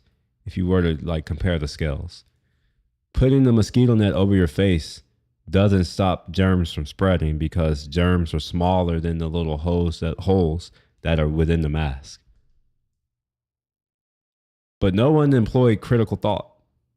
No, they were just like, oh, like, no, the leader said this and I'm a sheep, so I'm just going to follow the leader. This is when I realized I live in a country full of followers. And like, honestly, I would be lying if I said that I didn't resent those people. And the fact that somehow we are the same species of animal, I'm just like, wow, like it's kind of embarrassing that I share genetic DNA sequences with these people. But it is what it is, I guess. And studying from home when needed. We also can't forget the increased rates of depression, anxiety, and other mental health issues plaguing young generations right now, making them less likely to show up to school. But there's another factor many overlook: the increasing number of teacher absences. A May 2022 federal survey found that during the 2021-22 school year, chronic teacher absenteeism had increased in 72% of schools compared to pre-pandemic levels. In 37% of schools, absenteeism had risen significantly. Why? Well, again, pandemic burnout is the most cited reason. Teachers faced Zoom classrooms with disengaged students, hybrid schedules, and mask enforcement, all of which have driven stress and dissatisfaction to record highs. But blaming the pandemic alone would be short-sighted because teaching was becoming a less desirable profession long before. You know, we're going to solve that problem with AI, baby. We're going to have AI teaching your kids. Don't worry. I'll make sure I become a part of the AI industry so I can make sure they benefit me. I'm going to teach them what I need them to know so they can make me rich.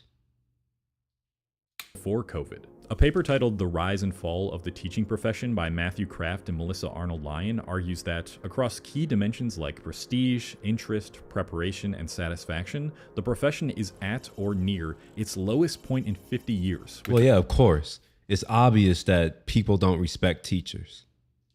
If you did respect teachers, you would put your money where your fucking mouth is. Pay these people. Incentivize people to become teachers, but nah. We incentivize people to become OnlyFans models because those are the people who make a lot of money. Honestly, the solution is very simple. If you want better teachers, that's going to cost you money. The only reason why I don't teach is because why the hell would I go into the public school sector to make 40 grand a year when I can make $240,000 a year coding and I get unlimited vacation and I can do it from home? I don't have to do it with your trash ass kids. Like there's a simple solution, but nobody really wants that. Like they want it for free. They want their kids to be basically taken care of, babysat, and taught. And they want to do it for the least amount of money possible. This is why rich people, their kids do better than poor people's kids because they actually spend money to make sure that their kids receive an education. And it shows because when they eventually get out into the real world, Well, now they can make things happen. They may not be as smart. It doesn't matter. They're educated and they know things. They know tricks to get to where they need to be. And it works out for them. And they end up being the people who, I guess, whose kids who they didn't want to pay for their education, they end up being the people who work for them. Every now and again, you'll have outliers. I'm not saying that, just because you go to public school means that you can't rise above and all that kind of crap, obviously, but it's unlikely. So yeah, pay teachers what they deserve to be paid. They are literally educating our future leaders, the people who are going to take the helm. But nah, I guess that's too much to ask. Did y'all know that teachers have to pay for their own school supplies? Let that sink in. Teachers have to go and spend their limited money that they don't make much of, because also they don't really get paid during the summer months, but they don't make that much money. They have to take their limited money to buy school supplies for the kids who are going to take their class. What kind of piece of shit parent do you have to be to where you will allow your children to be taught by a teacher who had to spend her own money to teach your badass children? It's kind of pathetic. It's like you get what you deserve. That's kind of how I look at it. But at the same time, the kids, they're innocent in this. It kind of sucks that they have to get the short end of the stick too. But yeah, well, yeah. Why wouldn't they, right? Well, I think even if you paid them enough, I still think they would do it because that's just how they are.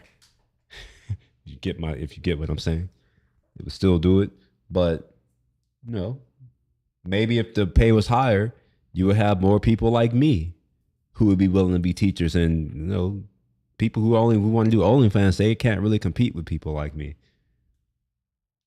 But I doubt we would ever see public schools offering $200,000 salaries to people like me to come and teach kids.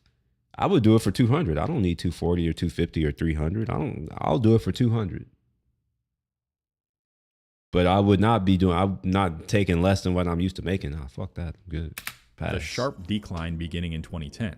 The result? More teacher burnout, leading to a greater reliance on substitute teachers, who are becoming increasingly harder to find. That same 2022 federal survey reported that 60% of schools nationwide struggled to hire substitutes, and in 73% of schools, administrators had to step in to cover classes. Beyond staffing challenges, frequent substitutes disrupt learning. Think about how hype a day is when you have a substitute coming in. You're probably just watching a movie. But when this becomes the norm, students fall behind, especially in subjects like literacy, where consistency is key. This creates a dangerous feedback loop where burned out teachers take more absences, students lose motivation and skip school more often, learning gaps widen, making teaching even more frustrating, and teacher dissatisfaction grows, leading to even more absences. Clearly, something needs to change within the education system to give teachers more of an incentive to stay in the profession and reduce absenteeism. Because I guarantee you, AI is going to be sold as something to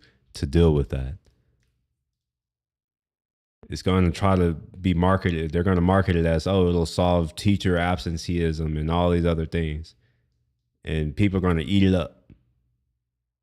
They're going to make these tech bros even richer at the expense of themselves. But you know what? Like, at this point, it's hard for me to have sympathy now. I'm just like, all right, if y'all don't have the critical thinking skills to be able to think about the second and third order consequences of your decisions, then maybe you deserve it. Maybe you deserve what's coming. So what I would recommend to each and every one of you who are watching is start figuring out how you can make sure that you're not affected by what's coming, because it's coming. It's not going to be stopped. Things have to get worse before they get better. Now, that being said, things don't have to get better. That's something else to also keep in mind. But things will get worse. This will have long-term consequences on literacy rates as these students grow up. But it's not just about improving how kids read or increasing their attendance. It's also about how much they read, and that seems to be shifting dramatically as well. Now, I was lucky enough to get into a pretty highly rated public high school in my area where I grew up, and we were required to take IB literature as part of the curriculum. If you're not familiar, the International Baccalaureate program is designed to develop critical thinking, research skills, and a global perspective through an intense 2-year course of study. And let me tell you, it was pretty damn hard. At the time, I wasn't exactly putting in my best effort, nor did I fully appreciate the value of this kind of education. But one thing was— I understand that sentiment too, because I was part of that too. And although I got really good grades, I would be lying if I told you I was putting in crazy effort and all that kind of stuff. I was like doing it. It was hard, but it wasn't. I didn't appreciate it until a lot later. I don't think I really appreciated difficulty or rigor until I thought I was going to drop out from Trinity, and I went to UH for a semester, and I was just like, yeah, nah, I'm going to go back to Trinity and pay that expensive ass tuition there. It was expensive. That was one of the reasons. I'm just like, why would I pay this when I can go pay $4 or $5 grand at UH? And then I realized why I would go and pay almost 10 times the price when I was with some of these people, and I was like, yeah, nah, I'm good.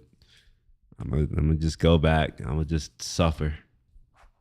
And glad I finished it, because, you know, when you do something difficult and hard and challenging and you come out the other side, you do come out better. So yeah, looking back, I appreciate it. But when I was going through it, oh my gosh, I hated it. It's just like, why is this shit so hard? Why does it need to be this hard? This is at Trinity, by the way. I was just like, they're purposely making shit hard. I'm like, it don't need to be this hard. Was inescapable. In IB literature, we were forced to read entire books cover to cover. That's why I was shocked to learn that even that's what I had to do. Students, some of the brightest minds at the world's top universities, now struggle to read full books without finding it too overwhelming. And that, I believe, is deeply connected to a broader decline in literacy. The article making this claim is titled "The Elite College Students Who Can't Read Books." It tells the story of Nicholas Dames, a literature humanities professor who, in recent years, has noticed his students becoming increasingly overwhelmed by reading. One anecdote describes a student admitting that in her public high school, she was never required to read an entire book. This is followed by similar stories from other professors. But this claim is kind of shaky, which is why I wanted to examine it first. Rather than presenting concrete data, the author repeatedly cites other Atlantic articles filled with more anecdotes. Meanwhile, sources like the Associated Press suggest that there is little actual data on how many books are assigned in schools. If you are currently in high school, or you have been within the past 2 years, I'd love to hear if you were required to read full books. I'm curious. So I know that I have a few people who are recently out of high school. When I say recent, I mean within the past 5 or 6 years. Did y'all read full books? When I say full books, I mean like an actual book, cover to cover. Or was it something else? Because I don't know. Like I said, I haven't been in school in a long time. I don't know what people are doing these days. But I would like to know. Drop it in the chat. See if the Atlantic article's claims are true. So if you fall in that demographic, then leave a comment below. What is causing this decline in reading stamina? Legislation we explored, such as the No Child Left Behind Act and the Every Student Succeeds Act, which emphasize standard testing, could partially explain it. But even though these policies shape elementary and middle school curricula, which are critical years for literacy development, wait a minute. their enforcement in high school— Why was this upside down?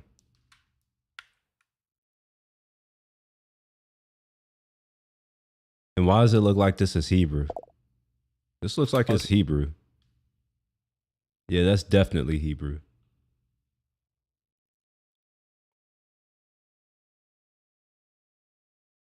Is Hebrew a right to left language? I know Arabic is, but I didn't know Hebrew was right to left. All right, anyway. Shape elementary and middle school curricula, which are critical years for literacy development, their enforcement in high school is far less strict. That alone doesn't explain why students aren't reading full books. Are we the same age, Casual? I think we're like, are you in your 30s? Mid-30s? I really think it boils down to is 3 things which are caused by one thing: this thing, which is tied to just about every single issue I've talked about so far. The first major consequence of increased phone usage is the ease of cheating. If I had access to ChatGPT when I was in school, I would have been abusing that shit for every assignment. Back then, the best shortcut we had was SparkNotes, which didn't really provide great summaries, and the summaries had little detail. Now, students don't even need the literacy skills to read and comprehend an entire book or write an accompanying essay. AI can do it for them. The second consequence is how incredibly distracting phones are. If you were a kid and you had to choose between a dense, intellectually challenging book or a device that overstimulates you with endless entertainment, which one would you naturally gravitate toward? Phones make it effortless to get lost in mindless scrolling, and the constant dopamine hits make books feel slow and unengaging by comparison. Doug Lemoff, who trains teachers and whose book Reading Reconsidered aims to bring evidence-based reading practices into classrooms, put it well when he said, "Reading is an exercise in attention, and attention is increasingly fragmented." And third, phones are eroding our ability to focus on less stimulating activities for longer periods of time. People are reading far less than they used to. I know this is a bias that I have, but how is reading not stimulating?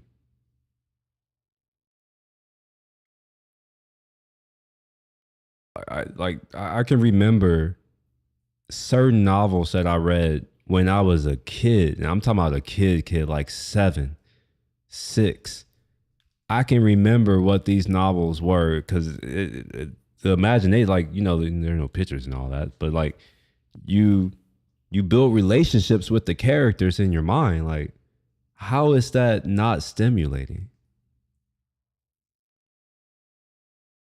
To go to bed and be dreaming about what you've just read, like, how is that not stimulating? I don't get it.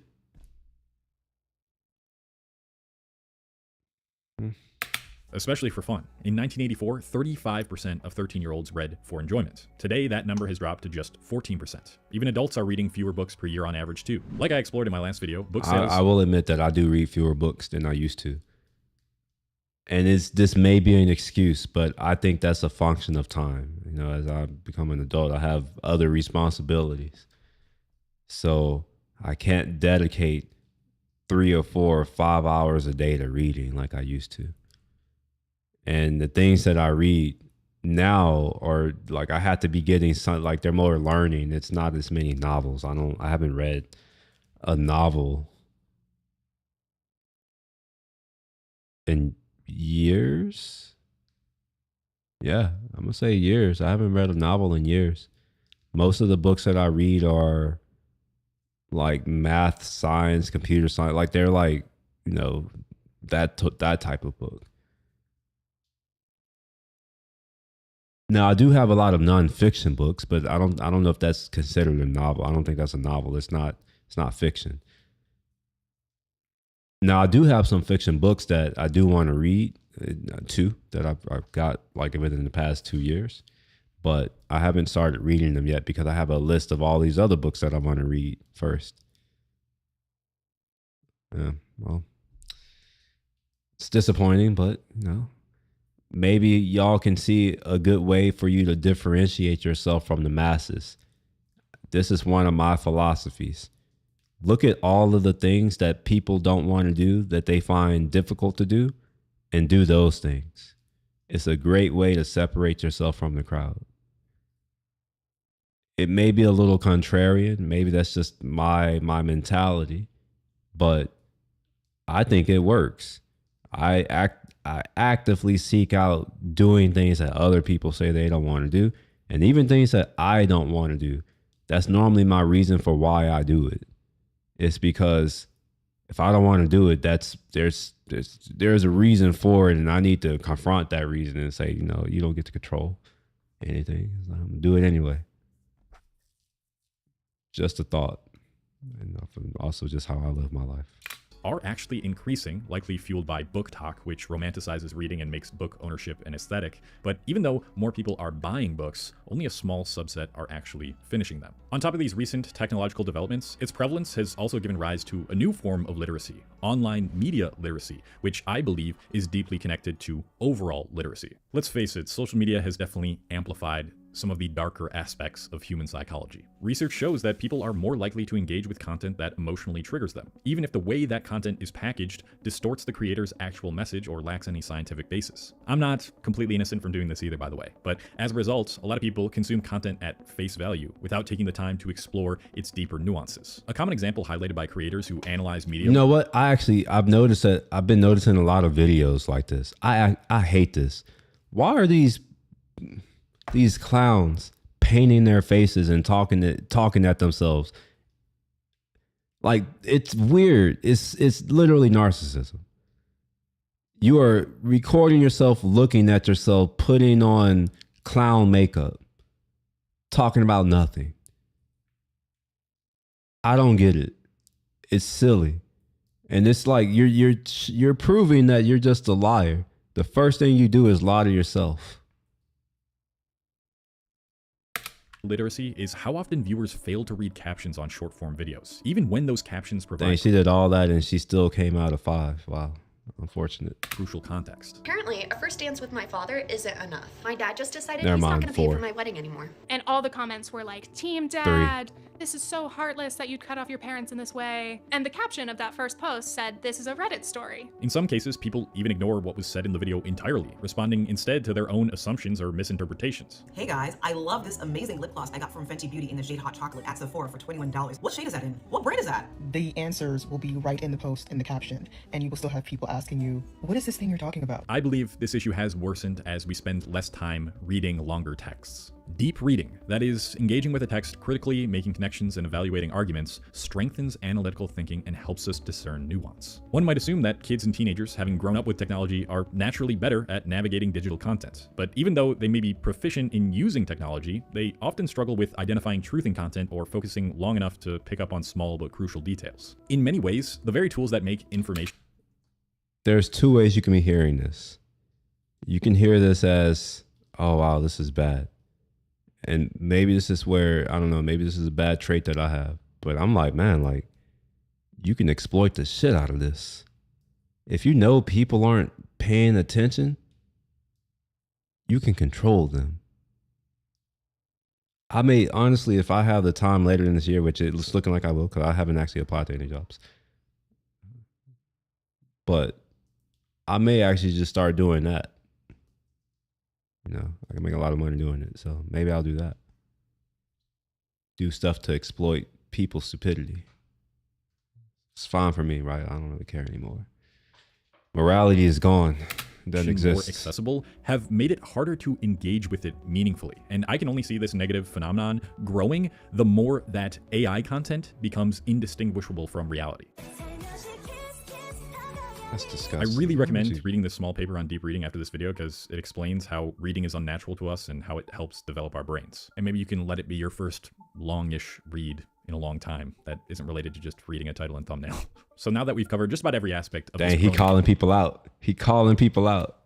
Issue of I like low it. literacy rates in the I'm gonna United States. subscribe to him I gotta just tell you because of why that. This matters so much. Well, it turns out I think I literacy like is this guy. pretty fucking important for the future of this country. Low literacy rates contribute to widening inequities, correlating with higher unemployment, lower income, increased incarceration rates, and poorer health outcomes. According to the Barbara Bush Foundation for Family Literacy, children of parents with low literacy levels have a 72% chance of remaining at the lowest literacy levels as adults, perpetuating a cycle of poverty and illiteracy across generations. A Gallup study commissioned by the same foundation estimated that raising every American adult's literacy rate to a 6th grade level could add $2.2 trillion to the U.S. Wait, just to a 6th grade level? Wow.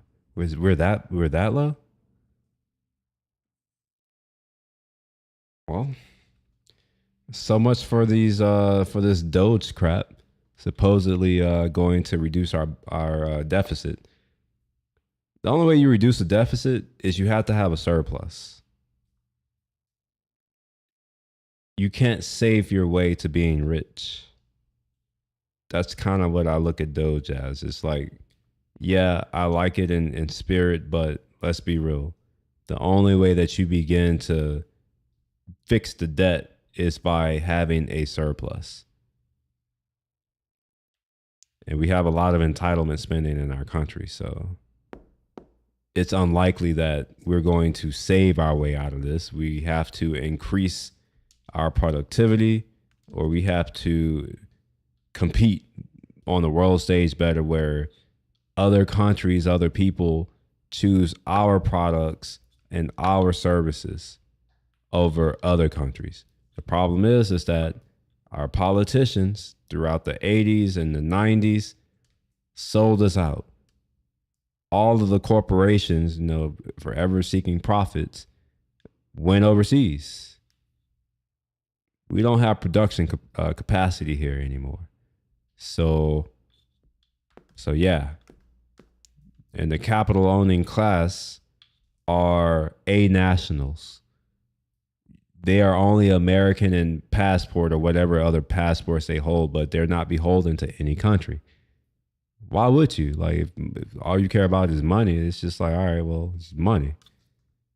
And honestly, why should I be any different?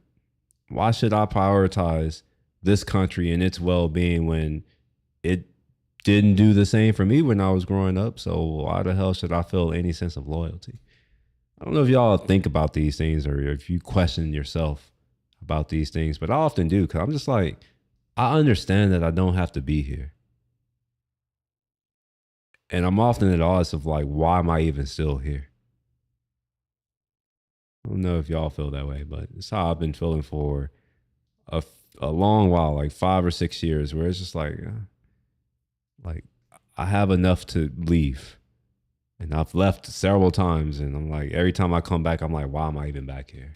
Economy annually. Beyond economic benefits, higher literacy rates also improves societal and personal well-being. A study by the Organization for Economic Cooperation and Development found that individuals with higher literacy levels are more likely to trust others, engage in politics, volunteer, and report better health. Improving literacy isn't just about reading. It's about creating opportunities, reducing inequality, and strengthening communities. The question then becomes, what do we do? I mean, shit, that's got to be a long-winded answer based on everything we discovered. Right? I'm a run. I suppose it starts with ensuring that I'm a run from my problems. I know people say it doesn't work, but it seems to work for other people, so I'm gonna do that. See our how that methods works for out. teaching kids to read are as effective as possible. Some research suggests that there are better ways to enhance phonics instruction, and it's worth exploring these improvements further. Beyond that, schools need to take stronger steps to minimize distractions, which means enforcing stricter phone bans in classrooms and incorporating more long-form reading into curricula instead of relying on standardized test excerpts. Accountability is also crucial. Why are there phones in school anyways?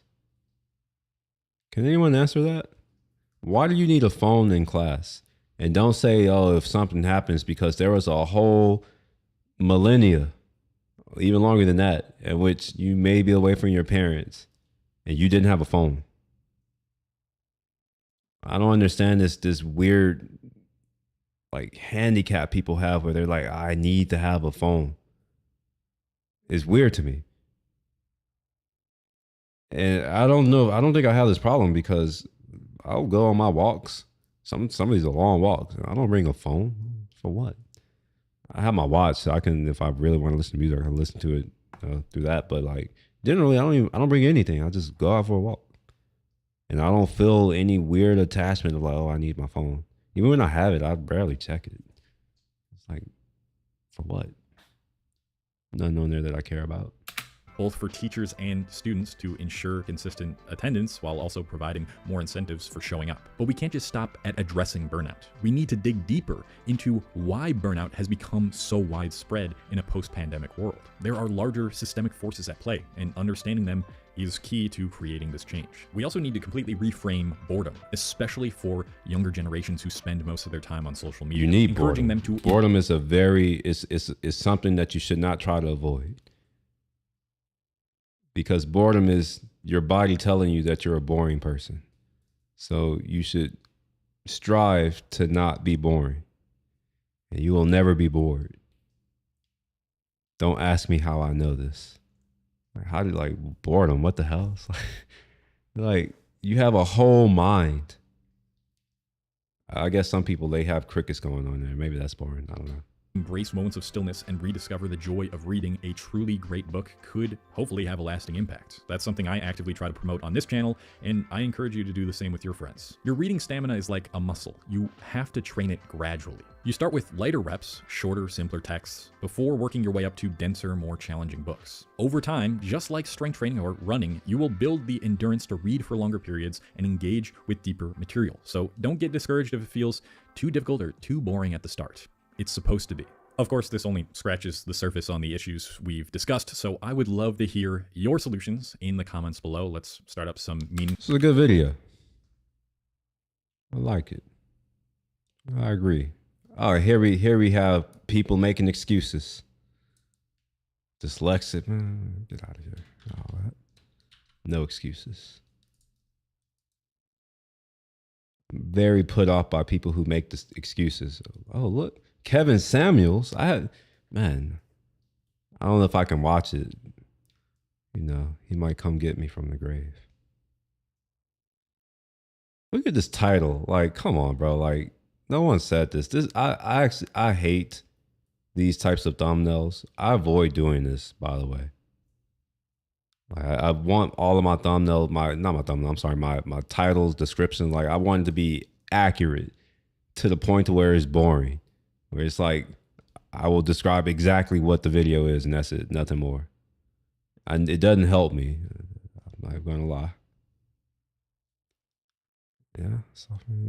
All right, so I have some other videos that I can watch. Or, you know, we could talk about some other stuff. What's the title? This is called Get the Hell Out. Trump Kicks Zelensky Out of the White House.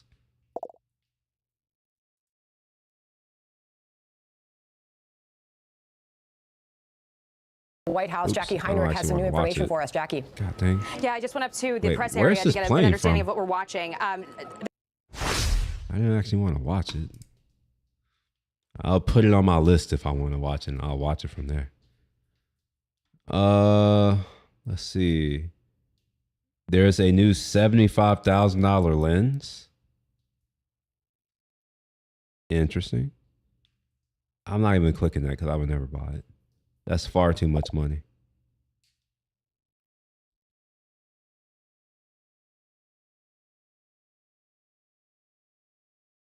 Yeah, y'all got any thoughts?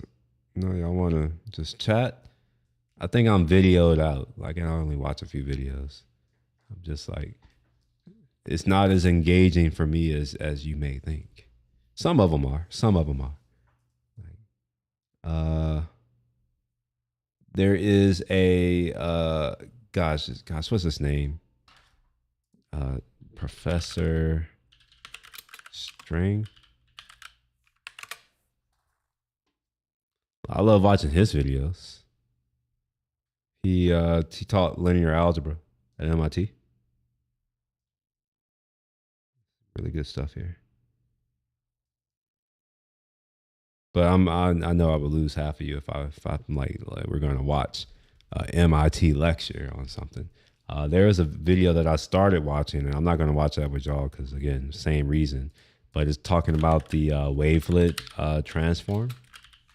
So this is something that this video here. So this is something that I'm trying to understand because I'm going to build something that uses it. Plus, also, this kind of gets into some of the video content I'm going to start making soon. This is what's being done to compress images that are saved in HEIF format. And I have a strong suspicion, based off of nothing, but I have a strong, well, it's based off of something, that Sony in their raw files, in raw compressed, I think that they are using wavelet transform they're basically doing that as part of their compression strategy. And I think they're using, I want to say they're using Huffman too, but of course I won't know. So like, I have to like understand this deeply, and then I can kind of like reverse engineer and figure out, how are they doing it? Because I can't find anything on Google about how Sony, like their raw format. Let's see, Sony raw format, white paper. See if something exists. Maybe I didn't search good enough, well enough. All right, this is, oh, well, this could be something. It's not from Sony, but let's see. Do they have my camera? A12. EXIF to a raw file type is lost. That doesn't tell me anything. Oh, okay, never mind. This looks like it's some implementation stuff, which, you know, that's fine. You could figure out how things are working at a high level from the implementation.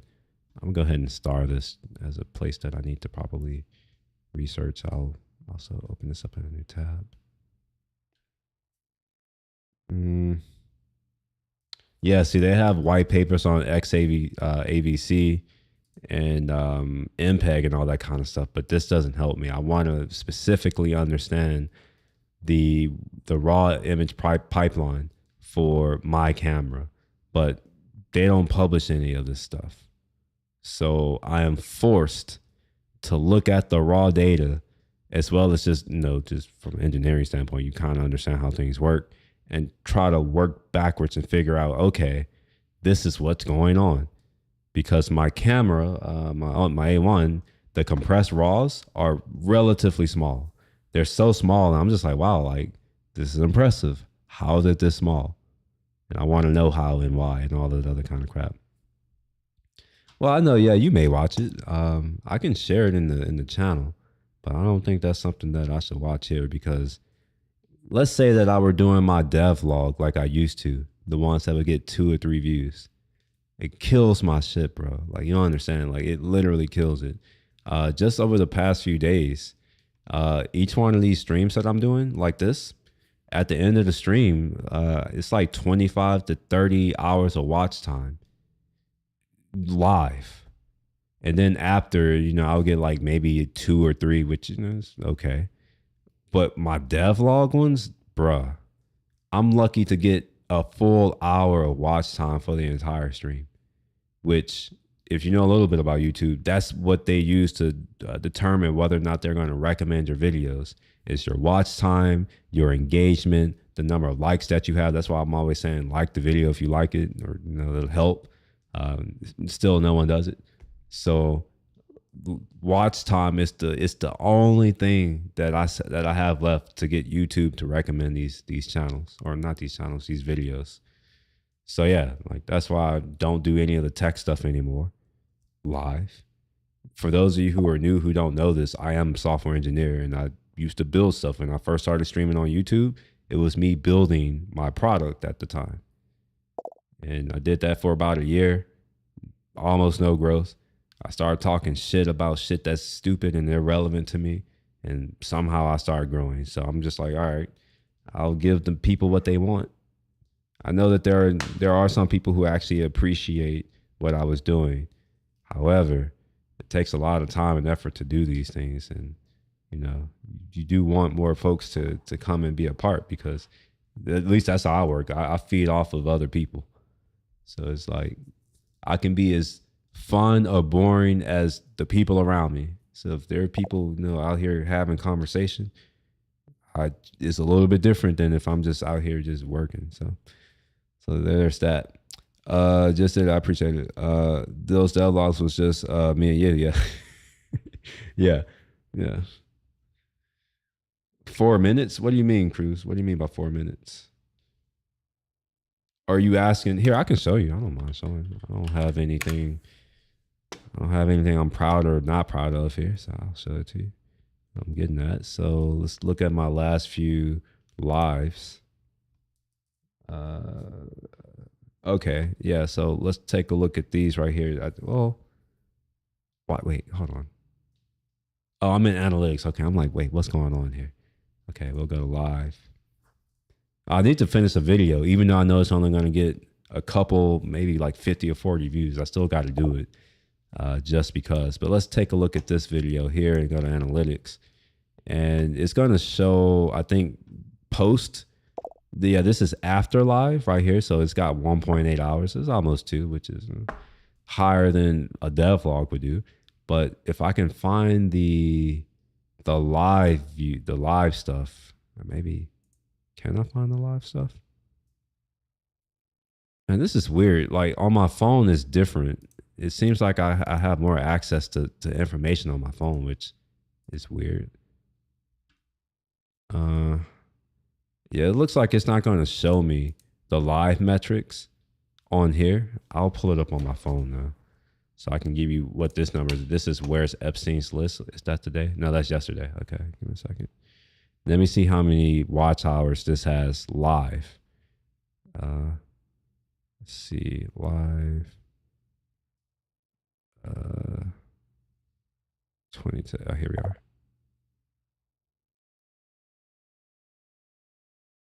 Wait, what? Man, they keep changing this app, bro. Like, it's really annoying.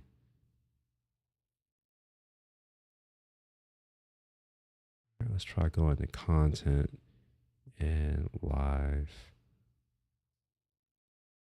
All right. Will it show it to me here? Real time. Oh, that's not the right thing. It looks like it's not going to show it to me anymore. That's lame.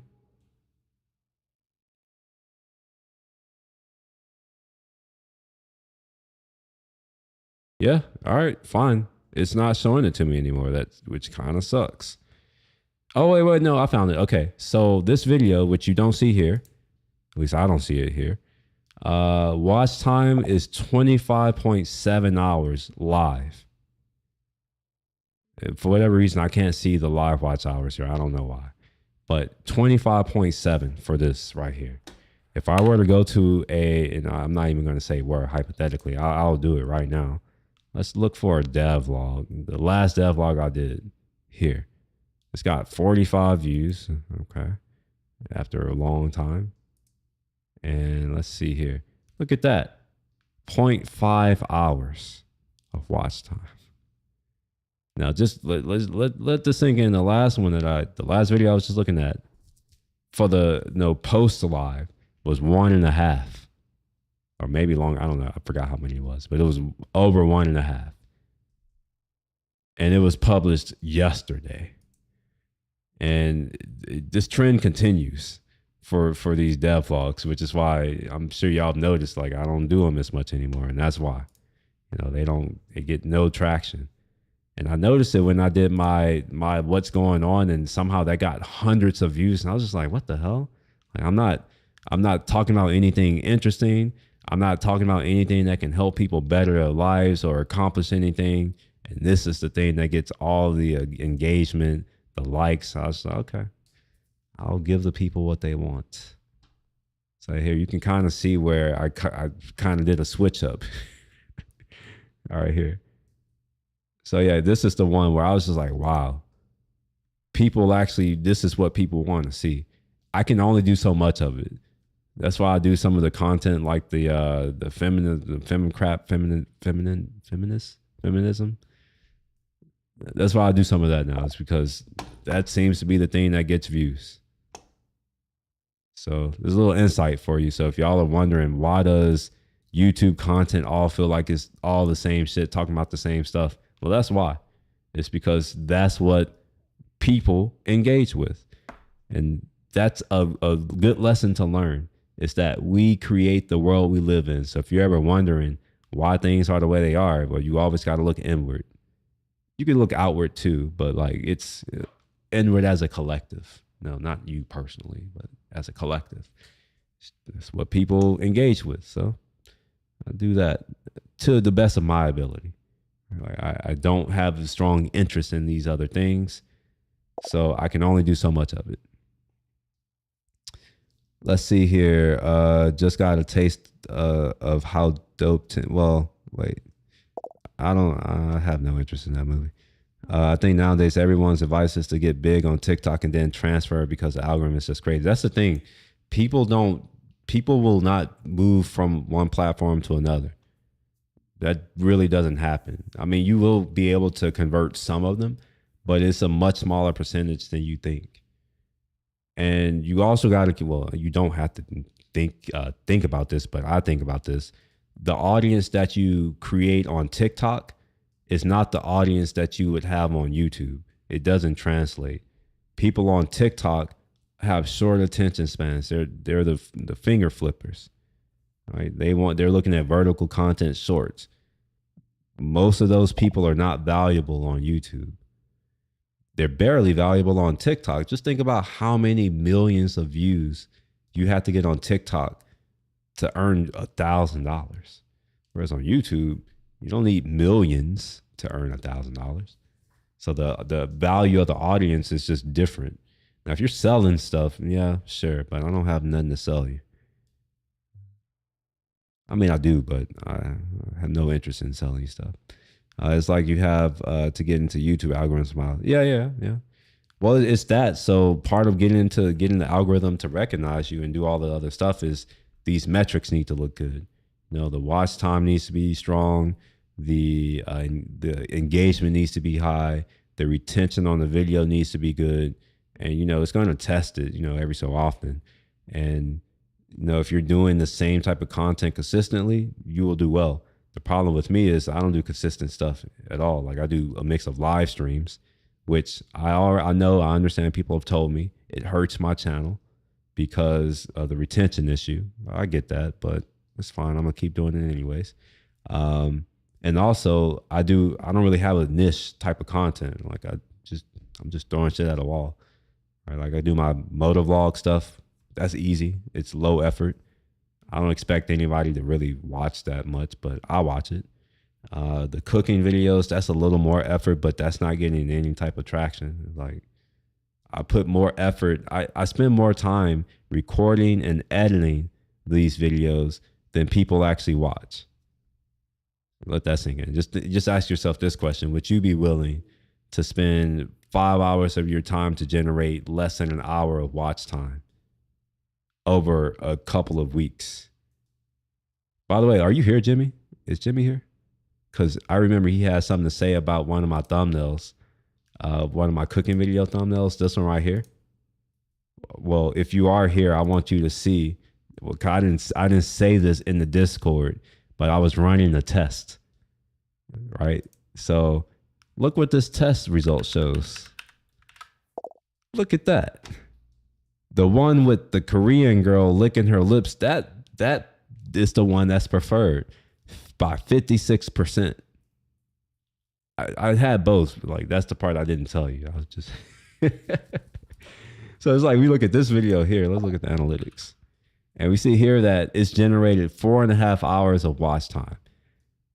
It took me 7 or 8 hours of work to do this. So it's like I basically lost time and effort. So there's that. Let's see here. Sorry, I'm having to scroll through the comments. Give me a second. Make it bigger. Also, the average age of YouTube viewers is like 13. Well, not my audience, and I can share this. While I can, right? Like, you know, one day I may not be able to share these types of things, but I can show you what my analytics look like, which is maybe useful to some of you because you won't see these things unless you have enough viewership over a long enough period of time, that kind of thing. So you can see that my audience is right where I want it to be. People who are my age. So 43% are between 25 and 34, and then 33% are between 18 and 24. I think that's really good. Now, one thing that I would like to see more of over time is I want it to flatten out a little bit. I want to get more people who are 35 to 44 because this is actually the age range that I'm in. I said I was here. I'm actually not here. I just looked at it. I'm actually in this cohort here. So I would like for this to start to increase. And, you know, like, obviously I want to continue to have my 18 to 24 and all that kind of stuff. But I want to get some older people here as well because they have opinions that I don't have. And here's some that y'all probably can't believe. 16% of my audience are female. Bet you didn't see that coming. I know people with millions of Insta followers and like 20 Twitch followers. Yeah. I don't have that many people on Twitch either. I have been trying to get to 256 followers on Twitch for over a year and a half now, and I don't know if it's going to happen. I stopped focusing on Twitch. So if you're on Twitch, by the way, if you're watching on Twitch, I appreciate it. Maybe you're following me there. But yeah, like appreciate it on the Twitch side. That's like saying I would play Fortnite for 5 hours and chance to get super rare gun. Hell yeah. Oh, I guess this LOL is to this test that you didn't know that I was doing. Cause I remember you had something to say about it, Jimmy. You're like, that's just like, I put it in my private channel. I have like my real talk channel with my friends who I know in like actual life. I was like, I'm about to run this test to see, and the results are clear. If I start putting that type of stuff in my video or my thumbnails, I'll increase my click-through rate. So I'm looking at like one metric to improve at a time. I don't really think I need to focus on improving everything, because once you get good at one thing, you build on top of that next time, all that kind of stuff. This right here is just last 28 days. So I'm not doing that well, mostly because I haven't really been doing much. But if we pull this out to 90 days, it's a little bit better. All right. So I normally measure every 28 days, because that's about a month. So I look at only 28 days. Now, I can look at a week-to-week basis, but to me, that's too granular. Are there any other metrics y'all are interested in knowing about? Like, or y'all care about? Here's a good one. Looks like over a third of my audience are watching from a phone. Now, one thing that I would like to see more is this right here. It would be lovely if I can get this to about 10 to 15%. And the reason why I'm looking at this is I'm using this as a proxy for people who are interested in long form content. You're watching it on a TV. That's an indicator that you're more long form, and potentially you have it on in the background, which helps me. You kind of pop in whenever you want. Tablet, sure. That just tells me that certain people have money. Because let's be real, like a tablet is kind of a luxury. This is surprising to me. I didn't realize I would have 25% of my audience in India. That's interesting. I do know I have some folks in China. I know I have some folks in Japan. I guess I'm not going to see it because the button doesn't work. Yeah, whatever. Yeah. There are things that I could game, like I can be like, all right, when are people on? And I can start posting them, but I'm not about to worry about it right now. So yeah, things are happening, Progress is happening. It's slow, but progress is progress. Gotta get one of my guys to raid you. It's not necessary. I'm fine. Like, I'm patient. I've been doing this for over 2.5 years now. And while it is easy to say, all right, I wish that it was growing faster and all that kind of crap, it's one thing to have perspective, which I have, in abundance. So let me show you what I mean. All right. So we'll just do overview, and we'll just do this year so far. So this year so far, I've generated 410 watch time hours. That's the main metric I care about right now. All right. But if you care about views, sure, about 16,000 views. Let's look at last year. All right. Last year, I generated 2.8K, 55,000 views. Now, keep in mind that it's currently March 1st, essentially. So we've only experienced 2 months of the year, and I'm already at over almost 17,000. 2 months into the year. My watch time is on track to hit about 4,000 hours this year if I keep up the current pace. Well, hold on. 200. No, I'm sorry.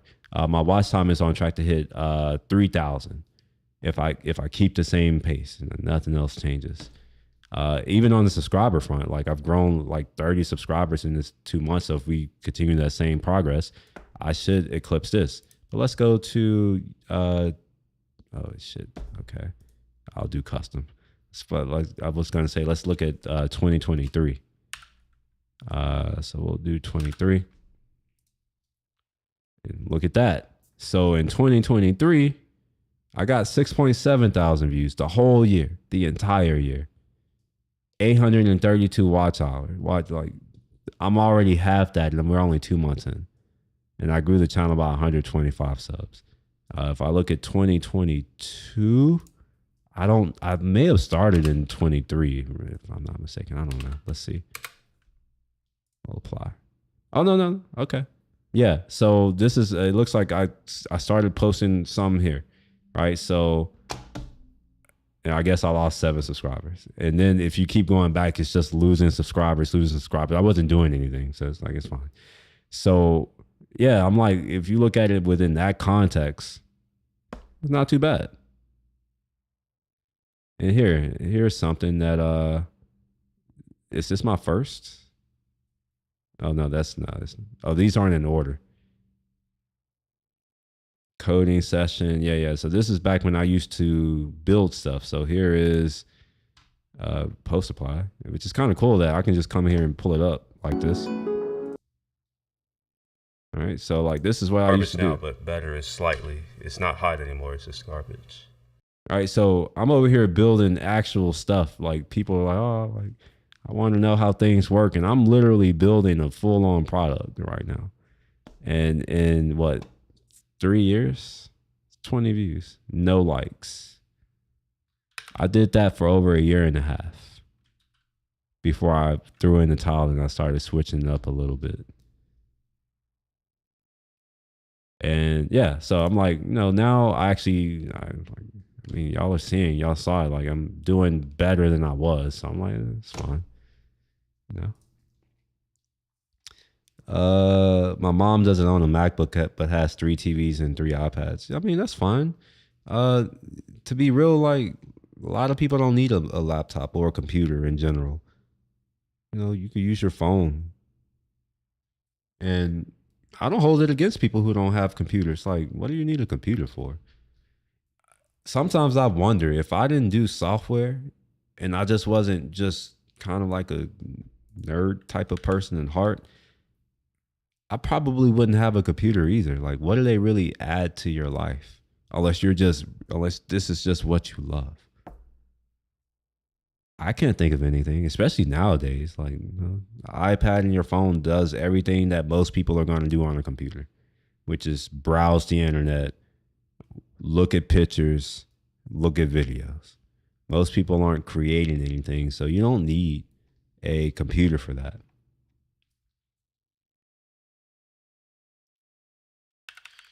He's going over his like compression artifacts, and this is some of the stuff that I'll be talking about in my series of videos. I've already recorded something. I can show y'all. I recorded it on my computer. So I thought about it. I'm like, I'm going to go to the park and I'm going to record stuff there because I would rather do it there. I just feel a little bit better about doing it there. See if I can find it. You can. Oh, is it here? No.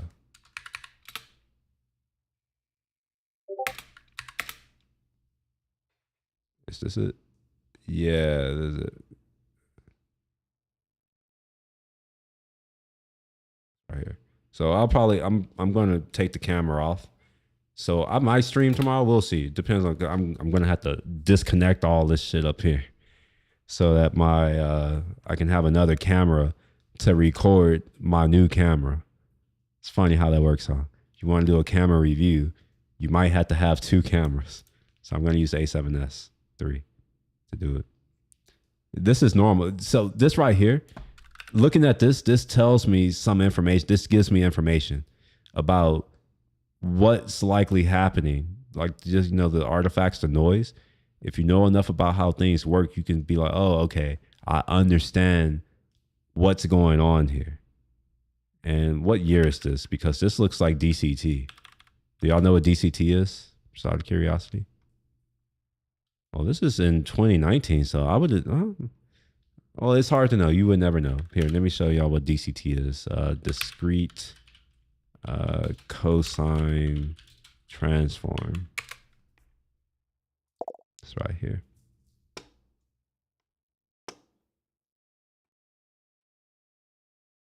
So here, I'll just read it.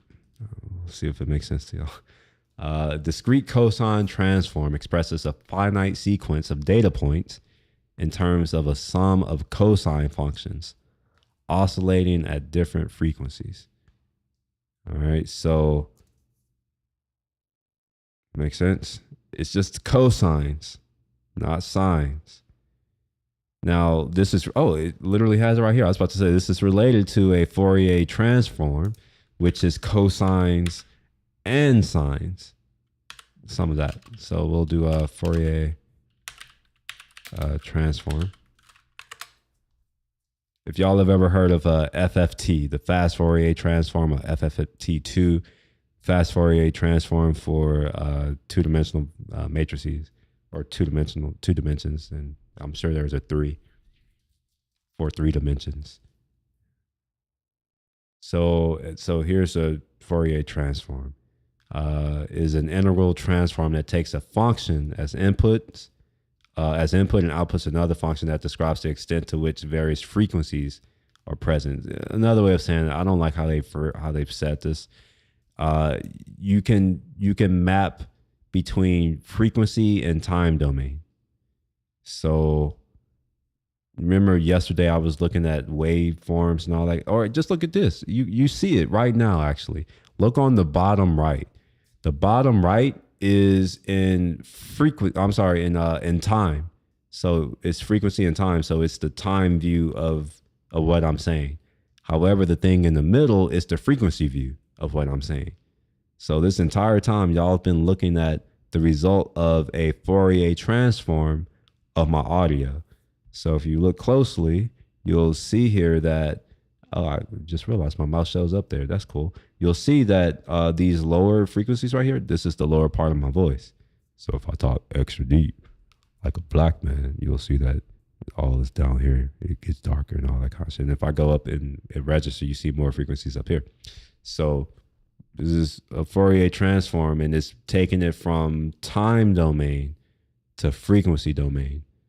Now the problem, well, it's not a problem. It is a problem, but not really. It's not really a problem unless it is. If you go from time domain to frequency domain, you lose all aspect of time. So you don't know necessarily when the frequency started. You just know the frequencies that add up to like for where you are. You don't actually know when they start or end or any of that kind of thing. So one of the things that you can do is you can do other transforms that maybe allow you to compress certain things. And maybe one day, and never mind, I'm not going to do it. I would like to do it, but I don't think I'm going to do that. I was going to say maybe I'll do a video or stream where I go into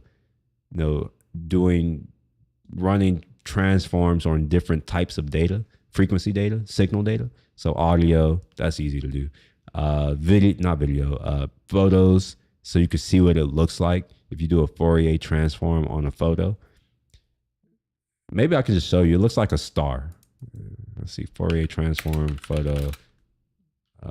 Sure, little photo. Maybe, yeah, here we are. Look, it looks like a star. See, it looks like this. And again, if you know the math of how this works, you can start to infer how things are working. So you see here that you have these vertical, like alternating lines, and then you have these horizontal ones. And then you look at the transform and what it produces. See, this transform results in a horizontal line where you see these bright spots in a certain pattern.